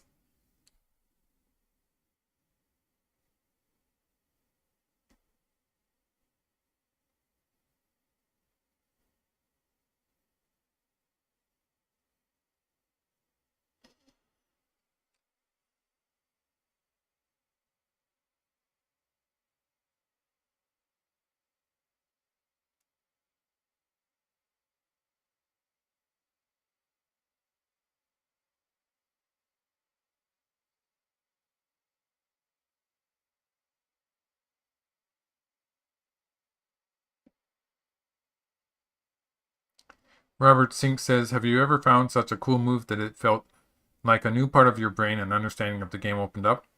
And to a certain extent, that's happening with AIs. There are some moves like the immediate 3/3 invasions and stuff like that, which sort of bother some professional players. But also there's a lot of moves that are really very stimulating and interesting.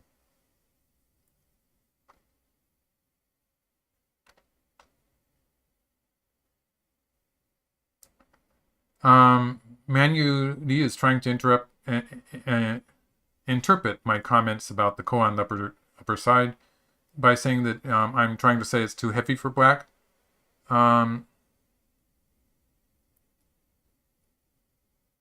It's sort of hard to explain, so that's why it's sort of confusing the way I said it, maybe.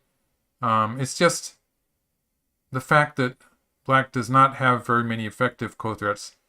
And these ko-threats that black is playing on the lower side, they have potential to weaken black's position, actually. So black did not, if black had a choice, black would not want to have played this ko-threat. Would have wanted to keep that area unplayed. So it's the fact that the ko-threats are a bit slightly painful for black is what I was talking about, I think.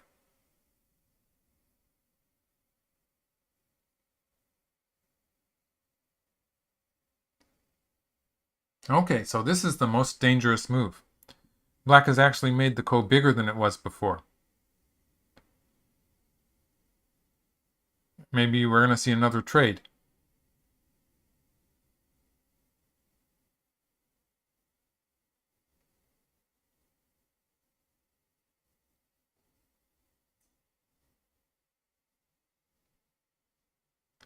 So the idea here is, well, this is not a direct ko, it's a two-step ko.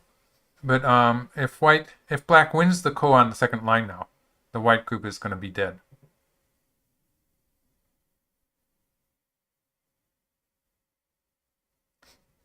So naturally, white's going to take the ko, and he doesn't really need to think about it. He's just, and in this ko, black cannot actually win by connecting. So, for instance, at some point, if black connects here, this is still going to be a ko. Black doesn't have time to connect up. So it's a two-step ko. Or you could say it's kind of like an approach move ko. It's not a direct ko.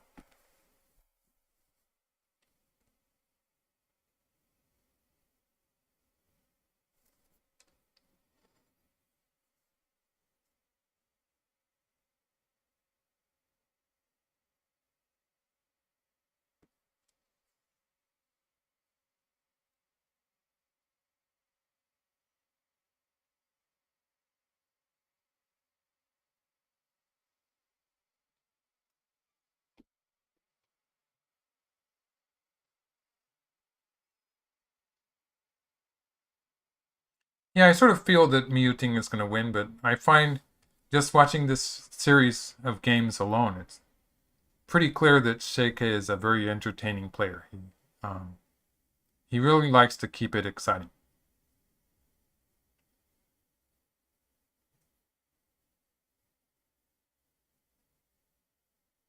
Miguel Molina is asking, how could humans misjudge basic issues like the early 3-3 invasion or shoulder hits to 4-line stones? Well, towards the end of the game, like at this stage, if we spent time on it, if we actually researched this position on a board, we could probably find what might be called an answer to the position. So the end game, especially if it's a peaceful end game, then it's relatively easy. Like you can still make mistakes, but it's relatively easy to research it. And if you spend the time necessary, you can get a correct sequence. And in the end game, actually, you have a number of correct sequences. It doesn't really matter. There's various orders of the moves, but you can get a correct sequence if you're a reasonably strong professional Go player. Whereas in the opening, all we have is hypotheses. So theories, you might say, about what the best moves are. We had all these Kobayashi Koichi's opening, the Sanrinsei opening. We had all these openings we like to play. We didn't have a real proof that they were good or bad. And that's still true. And it's true even with computers, because they're not trying to... And the AlphaGo system was not made to find the perfect move. It was made to find a move that would win the game. And it's a different thing. And so it's the basic answer to your question about how could humans misjudge basic issues like the 3-3 invasion and stuff is that all of our Go theory is just guesses based on our own experience, and they're not perfect. And the solutions that AlphaGo came up with were based on its experience, which was probably equivalent to thousands of years of human experience at least. And a computer engineer would probably give you a better number for how many years it was equivalent to, but it was probably beyond human experience in this game. The values that AlphaGo created. So that's why we did not understand those things before, and having them shown to us by AlphaGo helped us understand what that was all about to a certain extent.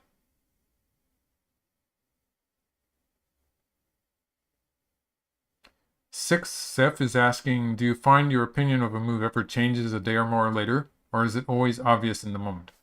I have opinions about the moves pretty quickly. In some cases, when it involves a lot of calculation or stuff like that, then I have to research it to get an answer that I'm fairly comfortable with.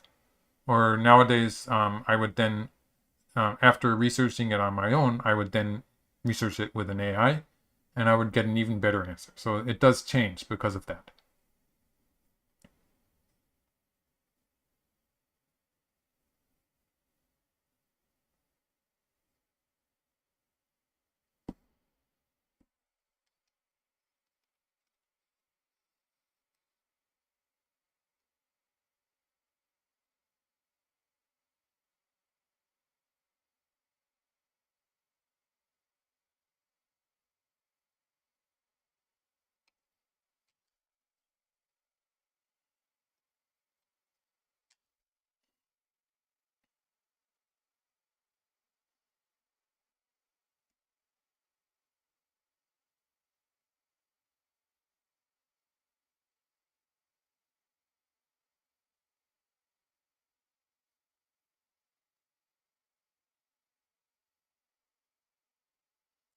Everyone's making some good points about the 3-3 invasion. Yes, part of the invasion was that humans were not realizing that just the Joseki that we had before AIs was strengthening the outside wall.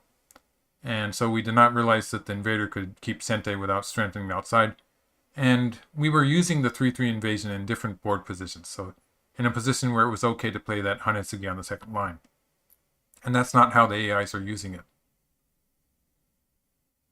So it was a completely different board situation that we were playing this in. And so it was pretty natural that we didn't have the same ideas about how it was supposed to continue, I think. A very natural mistake. And so yes, as Sandy Barnes says, AlphaGo liked 3-3 because it felt the outside wall was attackable. And I think in the series of 60 games that the master version of AlphaGo played, I think it played what we thought of as an early 3-3 point. At the time, we thought it was early in about 3 of those games. And it was still invading at something like the 30th move or something. I think there was one game in which it invaded the 3-3 point at the 19th move. And we were stunned at how early in the game it played the 3-3 invasion. Now, of course, people are invading the 3-3 point on the 5th or 6th move.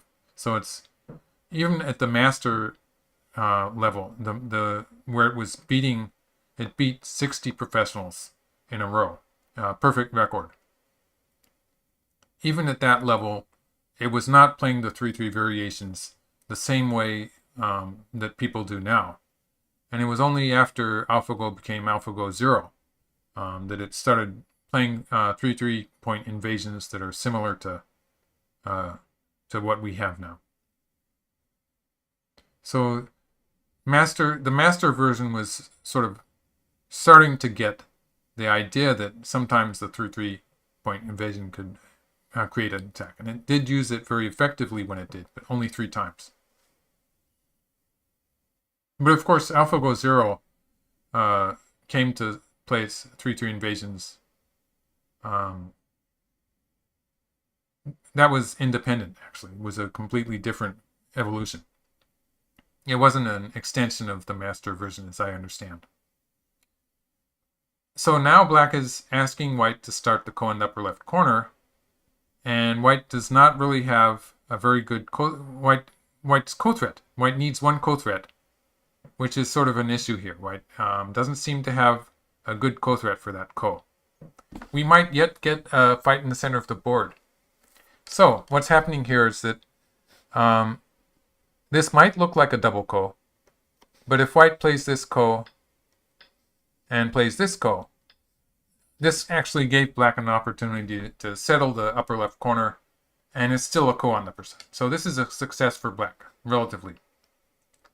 White would be taking a sacrifice in the corner there. So the interesting variation is when white plays here and tries to find a ko threat, which might be this one. And black connects and white plays here.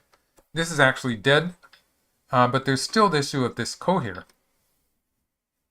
Yeah, so if I was white, I would sort of be tempted to play this variation. So there's this ko here, which is still a ko on the upper side.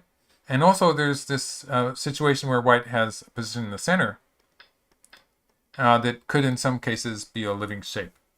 And so we might still be seeing a big fight in the center of the board. In actual play, white will continue to play the ko. I think this is perfectly okay for white.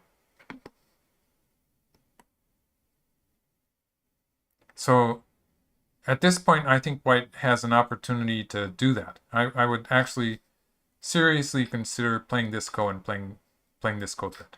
And if black answers that, now black doesn't have a ko threat for this ko. So black's biggest ko threat would be this one.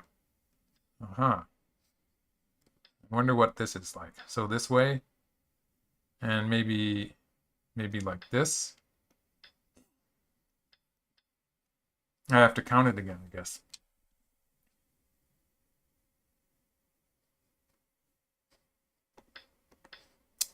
Maybe I shouldn't have gotten into this variation. So this is going to be...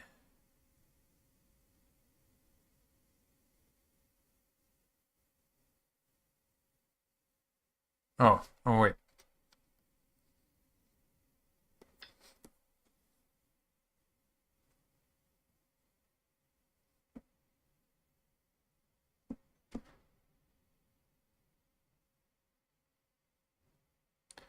More than 90 points for white.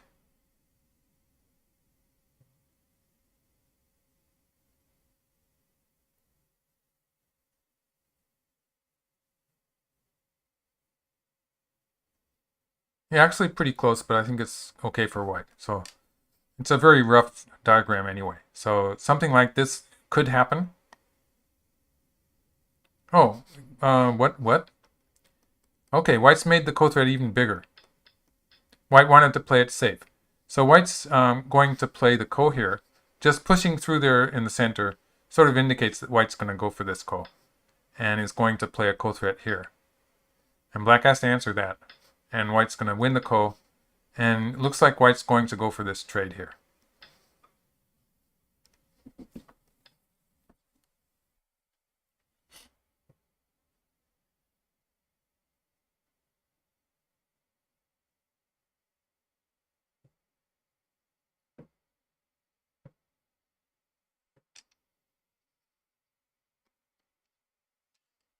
White did not really need to make the size of that ko threat bigger. But since this ko threat on the lower side, for instance, let's go back and do that diagram again. So white plays here, here, and here. This would have been good enough. This would trash the black's territory in the center. And as I was saying, white still has... Let's see, can black play here and kill it? Maybe black can play there and it's locally dead. In this case, it might be dangerous for white.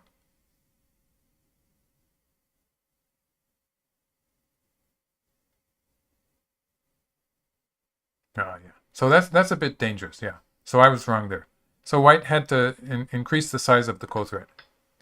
And is playing the ko now. And we'll use this ko threat in the center. So this is how you can expect it to turn out.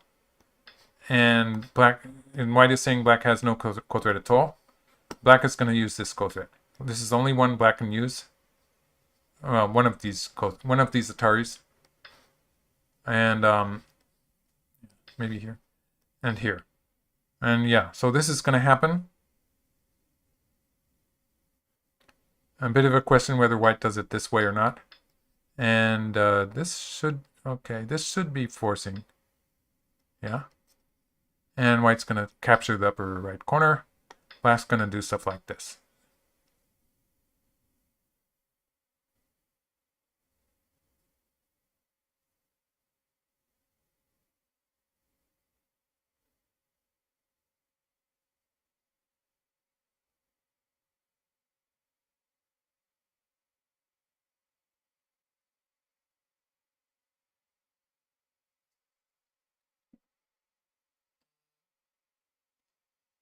Looks like white's winning. At this point, I'm sort of a bit tired to do all the calculations, but looks like white's winning in this variation. That's a trade. Isaac is asking what's a furikari. That's the Japanese word for trades. So it's a trade for one part of the board and the other. When you get into a ko situation like this, where black has to play away once, it quite often generates a trade like this. Oh, that way. Now that's probably a good move. It takes away some of white's forcing moves on the lower side, and black's going to play at the J16 point anyway and capture those 3 stones in a snapback. Okay, we're in the final stages of an endgame suddenly. So all they have to do is finish the lower side, and we're finished. And everyone can go to bed.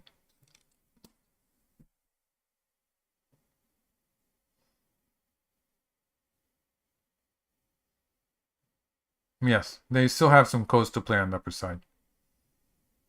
That's a double two-step code there on the upper side. They can enjoy for a bit there.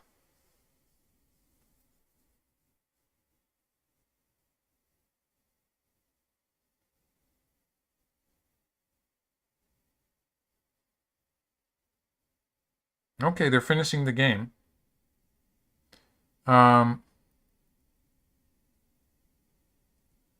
According to the Go server, they still seem to have some time left. So it's not as if they're in the overtime yet.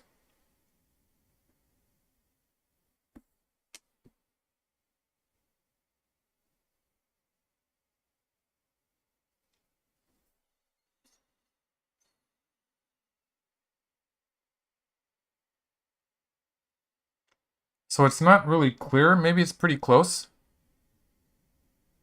They might end up being a close game after all.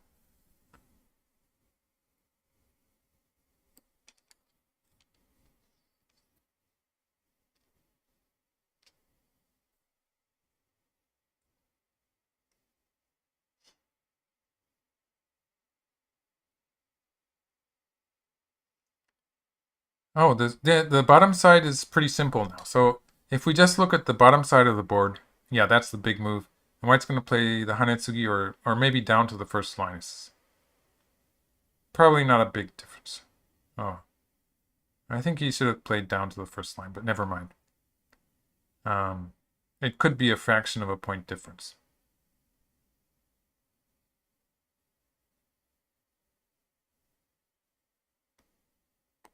So what I was saying here is, I think that white should have probably played here. And if we assume this variation, that's finished the whole area. Whereas in the game, white played here. In this case, black's going to get a potential extra point here. I think white actually lost a point. I don't see why he's not playing this move. This is forcing at any point. And if black plays away, white's threatening to push through and cut here. So that would not be good for black. And I don't really get why he doesn't play that. This would... so playing here for black would be a reverse Sente 3-point. Maybe white was saving it for a ko-threat. White can play it as a ko-threat next.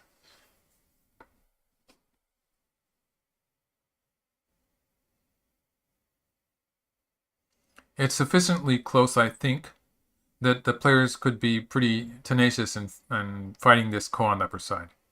If black connects there, nothing bad will happen. But white will get a lot of... The covering on the second line will become forcing for white. So it could be that both players are going to be pretty fighting this go for a bit. Black has some co-threats in the upper right corner. That's about 20 points worth. So yeah, and there's co-threats here, yeah. Apart from that, black doesn't have any co-threats. White has a few co-threats. Oh, maybe a couple of co-threats in the center. Not for... maybe a couple of co-threats in the lower left corner. Yes.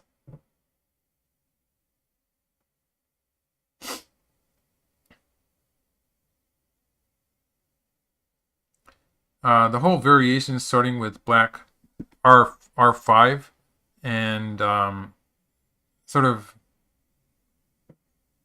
just sort of tempting white into that ko there on the upper side. And then the trade with the upper left corner and the upper right corner both dying. And black getting the whole center. Whole center, that is. Pretty amazing sequence. Yeah, he did a good job dying in two corners. And I think actually... I don't know who's going to win, actually, to be honest. But I think that black probably did gain points in this whole variation.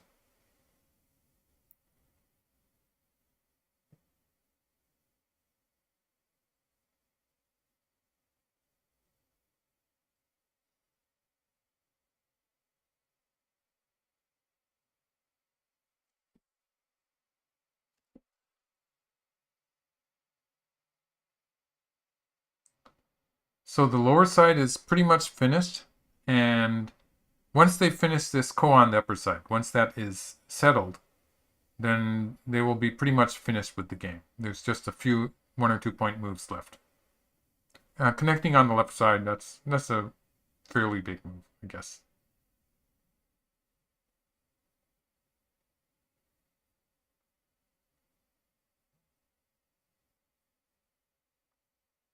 The upper side ko is much more important than anything else.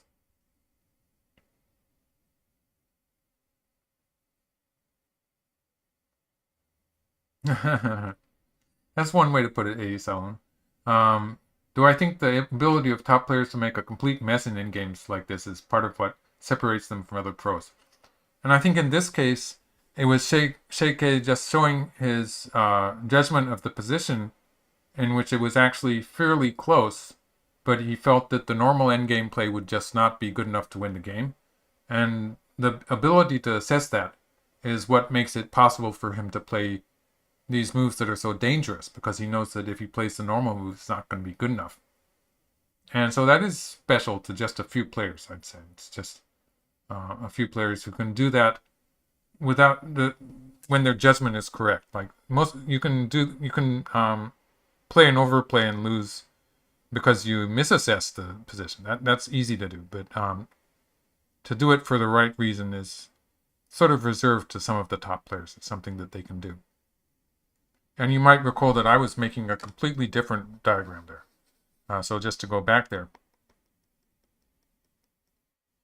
Locally, when white plays here, the common sense move is for black to answer the 1-2 point, and black is locally winning. So it's just the fact that white gets the endgame move on both sides, which is a nice profit for white. But logically, you would say that this endgame sequence sort of belongs to white. It's white's prerogative to be able to play this way.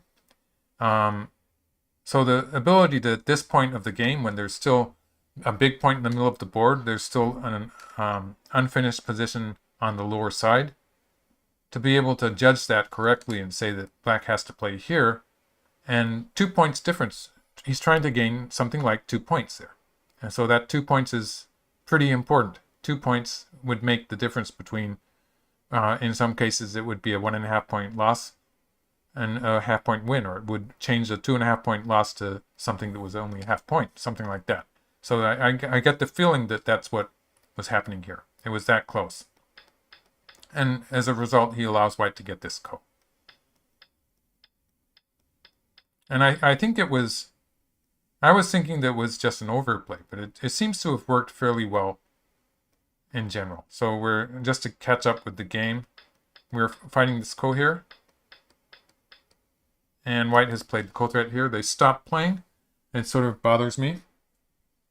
But I don't think black's going to resign this game.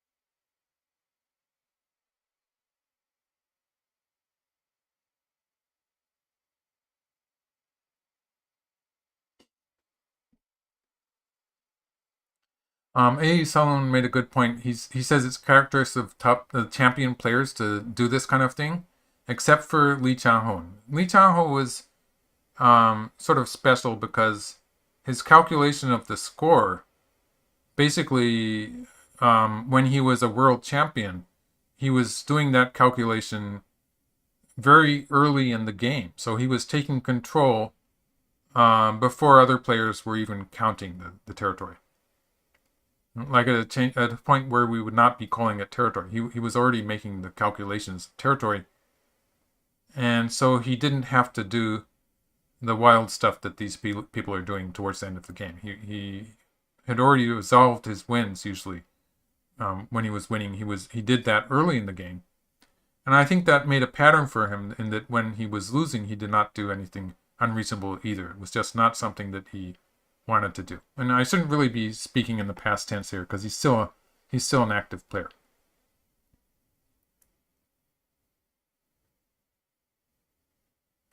So Xie Ke is he's down to about 6 minutes.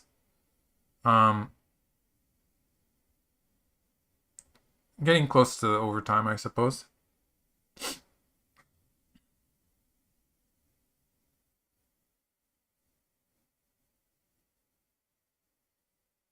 So there's only something like, apart from the ko on the upper side, there's probably just about 10 to a dozen in-game points that could quickly be played. But the fact that this ko is probably pretty crucial. He's trying to read it out.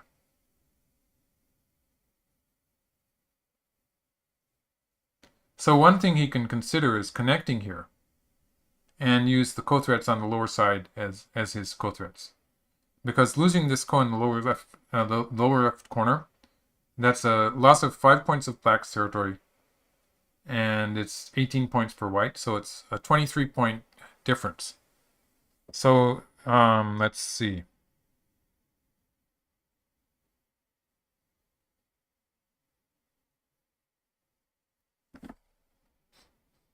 So in a variation like this is just, it's a big move. It's a move that black wants to be able to play at some point. In this trade, white has gained 23 points in the corner. We add 10 points that were black territory, and all of these open points now are points where white has captured a black stone. So that's plus 18 points, and it's 23.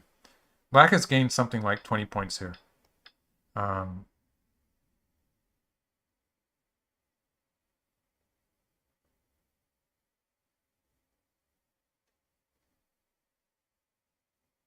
So locally, it was maybe a point or so good for white, but black did get to connect at 1. So that's, it's worth considering at least.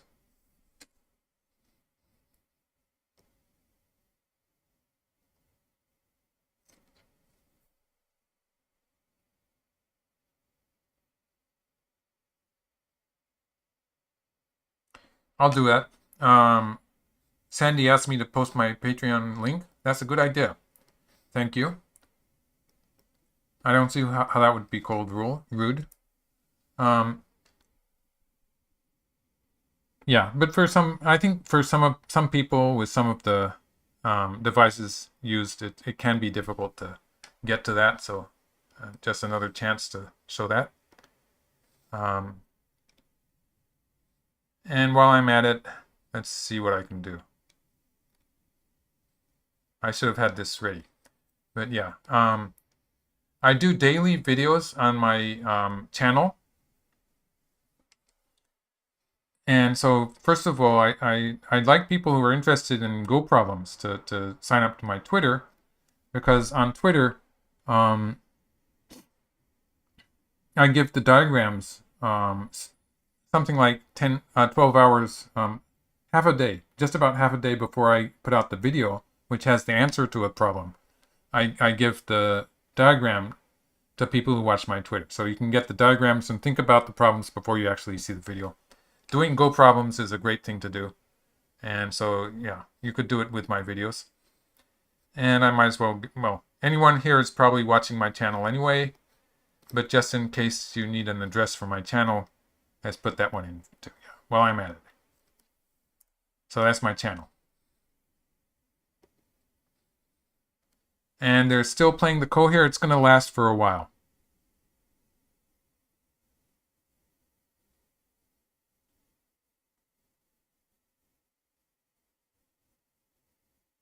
On YouTube also, in the community tab, I send the diagrams as a message. So you can see them too also. There also.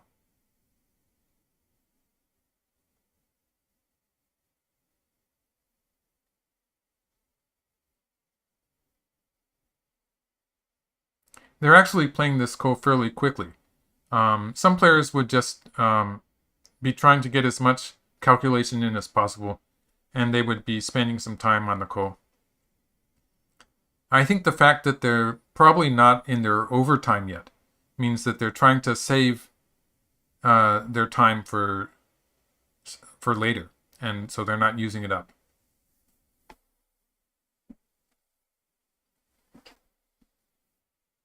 Yuting has almost 11 minutes left, and Xie Ke has almost 3 minutes. So this connecting on the left side here, it's a pretty big move. Bumping against black next will be about 4 points, so that's a pretty big move too. But this is a good chance for black probably to connect the Ko. That would finish the game, so yeah.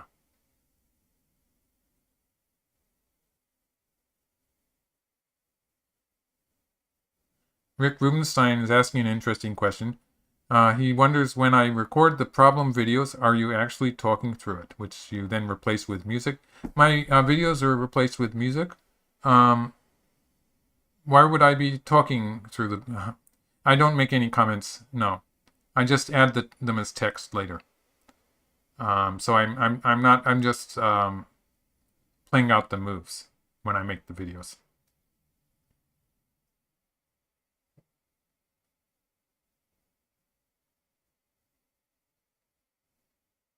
Mm-hmm.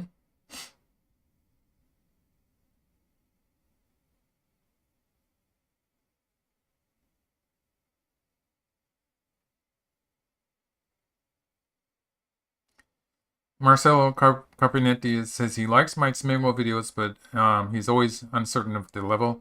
These videos are pretty basic, mostly. They're shapes that you have to know. So the level can be anywhere from a Q level to Dan level. They're pretty spread out.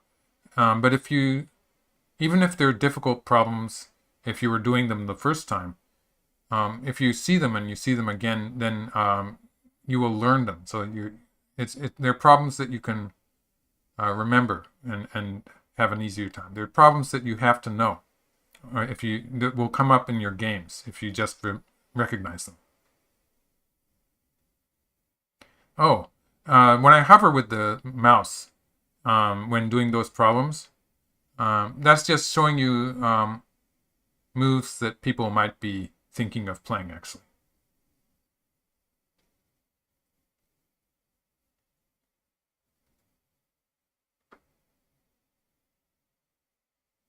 Okay, getting exciting here. Black played a relatively small Ko threat, which is only about, it's less than 10 points.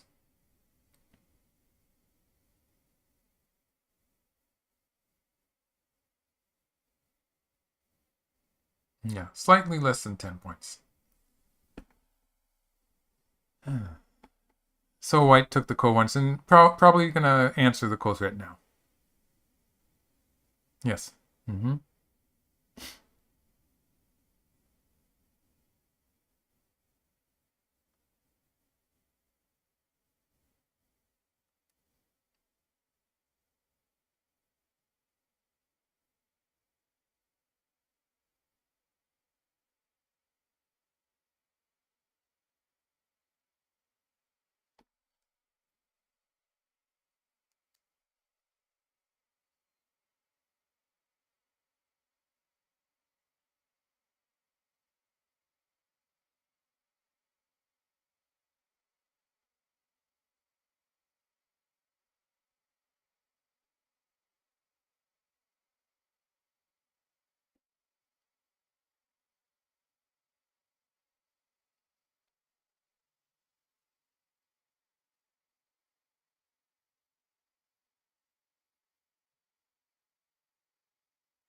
Oh, Patrick is asking, how do I pick the music for those videos?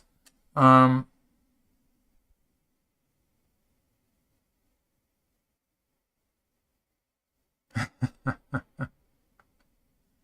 I just look for music in the YouTube. They have a section for music that is um, mostly free to use. Okay, white gave up the idea of the ko, and it's probably about time for black to connect there. Black gave up a couple of points, a point or so in the upper right corner, so white did get something for it. These throw-ins that, for instance, the throw-in that black just played here. This one, it lost half a point. And the previous throw-in at B18, B2 that is, it lost a little bit too. So white did get something for fighting this ko, although it was maybe just 1 point.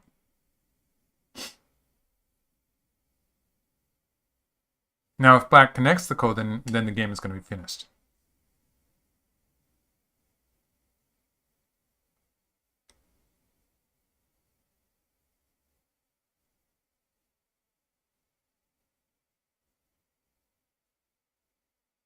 Counting TLS says that the black has 102 versus white 97. And yes. So I think that sounds. At this point, I'm not really making a detailed. I'm not making a proper calculation here. So I'm just sort of guessing that I think that that answer of black maybe winning by several points on the board, but not enough to pay komi. It seems to be right. I sort of believe that, which indicates that the ko is, after all, very important. Okay, what happened just now? Okay, so yeah, they're just moving so quickly. They're fighting the ko still. White's probably going to end up answering on the left side. Oh, nope, white's continuing the ko.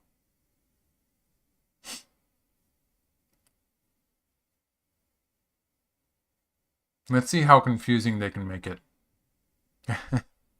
It would be normal for black to answer this ko, yes. And white's going to take the ko again. Black probably still has a ko threat somewhere. Black has a... Yes, black has a ko threat there. White has a ko threat in the lower left corner.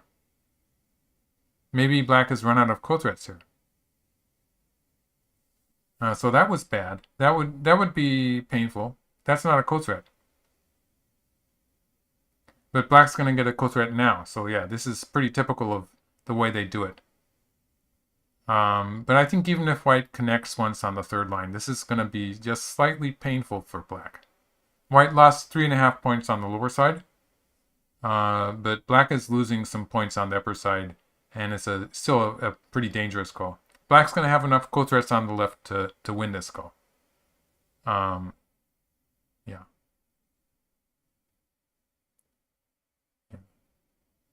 And he's probably going to take that 1 point on the first line. Just because he has some more ko threats for the ko. Yes. So this is pretty exciting even to the end.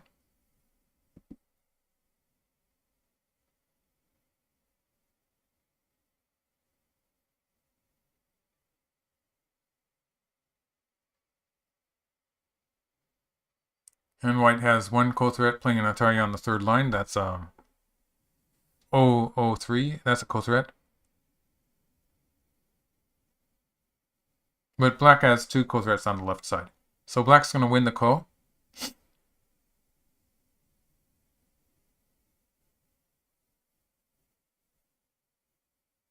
But did not really gain very much because white gained something like 3 points just by forcing black to connect all those stones on the first line.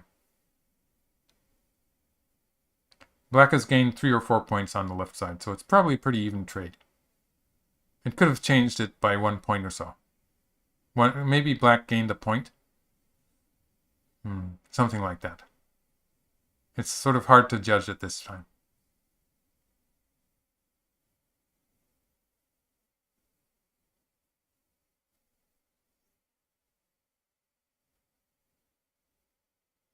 Okay, white's going to try to win the ko here.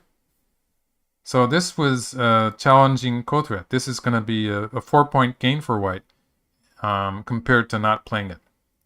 So if black connects the ko and white connects underneath, that's going to be a pretty significant gain for white.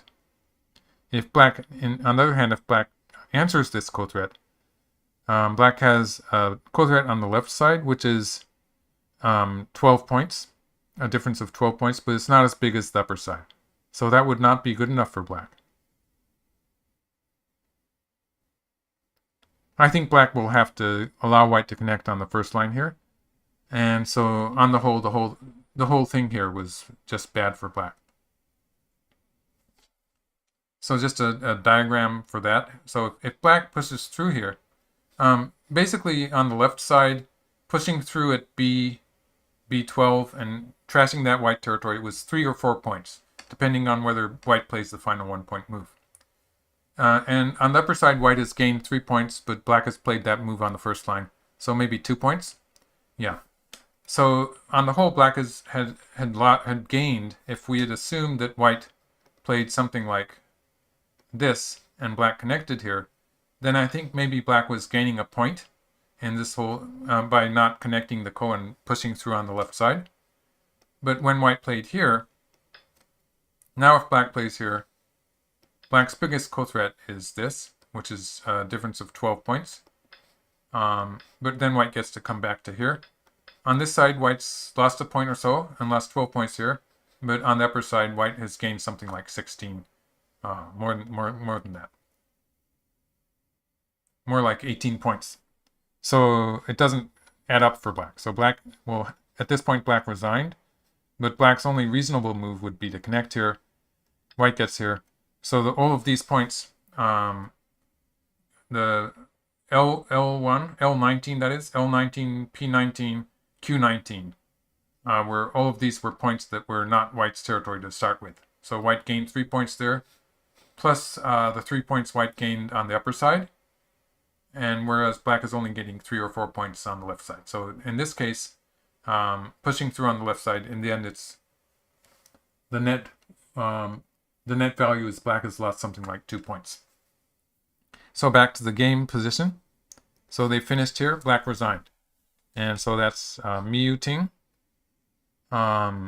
winning with white again. And so he's the world champion this time.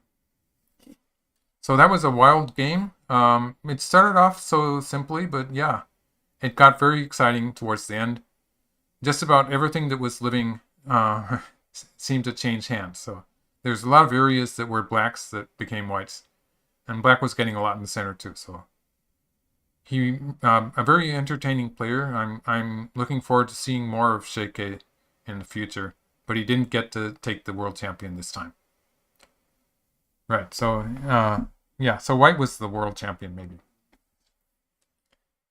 And white won. So, yeah, so that's Yuting is the champion for Mlily Cup this time.